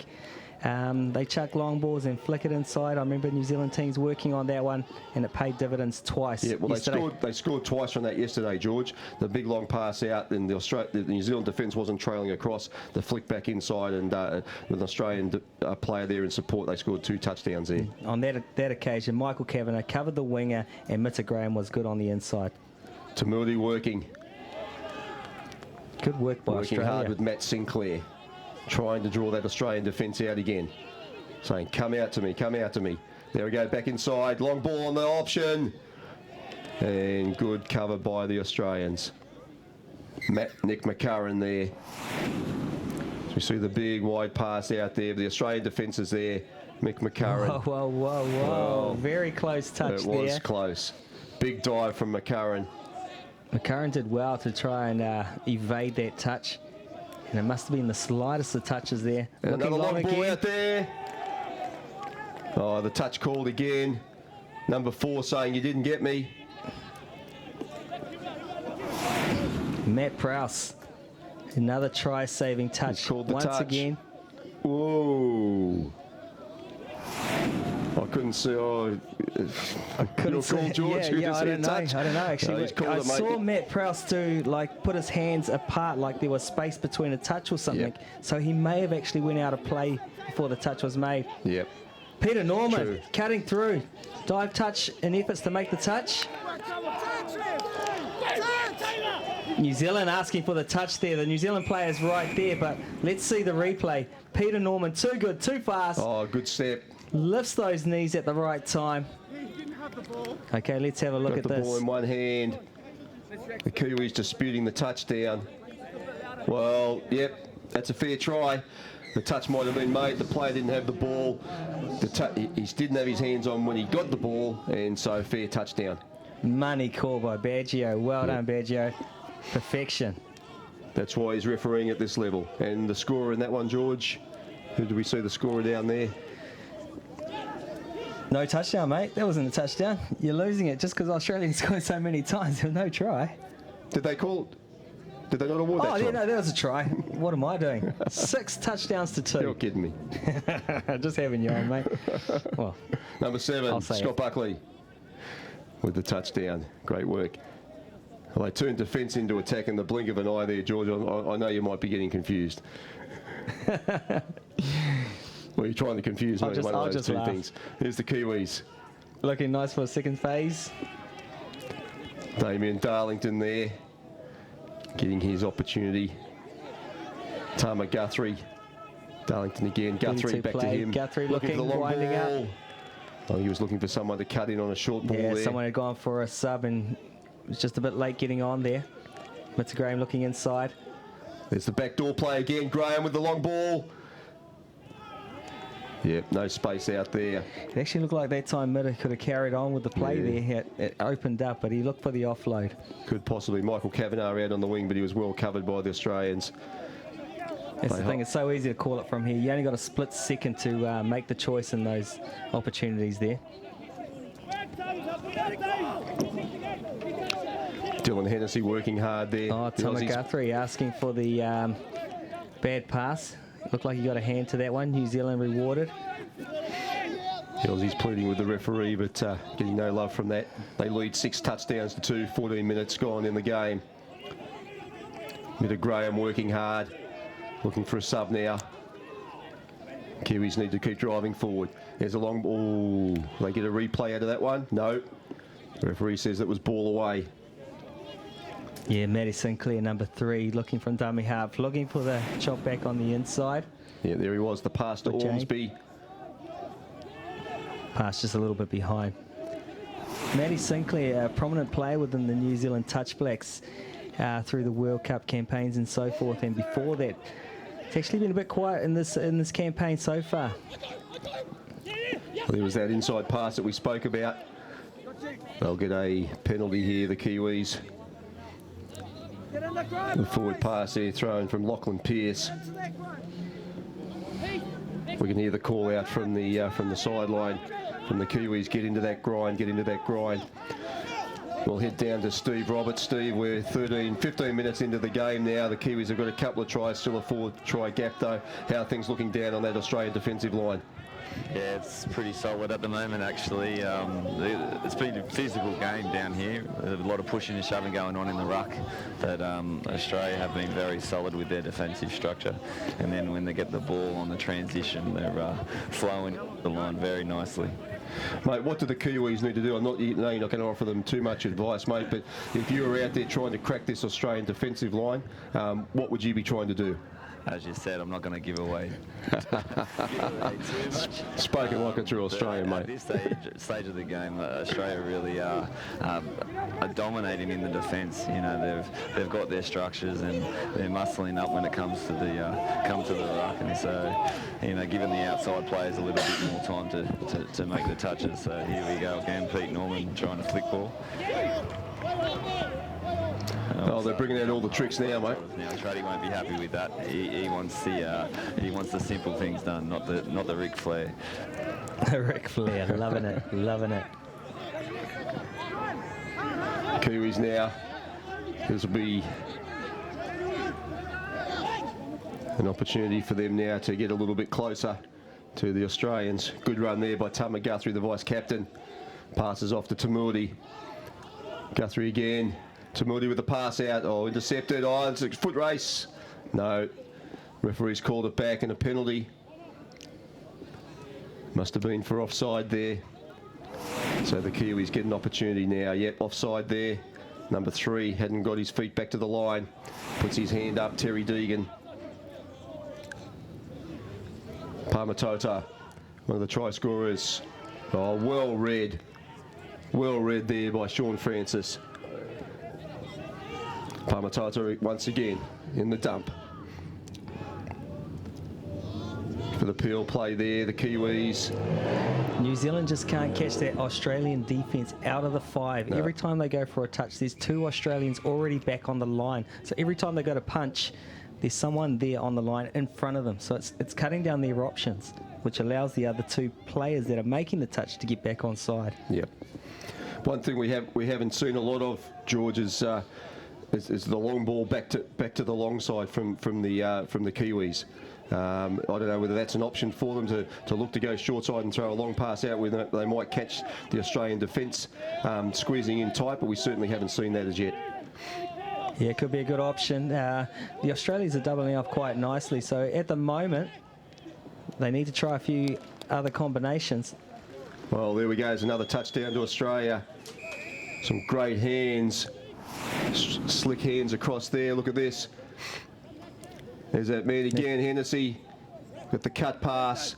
And the Australians, no Kiwi defence within Kui of him there.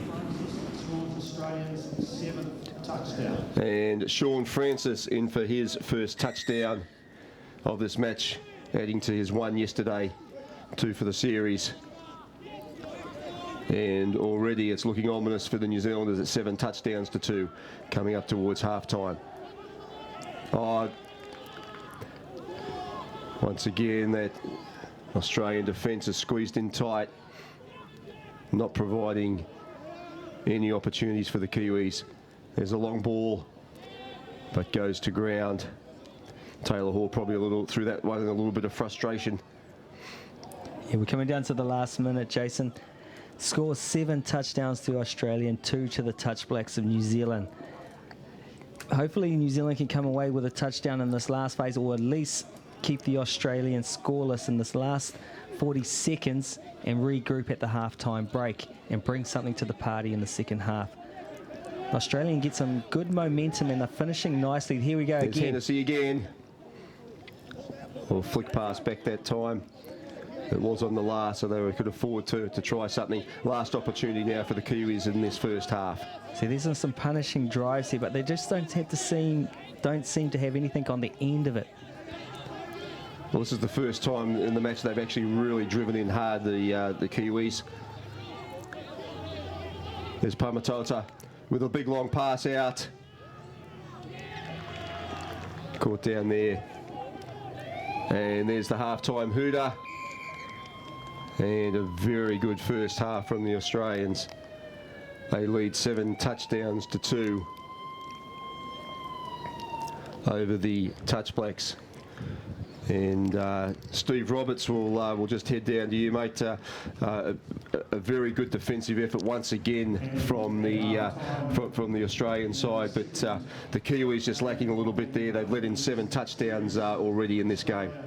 Yeah, that's on the back of a great defence from the Australia. As Georgie said, we've got the punch, and then on the back of that, we've got something flowing with all the strike power across the park. So yeah, Australia dominating at the moment, which I actually like. But yeah. Well, there's a lot of energy coming from the Australian box too, being 7-2 up. It's you can feel it coming from their box that they're really enthusiastic.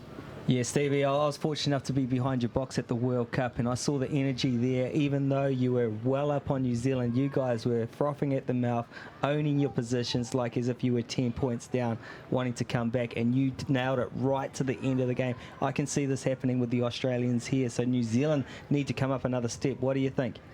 Yeah, they're definitely going to have to lift, but Australia will lift as well. I mean, no one likes to let a try on their watch. I'm sure that's the same with the Touch Blacks, but yeah, New Zealand will have to lift. But I think Australia will go to a next level. I think we'll still see a few more tries coming. And as you said, Georgie, Jaden Love in his debut game against Touch New Zealand, mate. I'm sorry to say, but he's electric.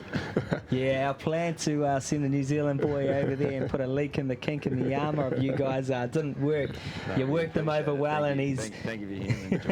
Appreciate it. You need to find your own players, Steve. Bit like Queensland, mate. They need to find their own players. Okay, let's have a look at the highlights of the first half in the second Test match between the Touch Blacks and the Australian Men's Open team.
Welcome back to the Truss Arena at Henderson in Auckland, New Zealand, as we're live streaming to you today in the second day of the Trans-Tasman Test Series between the Touch Blacks representing New Zealand and Australia.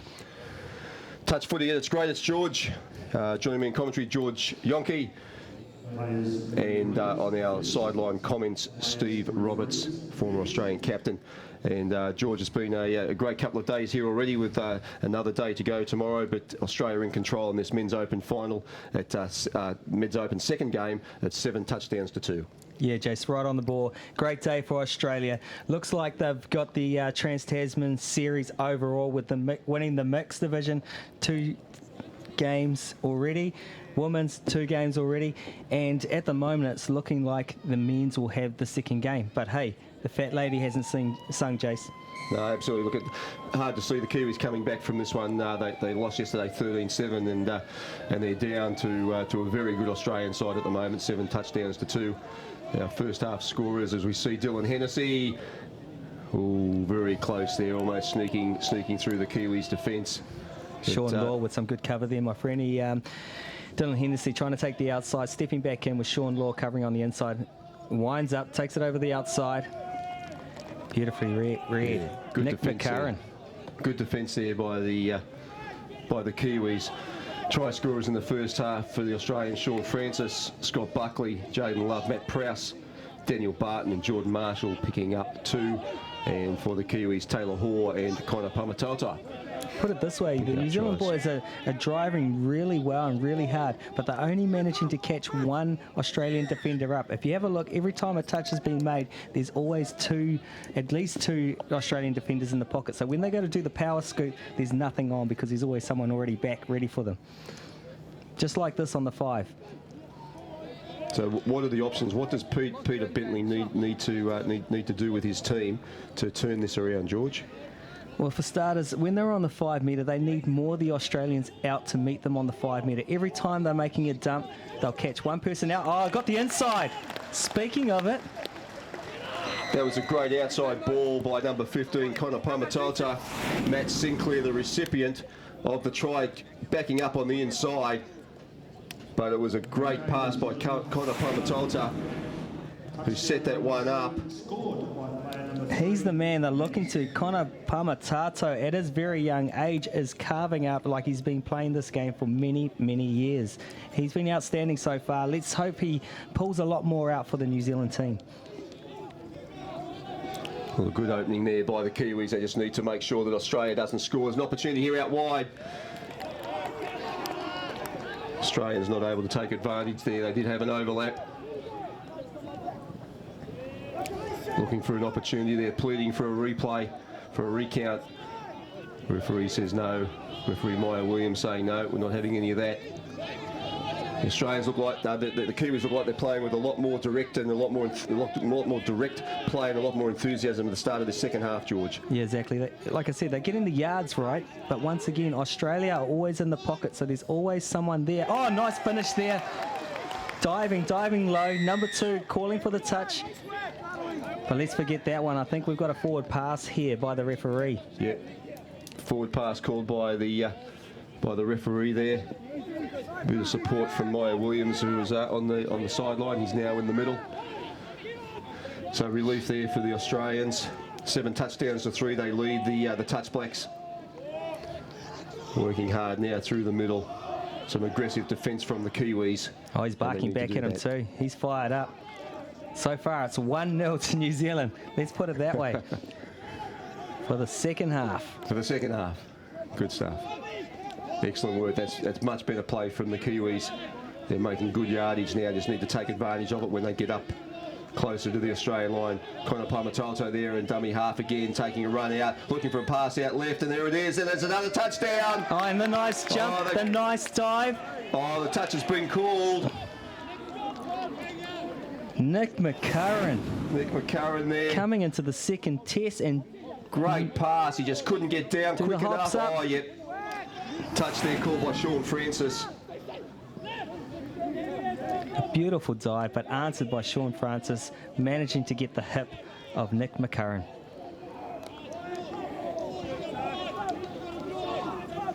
He's all right. He knows to get up and just play the ball.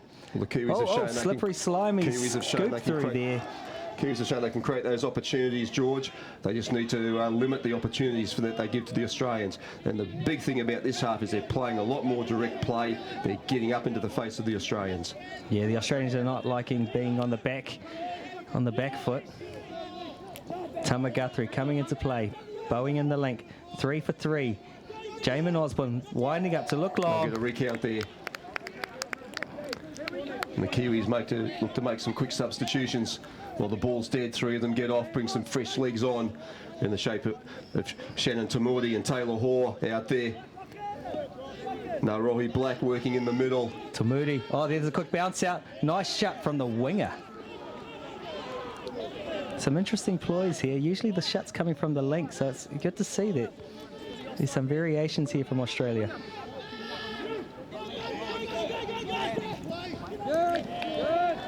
Oh, another good defensive effort by the Australians. Taylor Hoare trying to sneak in there. Dylan Hennessy making the touch. Hoare having another go on the short side. Call from dummy half. Jaden Love, beautiful defence there.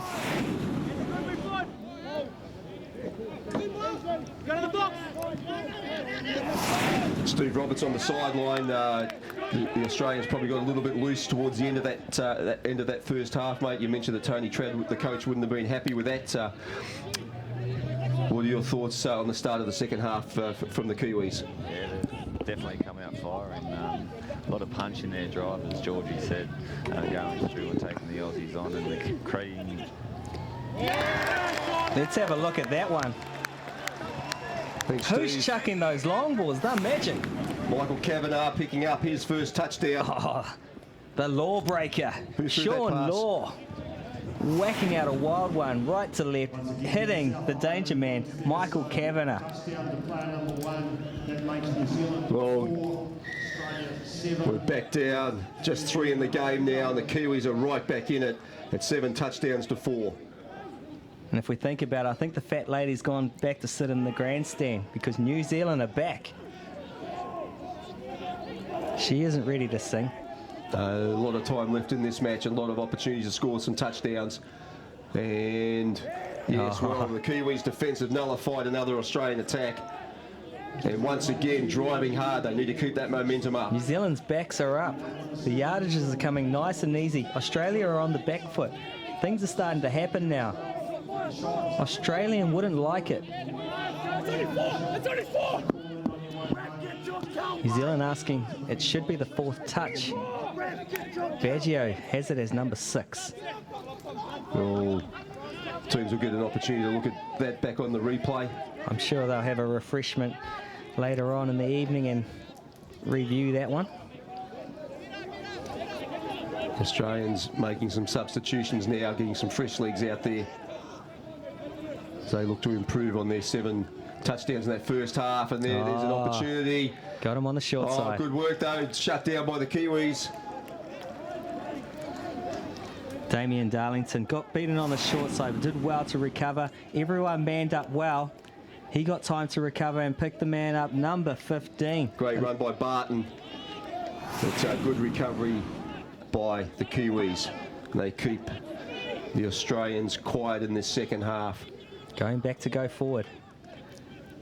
Oh, great work there by the Kiwis. Touch Blacks moving forward here now. Oh, Savage, snaky runs there, getting meterage. Playing with some confidence, another opportunity. Mr. Hoare looking with a cut pass over the top. Where's the flick inside? They were looking for it. The ball's been brought back. Referees called a penalty for the Touch Blacks.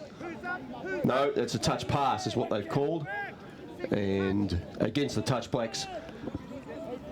And the Australians now a relieving penalty coming off their own line. Well, certainly a much more enthusiastic Touch Blacks team that we've seen in the second half, George.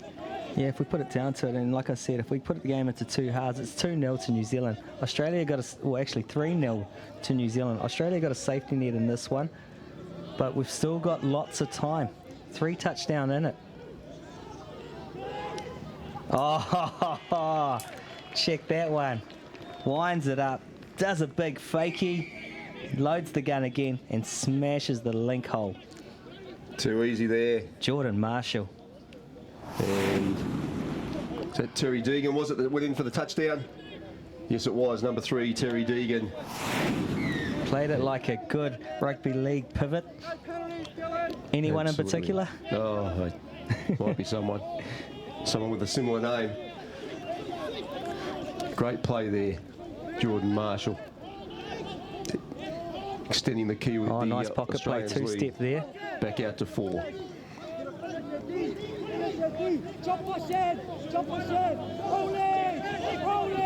Okay, brilliant pass there too. Good work there by the Kiwis. Another long ball recount. The Australians pleading they didn't play at the ball. They can plead as much as they want there. Maya Williams saying no, he came in with the intention of stopping that ball, so there'll be a recount for the Touch Blacks. Carlos Savage with the roll ball. Tama Guthrie and Savage working close together now. Back to the right-hand side there. Guthrie can't finding a way through there. Pulls the ball back to the 5 metres.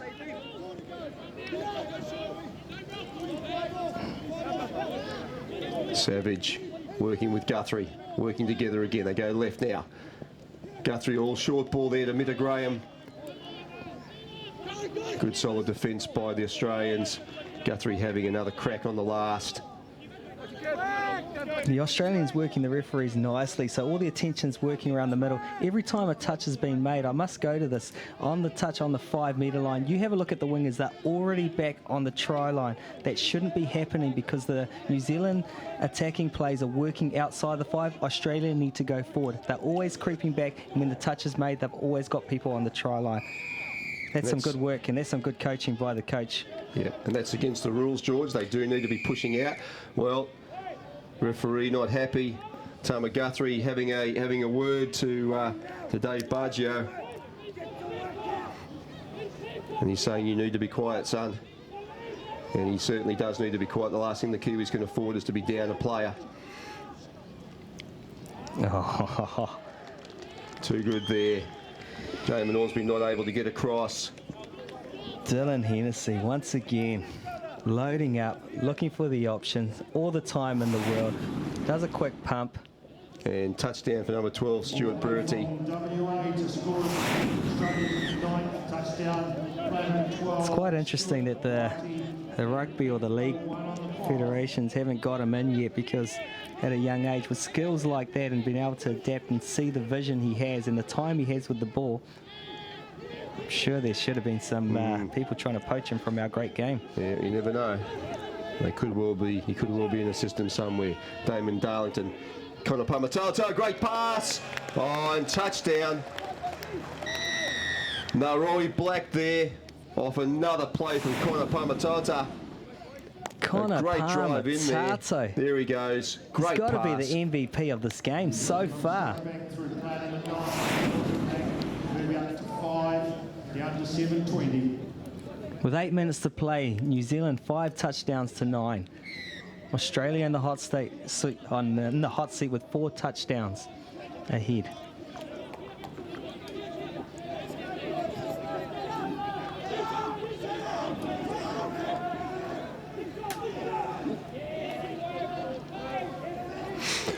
Score is 9-5.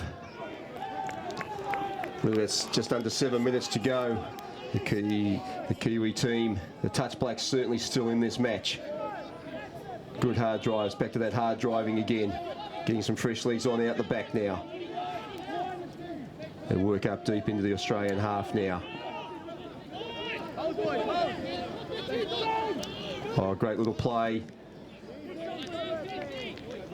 There's no way he was getting that pass away. Yes, some smothering Australian defence, not allowing him to pass over the top. There was always an extra man there. Aussie weren't going to allow him to pass that one.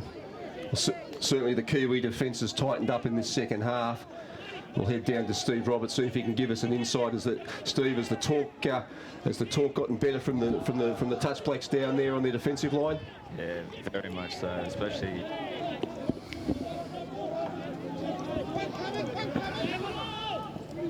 Forward up through the Australians. Okay, just losing Stevie a little bit there, going quiet there. I think he's admiring some of the New Zealand play. We'll come back to him shortly. Ormsby pushing forward with Guthrie. Nice second phase there. The wingers never onside. Goes for the dive. The referee points to the ground, and that's a touchdown. Very enthusiastic point to the ground.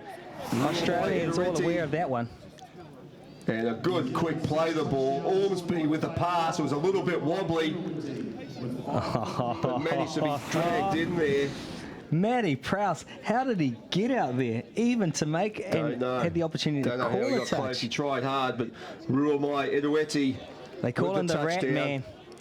Well, this is certainly a much more competitive game in this second half. The Touch Blacks back to within 3, 9-6 Australia lead.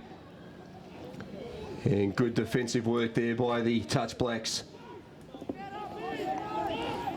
If they can hold the Australians out here and get a quick touchdown back, this game is well and truly alive, George.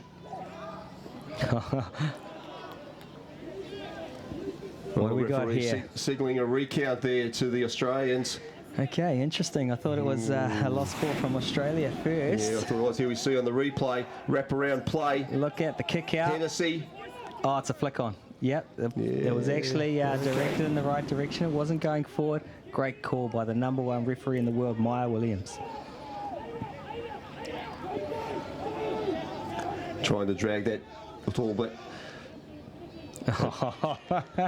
Trying to drag that defence out there and snuck in underneath as they did. Dylan Hennessy once again goes, does the step off the right, that's just gets superb. on inside the shutter, rolls the shoulder, puts it down with his right hand. That's why he's arguably the best player in the world.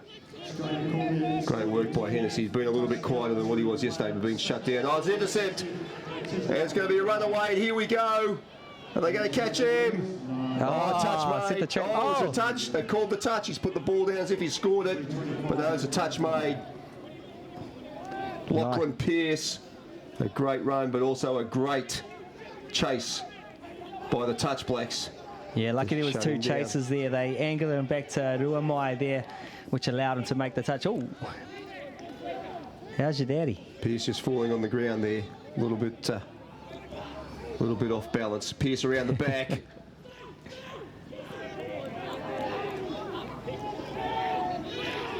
Nick good. Australians looking for a play there. Number 8, Nick Good, the captain. There he goes around the back. Oh, nice read by... Nice short ball, Edoueti. A good read on defence.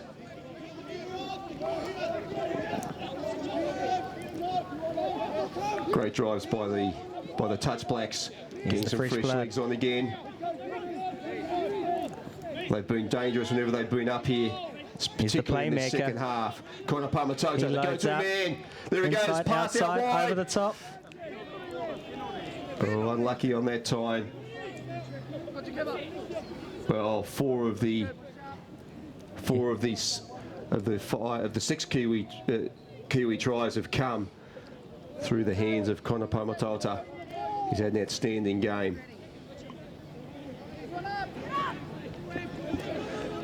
Getting close to the end of the match now, 2 minutes, and definitely not enough time for the Touch Blacks to win this match, but they could certainly get at least one other touchdown before the game's finished. Scott Buckley claiming a touch by the Australians there. He's a good step, scoop from dummy half. He's got some pace, and he's right. The ball was touched by the Touch Blacks. Referee didn't see it that way. They've given the ball back to the Touch Blacks. Yeah, it was a hard one to see. Yeah, it was. Even on the replay at slow-mo, you had to look carefully on that one. Yeah, offside there. Penalty for the Touch Blacks. Definite opportunity here to get back within 3. They'll get a lot of confidence out of the second half, George. They will. And if we looked at the scoreboard, New Zealand have won the second half 4 tries to 3. They'll take a win in that one, but I don't think it's enough to take the series. No, definitely not. Well, it's the first penalty we've seen for the players drifting back into that 5 metres. And you mentioned it before. Look at the winger. He's still back there. Hasn't even made an attempt to come out.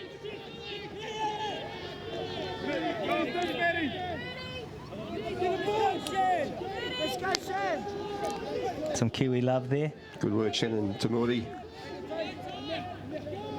Coming down to the last 20. Have the Kiwis got one more in it? Oh, couple of holds there. Yeah, ball to ground there, just getting mixed up. Bit of finger pointing going on there. I wasn't sure if New Zealand did it first or Australia. Well, there goes the full-time hooter. And a much more competitive game. It could have blown out at 7 touchdowns to 2 at half-time. But the Touch Blacks, much more competitive in that second half. They won the second half, 4 touchdowns to 3. Lost the game overall 10-6 and 2-0 down in the series. But a much more competitive second half from them. And certainly Peter Bentley will be very much happier with that second half performance, as will their captain Mitta Graham. Heading down to Steve Roberts down now on the sideline. Steve, a much more competitive second half from the Touch Blacks, and certainly their straight direct running took it to the Australian team. Yeah, very impressive second half. As you said, more direct and a bit more punch. Put the Aussie defenders on the back foot and under a bit more pressure. But Australia too good when it came a bit closer. The brilliance of Dylan Hennessy sort of coming through when he put a few tries that broke the backs a little bit, I think, of the Kiwis. Yeah, Dylan Hennessy, one of the key players for New South Wales. He debuted back in 2009 and played in every World Cup series since then. He was a key player for the Australian side in that match. Yeah, definitely. I mean, you also got to look at the efforts of Pete Norman. He had a very big first half, and his drive as well in that first half. I mean, the beauty of the Aussie team is that they're pretty. Their strike power across the park is deep. So we can look to a few different players to put on a try, and so that sort of I think was a major difference in the end. You know, New Zealand did very well to come back. I think you said it was 4-3 in the second half, so showed a bit of character, and they were a bit more enthusiastic when they got a few of those tries. Yeah, absolutely. I think the Kiwis did well. The Touch Blacks did well to come back in that second half at 7 touchdowns to 2. They could have easily have thrown the towel in, but they kept at the task and came up with some good touchdowns. Number 15 for me, Connor Pamatoto, was key to their effort in the second half and in the comeback. Yeah, he was phenomenal. Like you said, he's a young up-and-comer, but his performance in that second half was fantastic. And, you know, he's got a long future in the game ahead of him, and no doubt he'll be putting the defence of Australia under a lot of pressure in the years to come. But we spoke yesterday about the World Cup coming up in 4 years' time. Where is Australia at in terms of development of players coming through in that cycle? You know, we've spoken, the Kiwis have had a lot of debutants at this Trans-Tasman tournament. They've made a decision that they need to start blooding a lot more players really early on. Where's the Australian teams at in that pattern in the system? Yeah, I think we have about 6 debutants in this campaign, so a lot of us that finished up World Cup last year have moved on and they've come through, but they've got a good core of experience already there. So and with the juniors coming through, or the debutants coming through, there's a lot of class there. I mean, you saw Jaden Love and Jordan Marshall and little Lachlan Pearce. I mean, they're class acts. So yeah, the future does look strong for touch football Australia in the men's and certainly women's and mix that we saw today. So hopefully we can maintain that. And as you said, it's 4 years away, so you never know the development with the New Zealand in the years to come to sort of bridge the gap in the scoreline. Yeah, certainly. Thanks very much, Steve. I guess with so many debutants for the Kiwis, even though they've lost this Trans-Tasman series down 2 love in all 3 of the grades so far, it's all about development for them, and I'm sure that they'll be pushing the Australian teams once again when we get to the Trans-Tasman series next year, but also in that World Cup. Thanks for your comments today, Steve. We'll catch up with you again tomorrow, and as we look forward to the third matches in the Trans-Tasman Test series. Let's have a look at the second half highlights of the Men's Open second Test match between the Touch Blacks and Australia.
And the end of the second Test match between the Touch Blacks and the Australian Men's Open team here at the Trans-Tasman Test Series for touch football, coming to you live from the Trust Event Centre at Henderson in Auckland, New Zealand. And we're just heading down to the sideline now.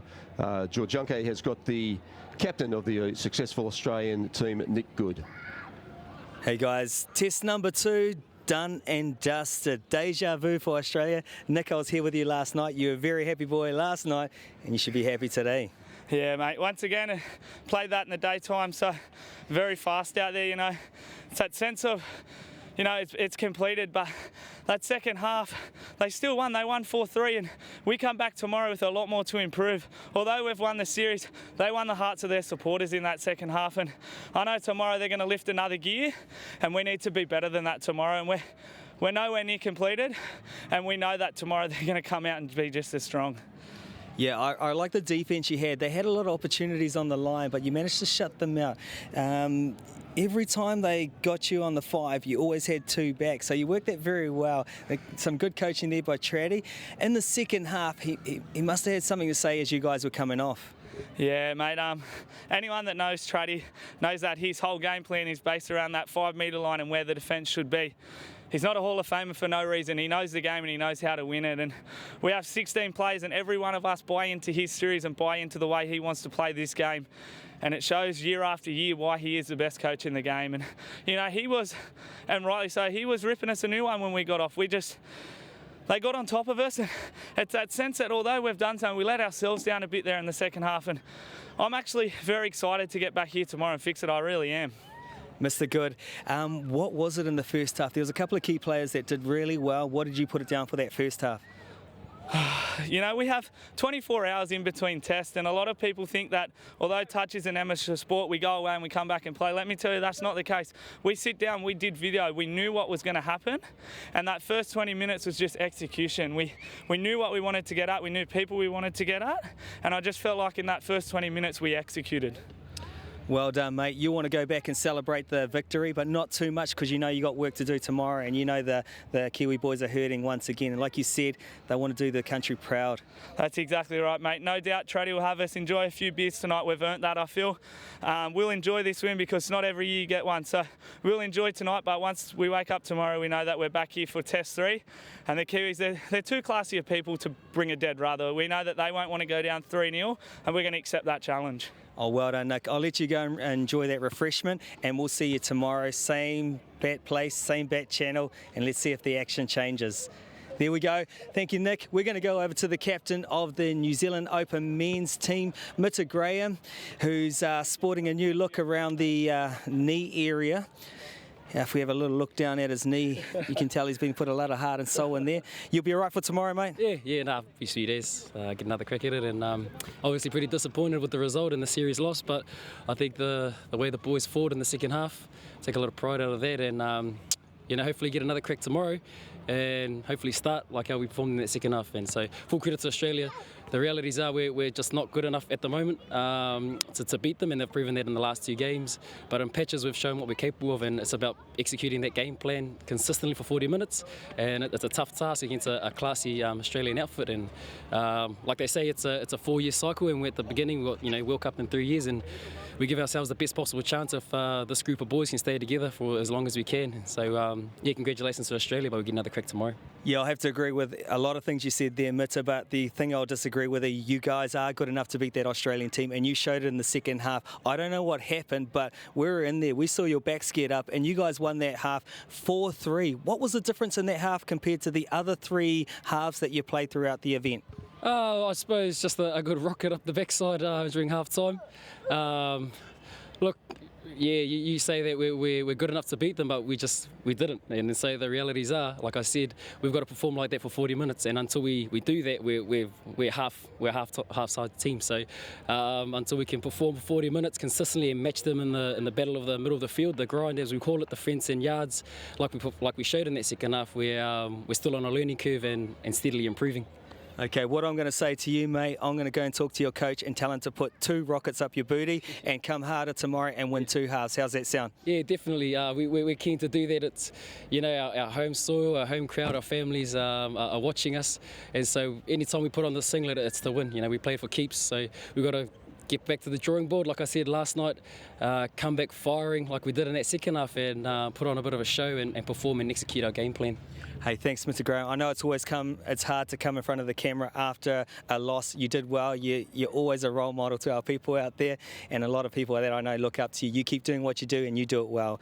All the best with the one tomorrow. Cheers. Thank you very much. This is George signing out from the Trans-Tasman 2016. We'll be back with you tomorrow with the Kiwis fired up to take the third test in the mixed, women's and open men's. Peace out. Touch, what a game.